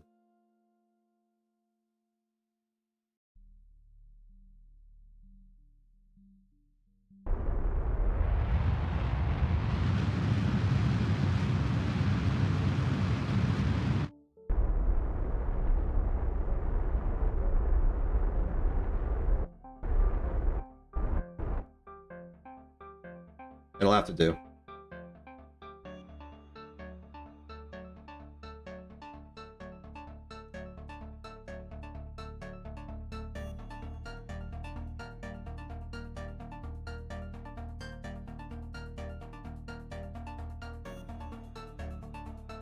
Okay, that's very reasonable, and we can work with that. So, 198892. Target velocity is 3016. Go. Just do this as fast as possible. The gravity well is making us miss our target window. But as long as we're close, we'll be close.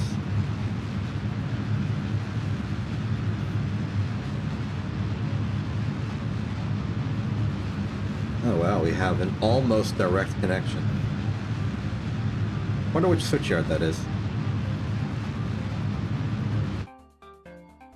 Okay. Now we're gonna warp around a little bit just until we start seeing the sunrise on the other side.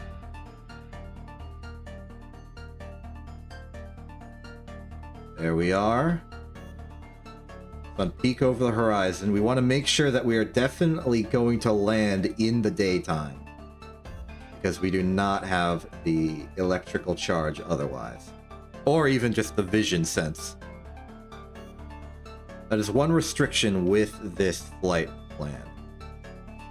So 200,000, we can afford to eyeball this. 2846.4, okay.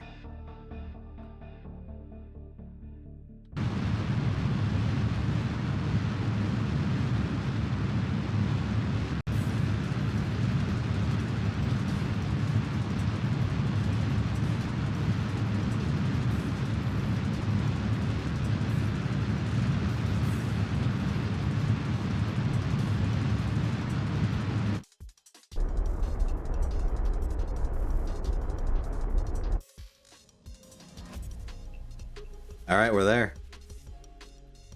It is time to do the thing where we land on the planet, hopefully. This will be our final attempt. Hey, look, water. That's good. If we fly this way and we get over water and land, we can get like a coastal thing. That'd be nice. Alright.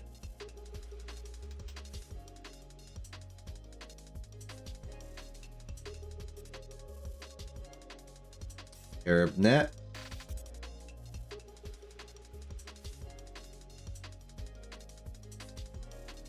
I just like it. I just like to have it. I just think it's neat. Explodium Sea. I forgot it was called that.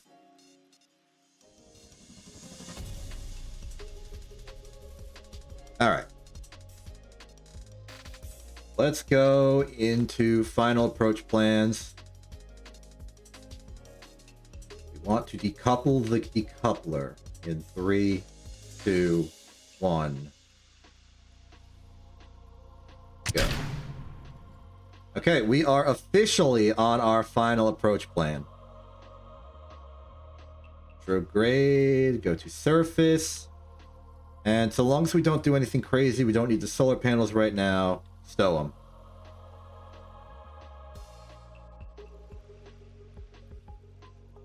I said stow them. There we go.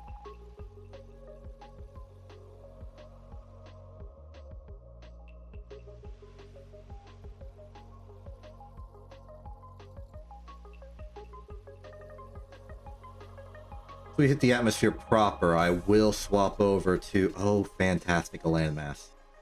Once we hit the atmosphere proper, I'm going to switch over to removing SAS and doing propeller control. It looks like we're going to overshoot. There's a lot of interesting terrain, but it might require a bit of fancy flying later on, though. In the interest of protecting us against the plasma blackout, I am going to unlock the propellers now.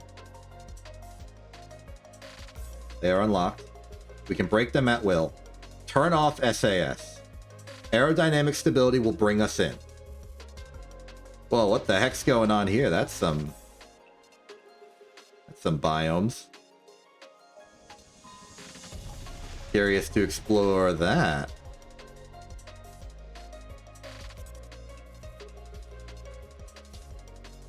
Assuming everything goes well, we should be able to fly back over there, maybe. Even just being on one of the coasts would be fine for us.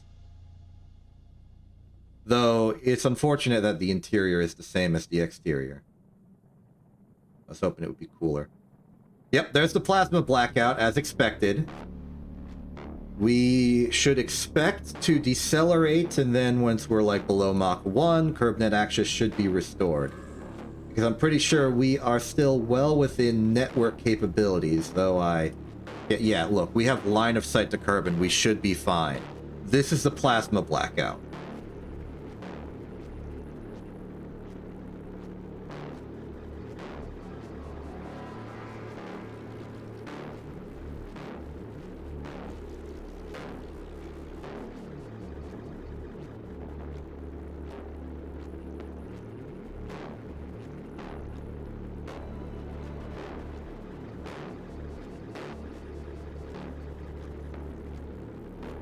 At this point, there's nothing left to do but watch.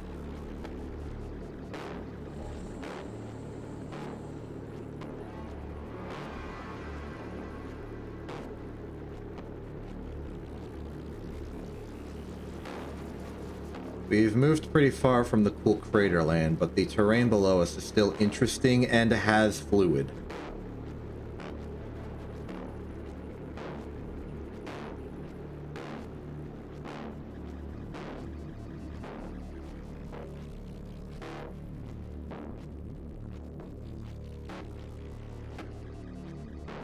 Okay, we're now subsonic. As expected, the plasma blackout is over.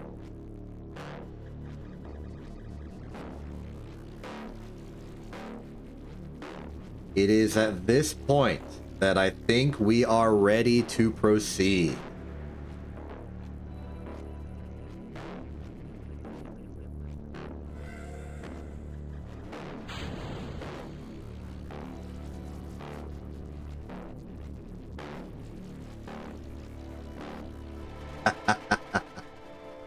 Okay, so to start off, I like the biome right below us. I think that one might be interesting to explore. So I'm going to just try and descend straight down. Ooh, Foothills is also an interesting one. Oh, this one might be tough to land on. Let's just make sure that we do have, like, full thrust control.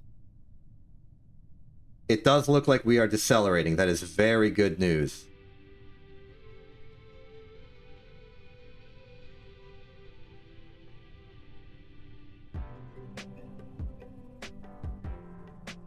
Let's keep the battery ready to go.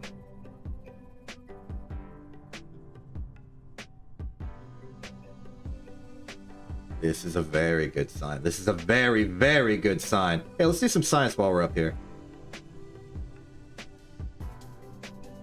Is it safe to transmit? Do we have the battery to transmit?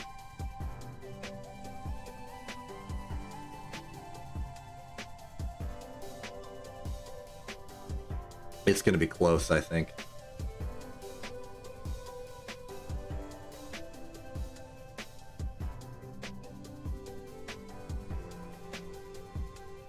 We're good. We're good.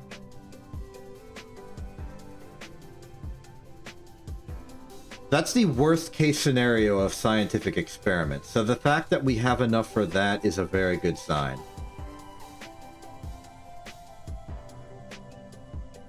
Excellent.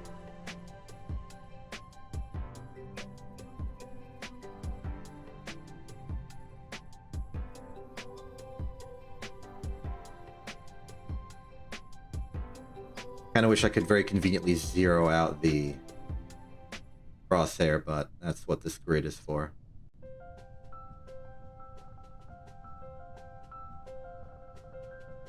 Okay, we're definitely slowing down. The soup is thickening.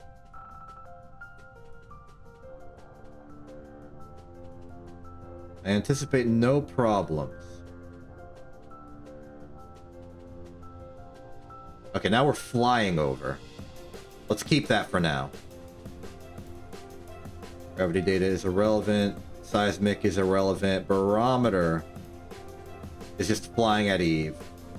And thermometer is flying over Eve's peaks. We can transmit this safely.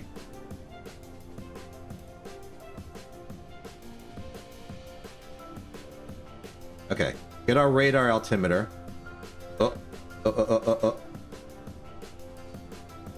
Propellers were doing a wacky thing.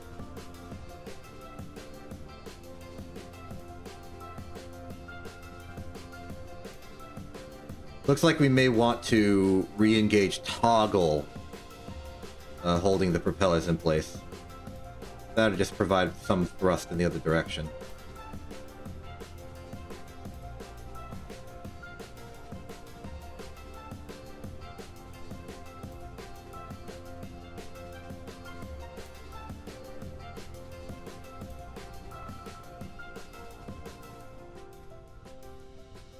Still, this is very good. I'm going to be as careful as possible with this initial landing, but once we start flying on our own, I'll start testing the limits of this thing. But I want to make sure that we have a landing profile established.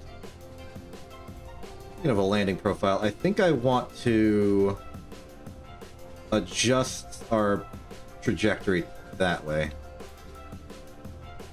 Oh, it turns out that the battery pack below us is a lifting body, so we just sort of glide in. It's real nice.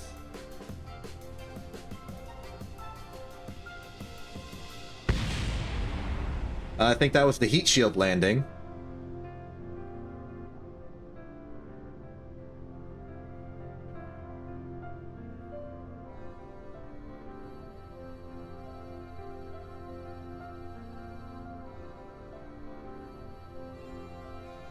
I think that's good. That looks shallow. 2 kilometers up.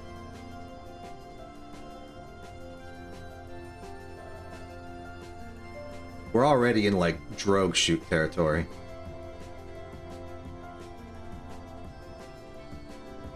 One inconvenience is that our field of view perception of the biomes is not very good, so we'll have to fly pretty high up if we want to recollect our bearings.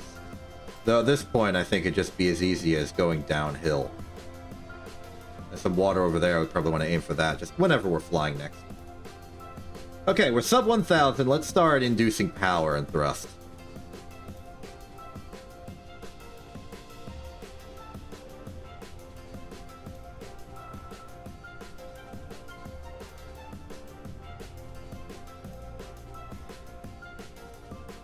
Gently.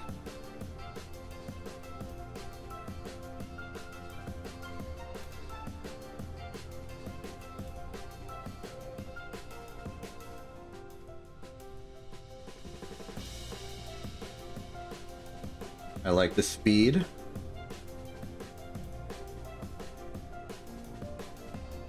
I like the pretty bubbles as well. Okay. Let's fall a little bit.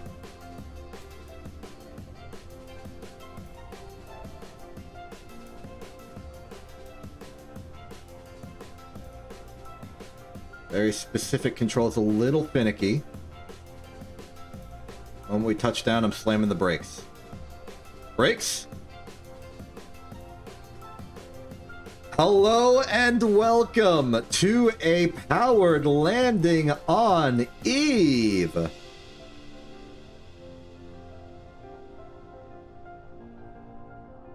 We did it. I do notice that we are flighting. This is actually a problem. Maybe I should have, maybe not necessarily landing gear, but those like grip pads, I should have added one. That's okay. Still, this is an unmitigated success. We've gone from Kerbin to Eve without a map and without even parachutes. We've managed the propeller landing. Now, the bad news is that I don't really know how I'm going to secure the vessel. Oh.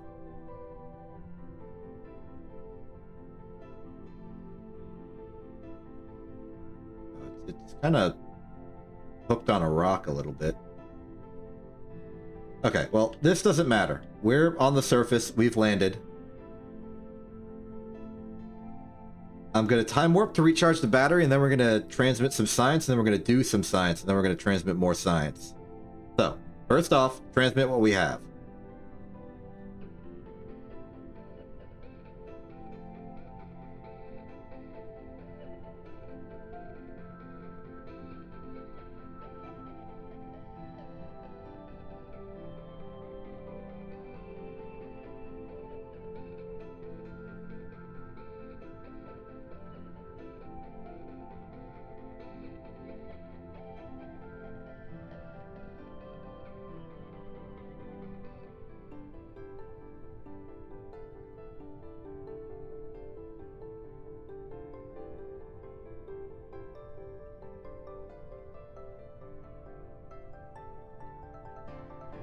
I'm just very satisfied with this. I'm just sort of pleased with myself.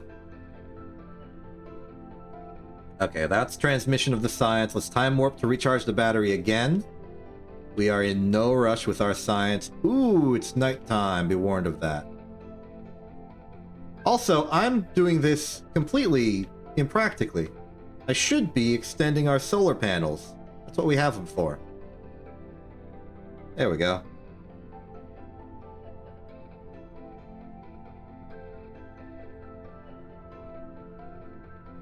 That's at least good to know that we can survive an Eve night. Okay, science. From Eve's peak. Keep that. Let's do some seismic data. Good stuff. Law of gravity. Very strong. Log pressure. Good. Log temperature. And we will use one of our goos. Saving the rest for other biomes. Alright, transmit it.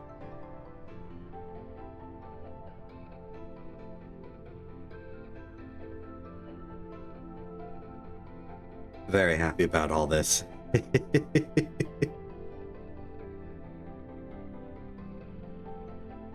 I apologize for not specifically pointing out your message, Silent, but also hello to you.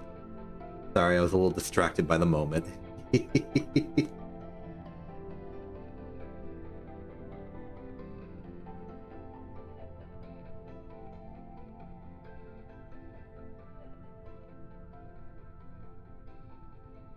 I'm just on Eve now.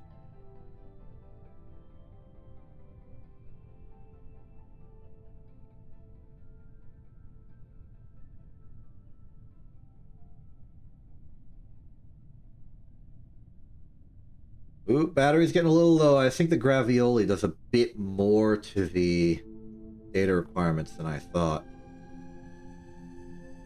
Uh-oh. Oh, that was close.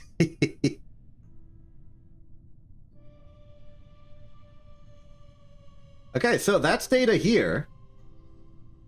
Let's try fly. Retract the solar panels, just so they don't get sheared off by wind or whatever. And as much as I don't remember what biomes we have been to, I do know that we've never been into the ocean yet. So I'm gonna go that way. So, forward relative to the camera currently. Engage. We have thrust. We have a lot of thrust. Wow.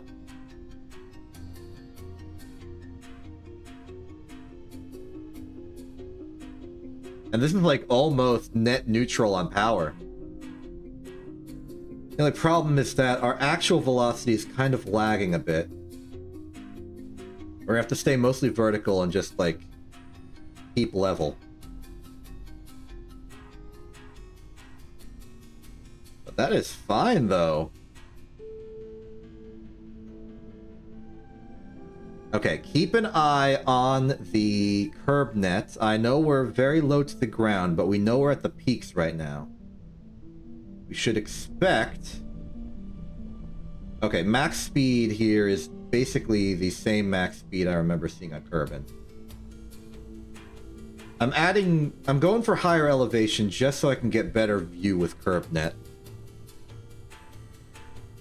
Who knew 72% wasn't particularly sufficient? Are we losing control? Okay, yes. High speeds cause atmospheric instability in flight.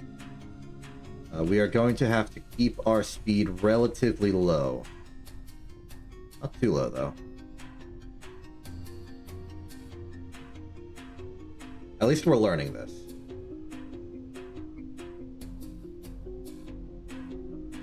It's not perfect flight, but it is flight.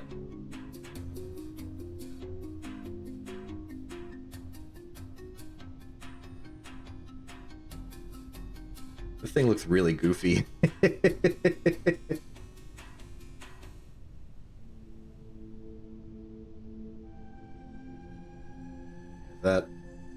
This a good picture for the thumbnail, perhaps? Just a goofy little propeller thing flying around Eve. I think it is.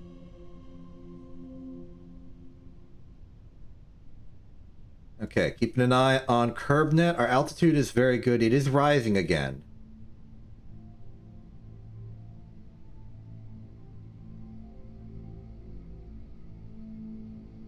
It's very likely, if we've done this before, that we will be able to check the fluid spectrovariometer or whatever it is called. Oh, hey, that was what it was called. Or that was 75% of what it was called. In flight, and see if we've gotten this data before.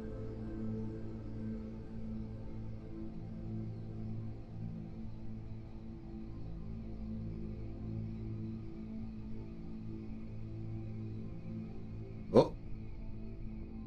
Okay, attempting to roll does not bode well for the system. I wanted to level the propellers in flight.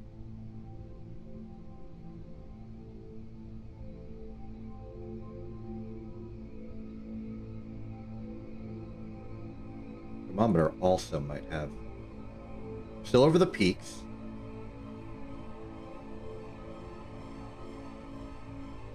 There's also a foothills somewhere. That one might be a scavenger hunt to find. And more likely, I'm going to forget it exists.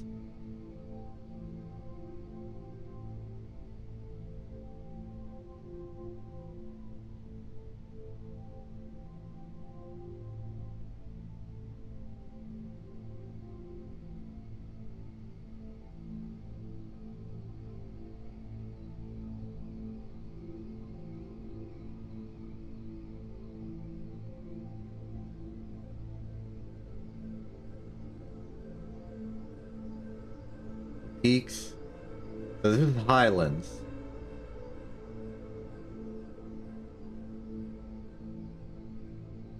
I think the Highlands may be the one that we landed on where we didn't have control until after we landed. So I'm gonna make the executive decision to skip it for now, check it later, and go closer to the ocean side.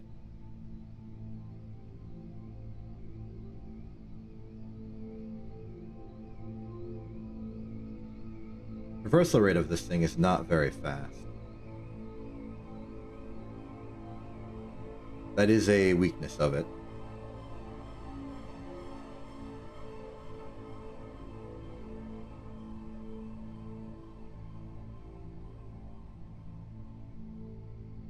Ooh. There are certain directions this thing is not happy to be oriented at.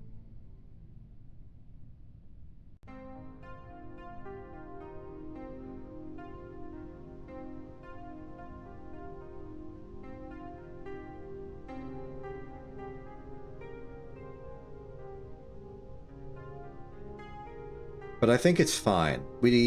Their main profile is go up really high, fumble around in the middle atmosphere until we have something we like, and then just slowly descend vertically.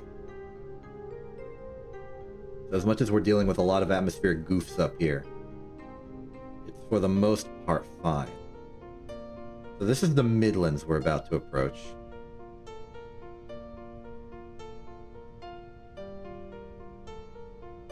I'm gonna do another temperature log just to see if this is what we're looking for.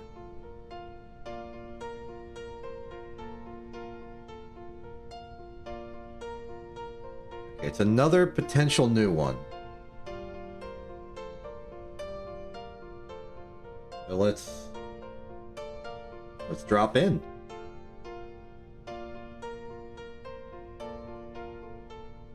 We're gonna be falling for a bit.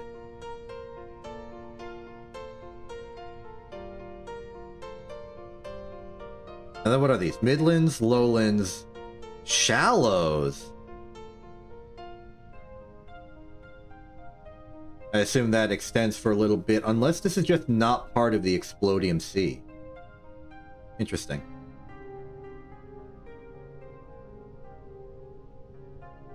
Might have to travel quite far for that. I wonder if we'd get better results on our flight profile if we went really, really up. And then over.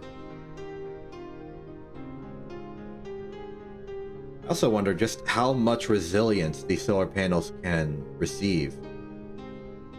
If we had them deployed and they worked deployed, Theoretically, we could just fly for as long as a single trip takes, provided it's daytime.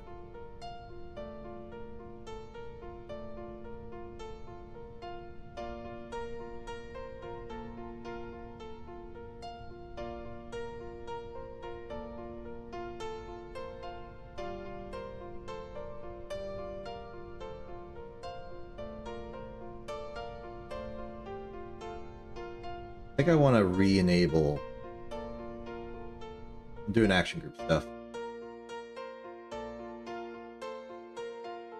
I want to swap this from disengaging servo lock to toggle lock.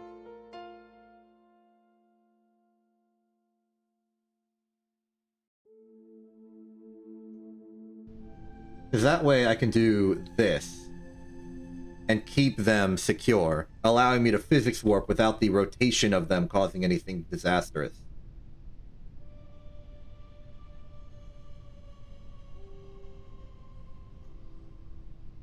I would like the ability to lock their ability to rotate backwards from the direction I desire, like just a mono-directional locking. I wonder if that's already a thing somehow. Okay, we are at 700. This appears to be a bit of an awkward slope, though there is a flat bit here. Engage motors.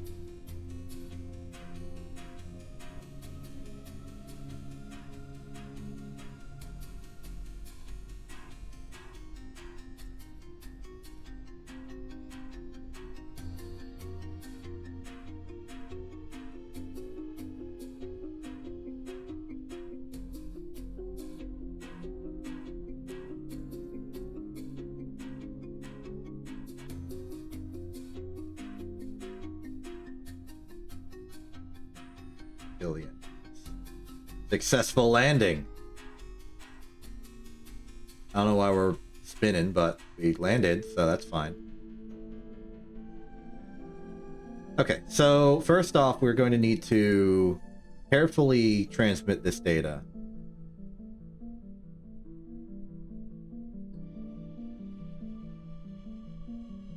Yeah, that was over the Highlands. Let's return it.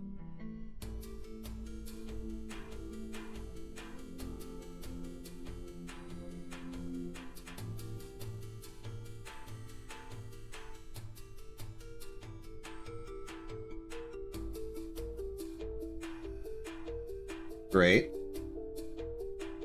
Now we time warp. Wait, before we forget. Solar panels.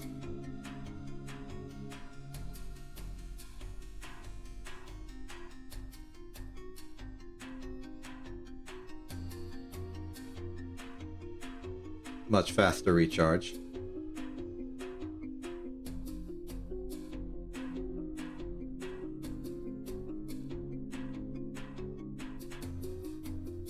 Now we can do the full sweep. Run atmosphere. Keep it. Log pressure. Keep it. Log temperature. Keep it. Log seismic data. Keep it. Log gravity. And now we transmit. Oh, wait. One goo. And now we transmit all.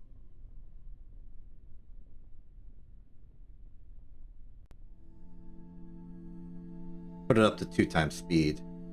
I know we got really close with transmitting the data last time we did this, but with the solar panels deployed and everything good, I think we'll be fine. After this, I need to hop into the air for a second to get the spectrovariometer for in-flight here, because I did not pick that one up on the way down.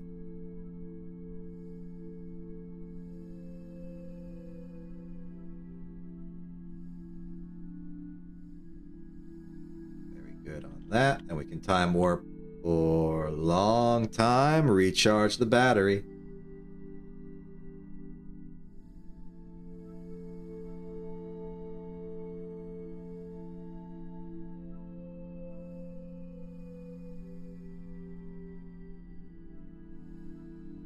Then just a quick hop, just this slightly up and then right back down.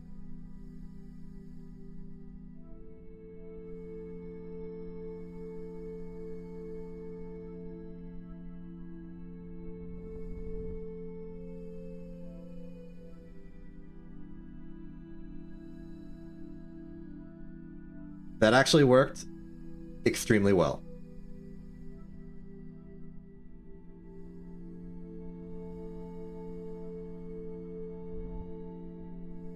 There we go.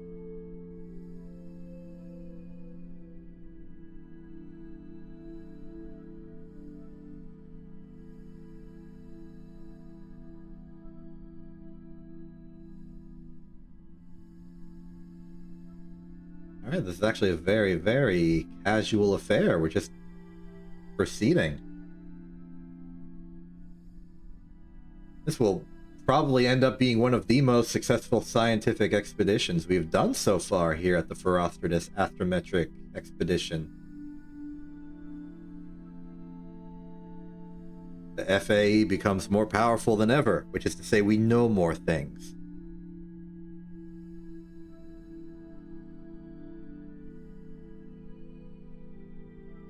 Okay, so I figure we just do another hop.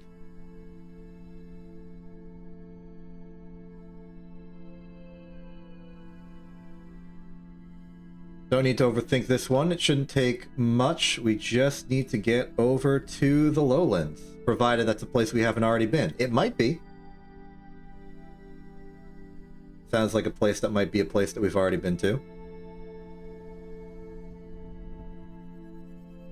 Let's stow these, just in case. I don't want our speed to get too high, flight a little too wild.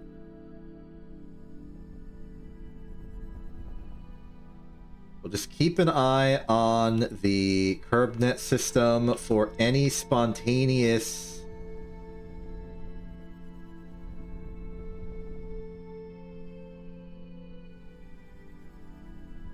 loss of control.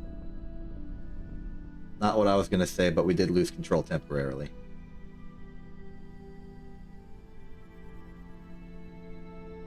I'm just going to hold stable and then... yeah, just let it fly.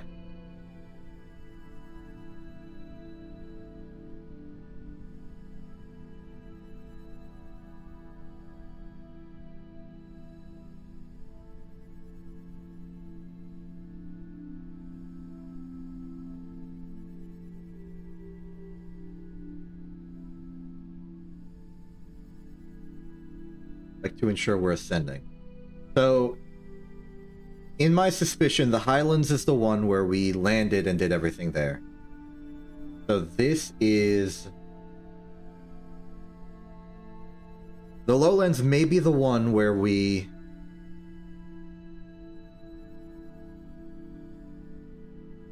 yes, okay, the lowlands is one we have already completely done via the first landing. That's good intel. Oh, but we don't have the spectrovariometer. Did we not bring a spectrovariometer on the first mission? That is a strange... No, wait. We may have done it in, like, the upper atmosphere. That's okay. Regardless, I'm going to proceed to the shallows immediately. Part of the reason I'm doing this is because I'm not so certain, given the start of this stream, that this ship is safe to just sit there on land. So if I'm going to, like, save the game, leave, and come back later, I would like it in the ocean. Or just a body of liquid.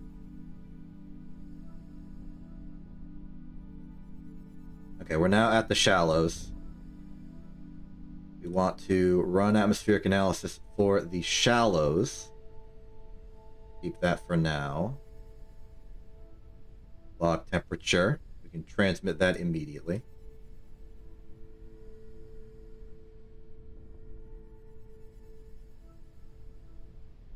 What's this? Oh, it's just more shallows somehow. I guess it's like a difference in elevation. Actually, in that case, I would like to get into the water part of the shallows.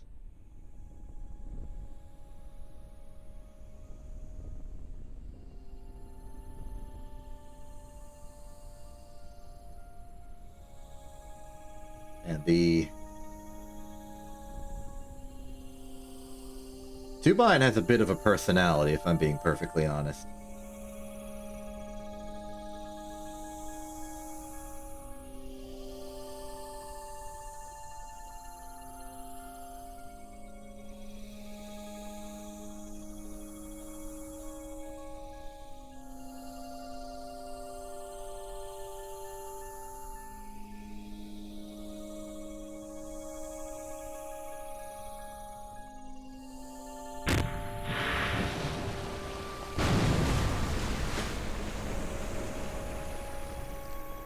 Alright, we're good. Let's transmit that data.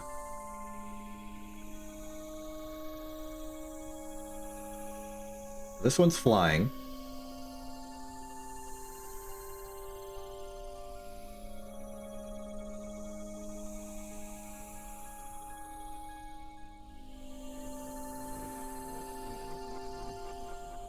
How that way is the sun right now? Yeah, it's pretty that way.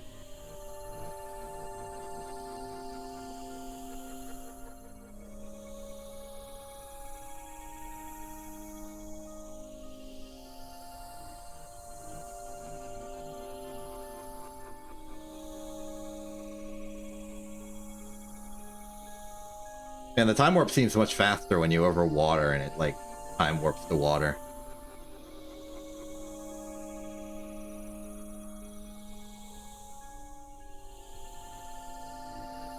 And now we can review this one.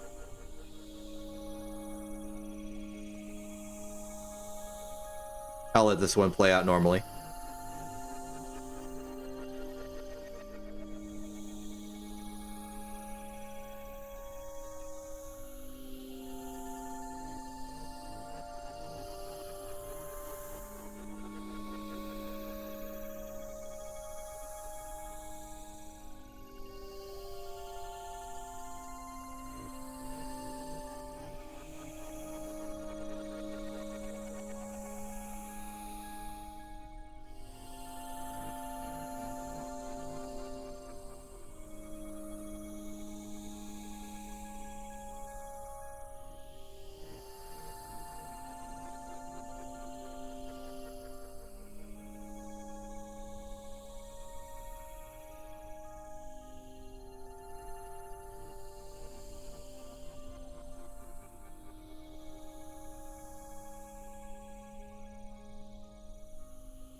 So, if you can't do fluid stuff while floating, but there is land in this biome, what happens if I land on the land in the biome? Can I suddenly do that stuff? Actually, here's the question. How good of a boat is this?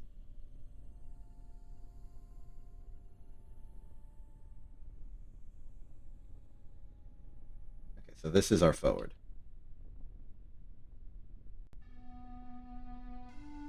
I don't think it's that good of a boat.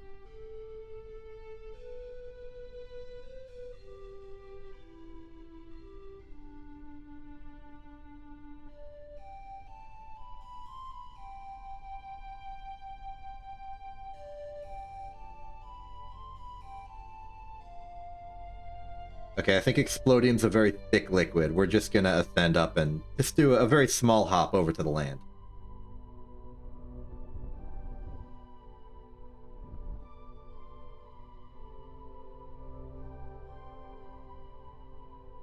See if that changes anything.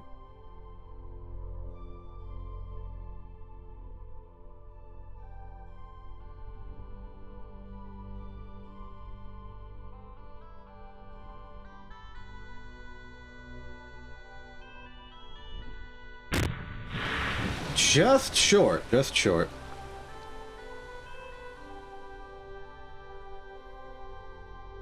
That would be a really good time for this thing to secretly be a boat.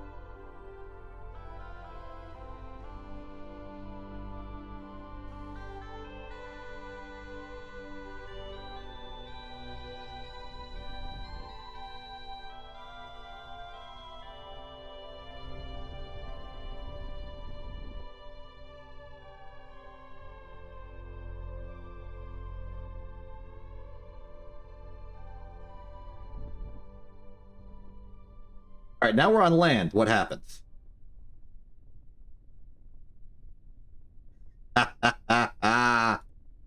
We're cheating the system. We're getting multiple science from one biome.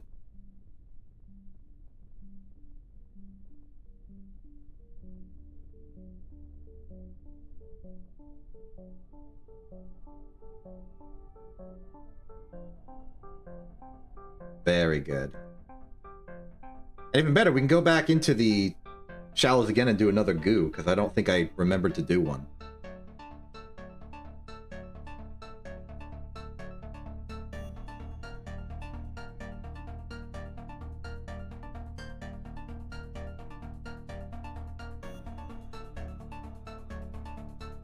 We're cheating Eve science.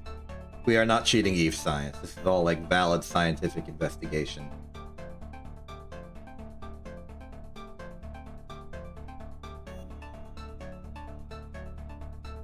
I don't like how jittery that's getting.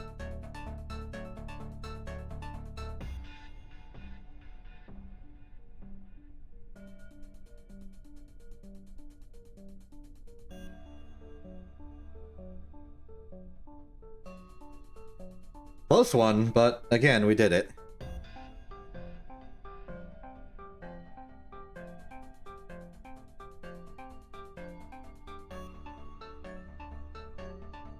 Okay, so now it should just be an easy matter of going back into the water real quick, doing that last goo, and we'll have gotten like 4 whole biomes of stuff.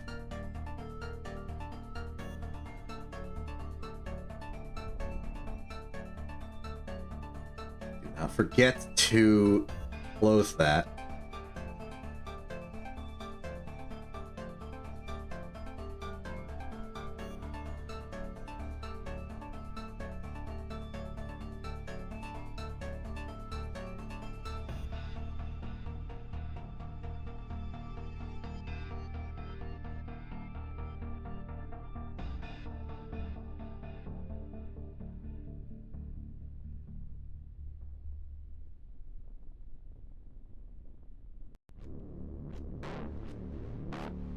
Don't give me the spooky music for this. We're doing fine.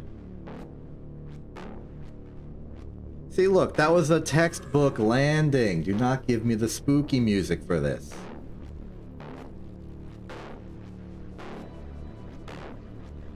I'm vetoing the spooky music. You're not doing this to me right now.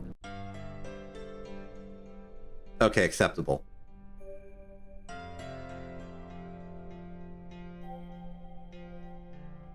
Okay, so we did it. We've created like the best science probe rover thing we've ever made. It's not even like theoretically done. We could just go to more Eve biomes, though we did get a lot of biomes in one small area. If we go further out into the water, we might get to the proper Explodium Sea. Uncertain. There's also like ever so subtle tiny bits of footlands off into these mountain ranges. Very exciting. But, like, I think we've successfully scientifically conquered Eve to an extent. Though the hard part of Eve is always the getting off of it part.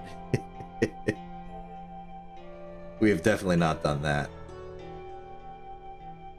But from this, we have a very, very good influx of science. I don't know if we're going to use it for anything, but I'm glad to have it. And I feel confident moving from Eve to another celestial body for the time being.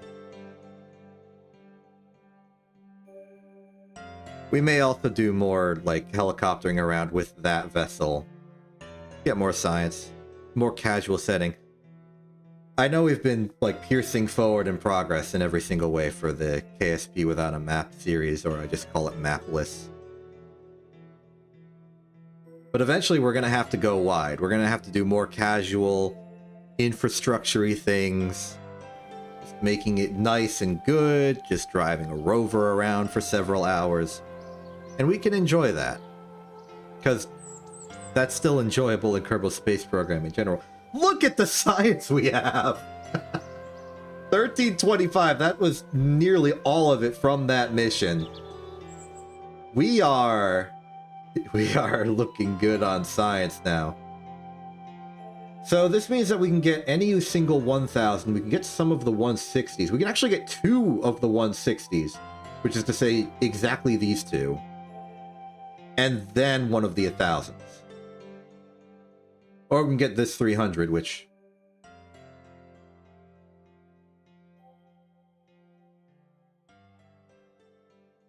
The thing that always made me worried about this heat shield was that it had no ablator. So I was never really certain, like, how good it is at its job. But if we can learn how to successfully use this, this might be a good way of improving our technology. Like, wow, it actually weighs less. If we use this,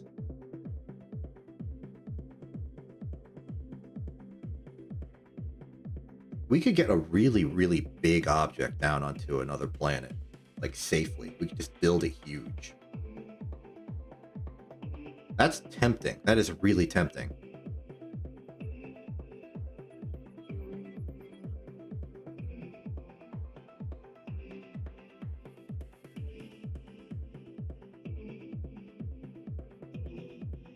I don't know. I really don't know.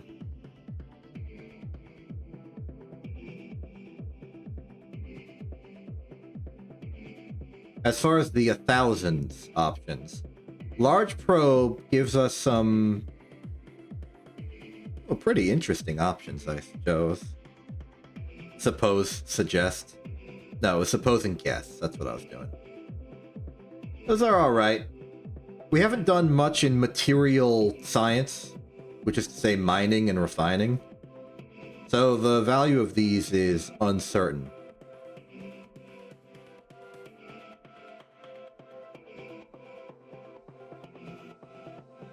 RTGs, though. If we have RTGs, we always have power.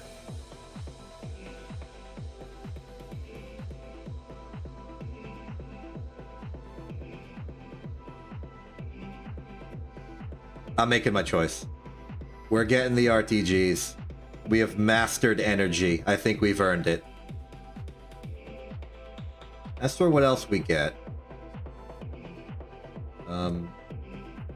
the claws, interesting. I mean, these are, like, we can very easily just do some moon mission and get some of that science from, like, a random crater we haven't been to yet. We can even do it from Minmus or whatnot. So I think I'm going to just be like, yep, okay, we want to try out the fancy new heat shield. We can run some tests. We can do experiments. We can see how hard we can slap that thing into Kerbin's atmosphere and still come out alive. This is very good. I don't think this was a very big day for the actual mapless challenge. It was mostly a big day in that I built a helicopter. That's not really a vessel design I'm used to. I tend to make my ships very simple, streamlined, and straightforward. Except I have a particular Mars lander, that Duna lander, that is a little out there. It's like a twin-engine nerve that, like, has its command module in the center, and the two nerves are radial. The whole middle section can just jettison the engines and go up on monoprop to reconnect with the, like, Apollo-style capsule, command capsule stays in orbit type mission. Not the point, though. Point is, I tend to make ships that are, like, simple, effective, But I just built a helicopter, and I'm happy about that. Okay, I'm gonna go now. I got like 2 hours until the Acela stream. This should be the start of Right Wednesdays if you're interested in the Ace Attorney series. I am gonna go now. Good time. Good time. I'm Exception. This is InTV. Have a good day and good night.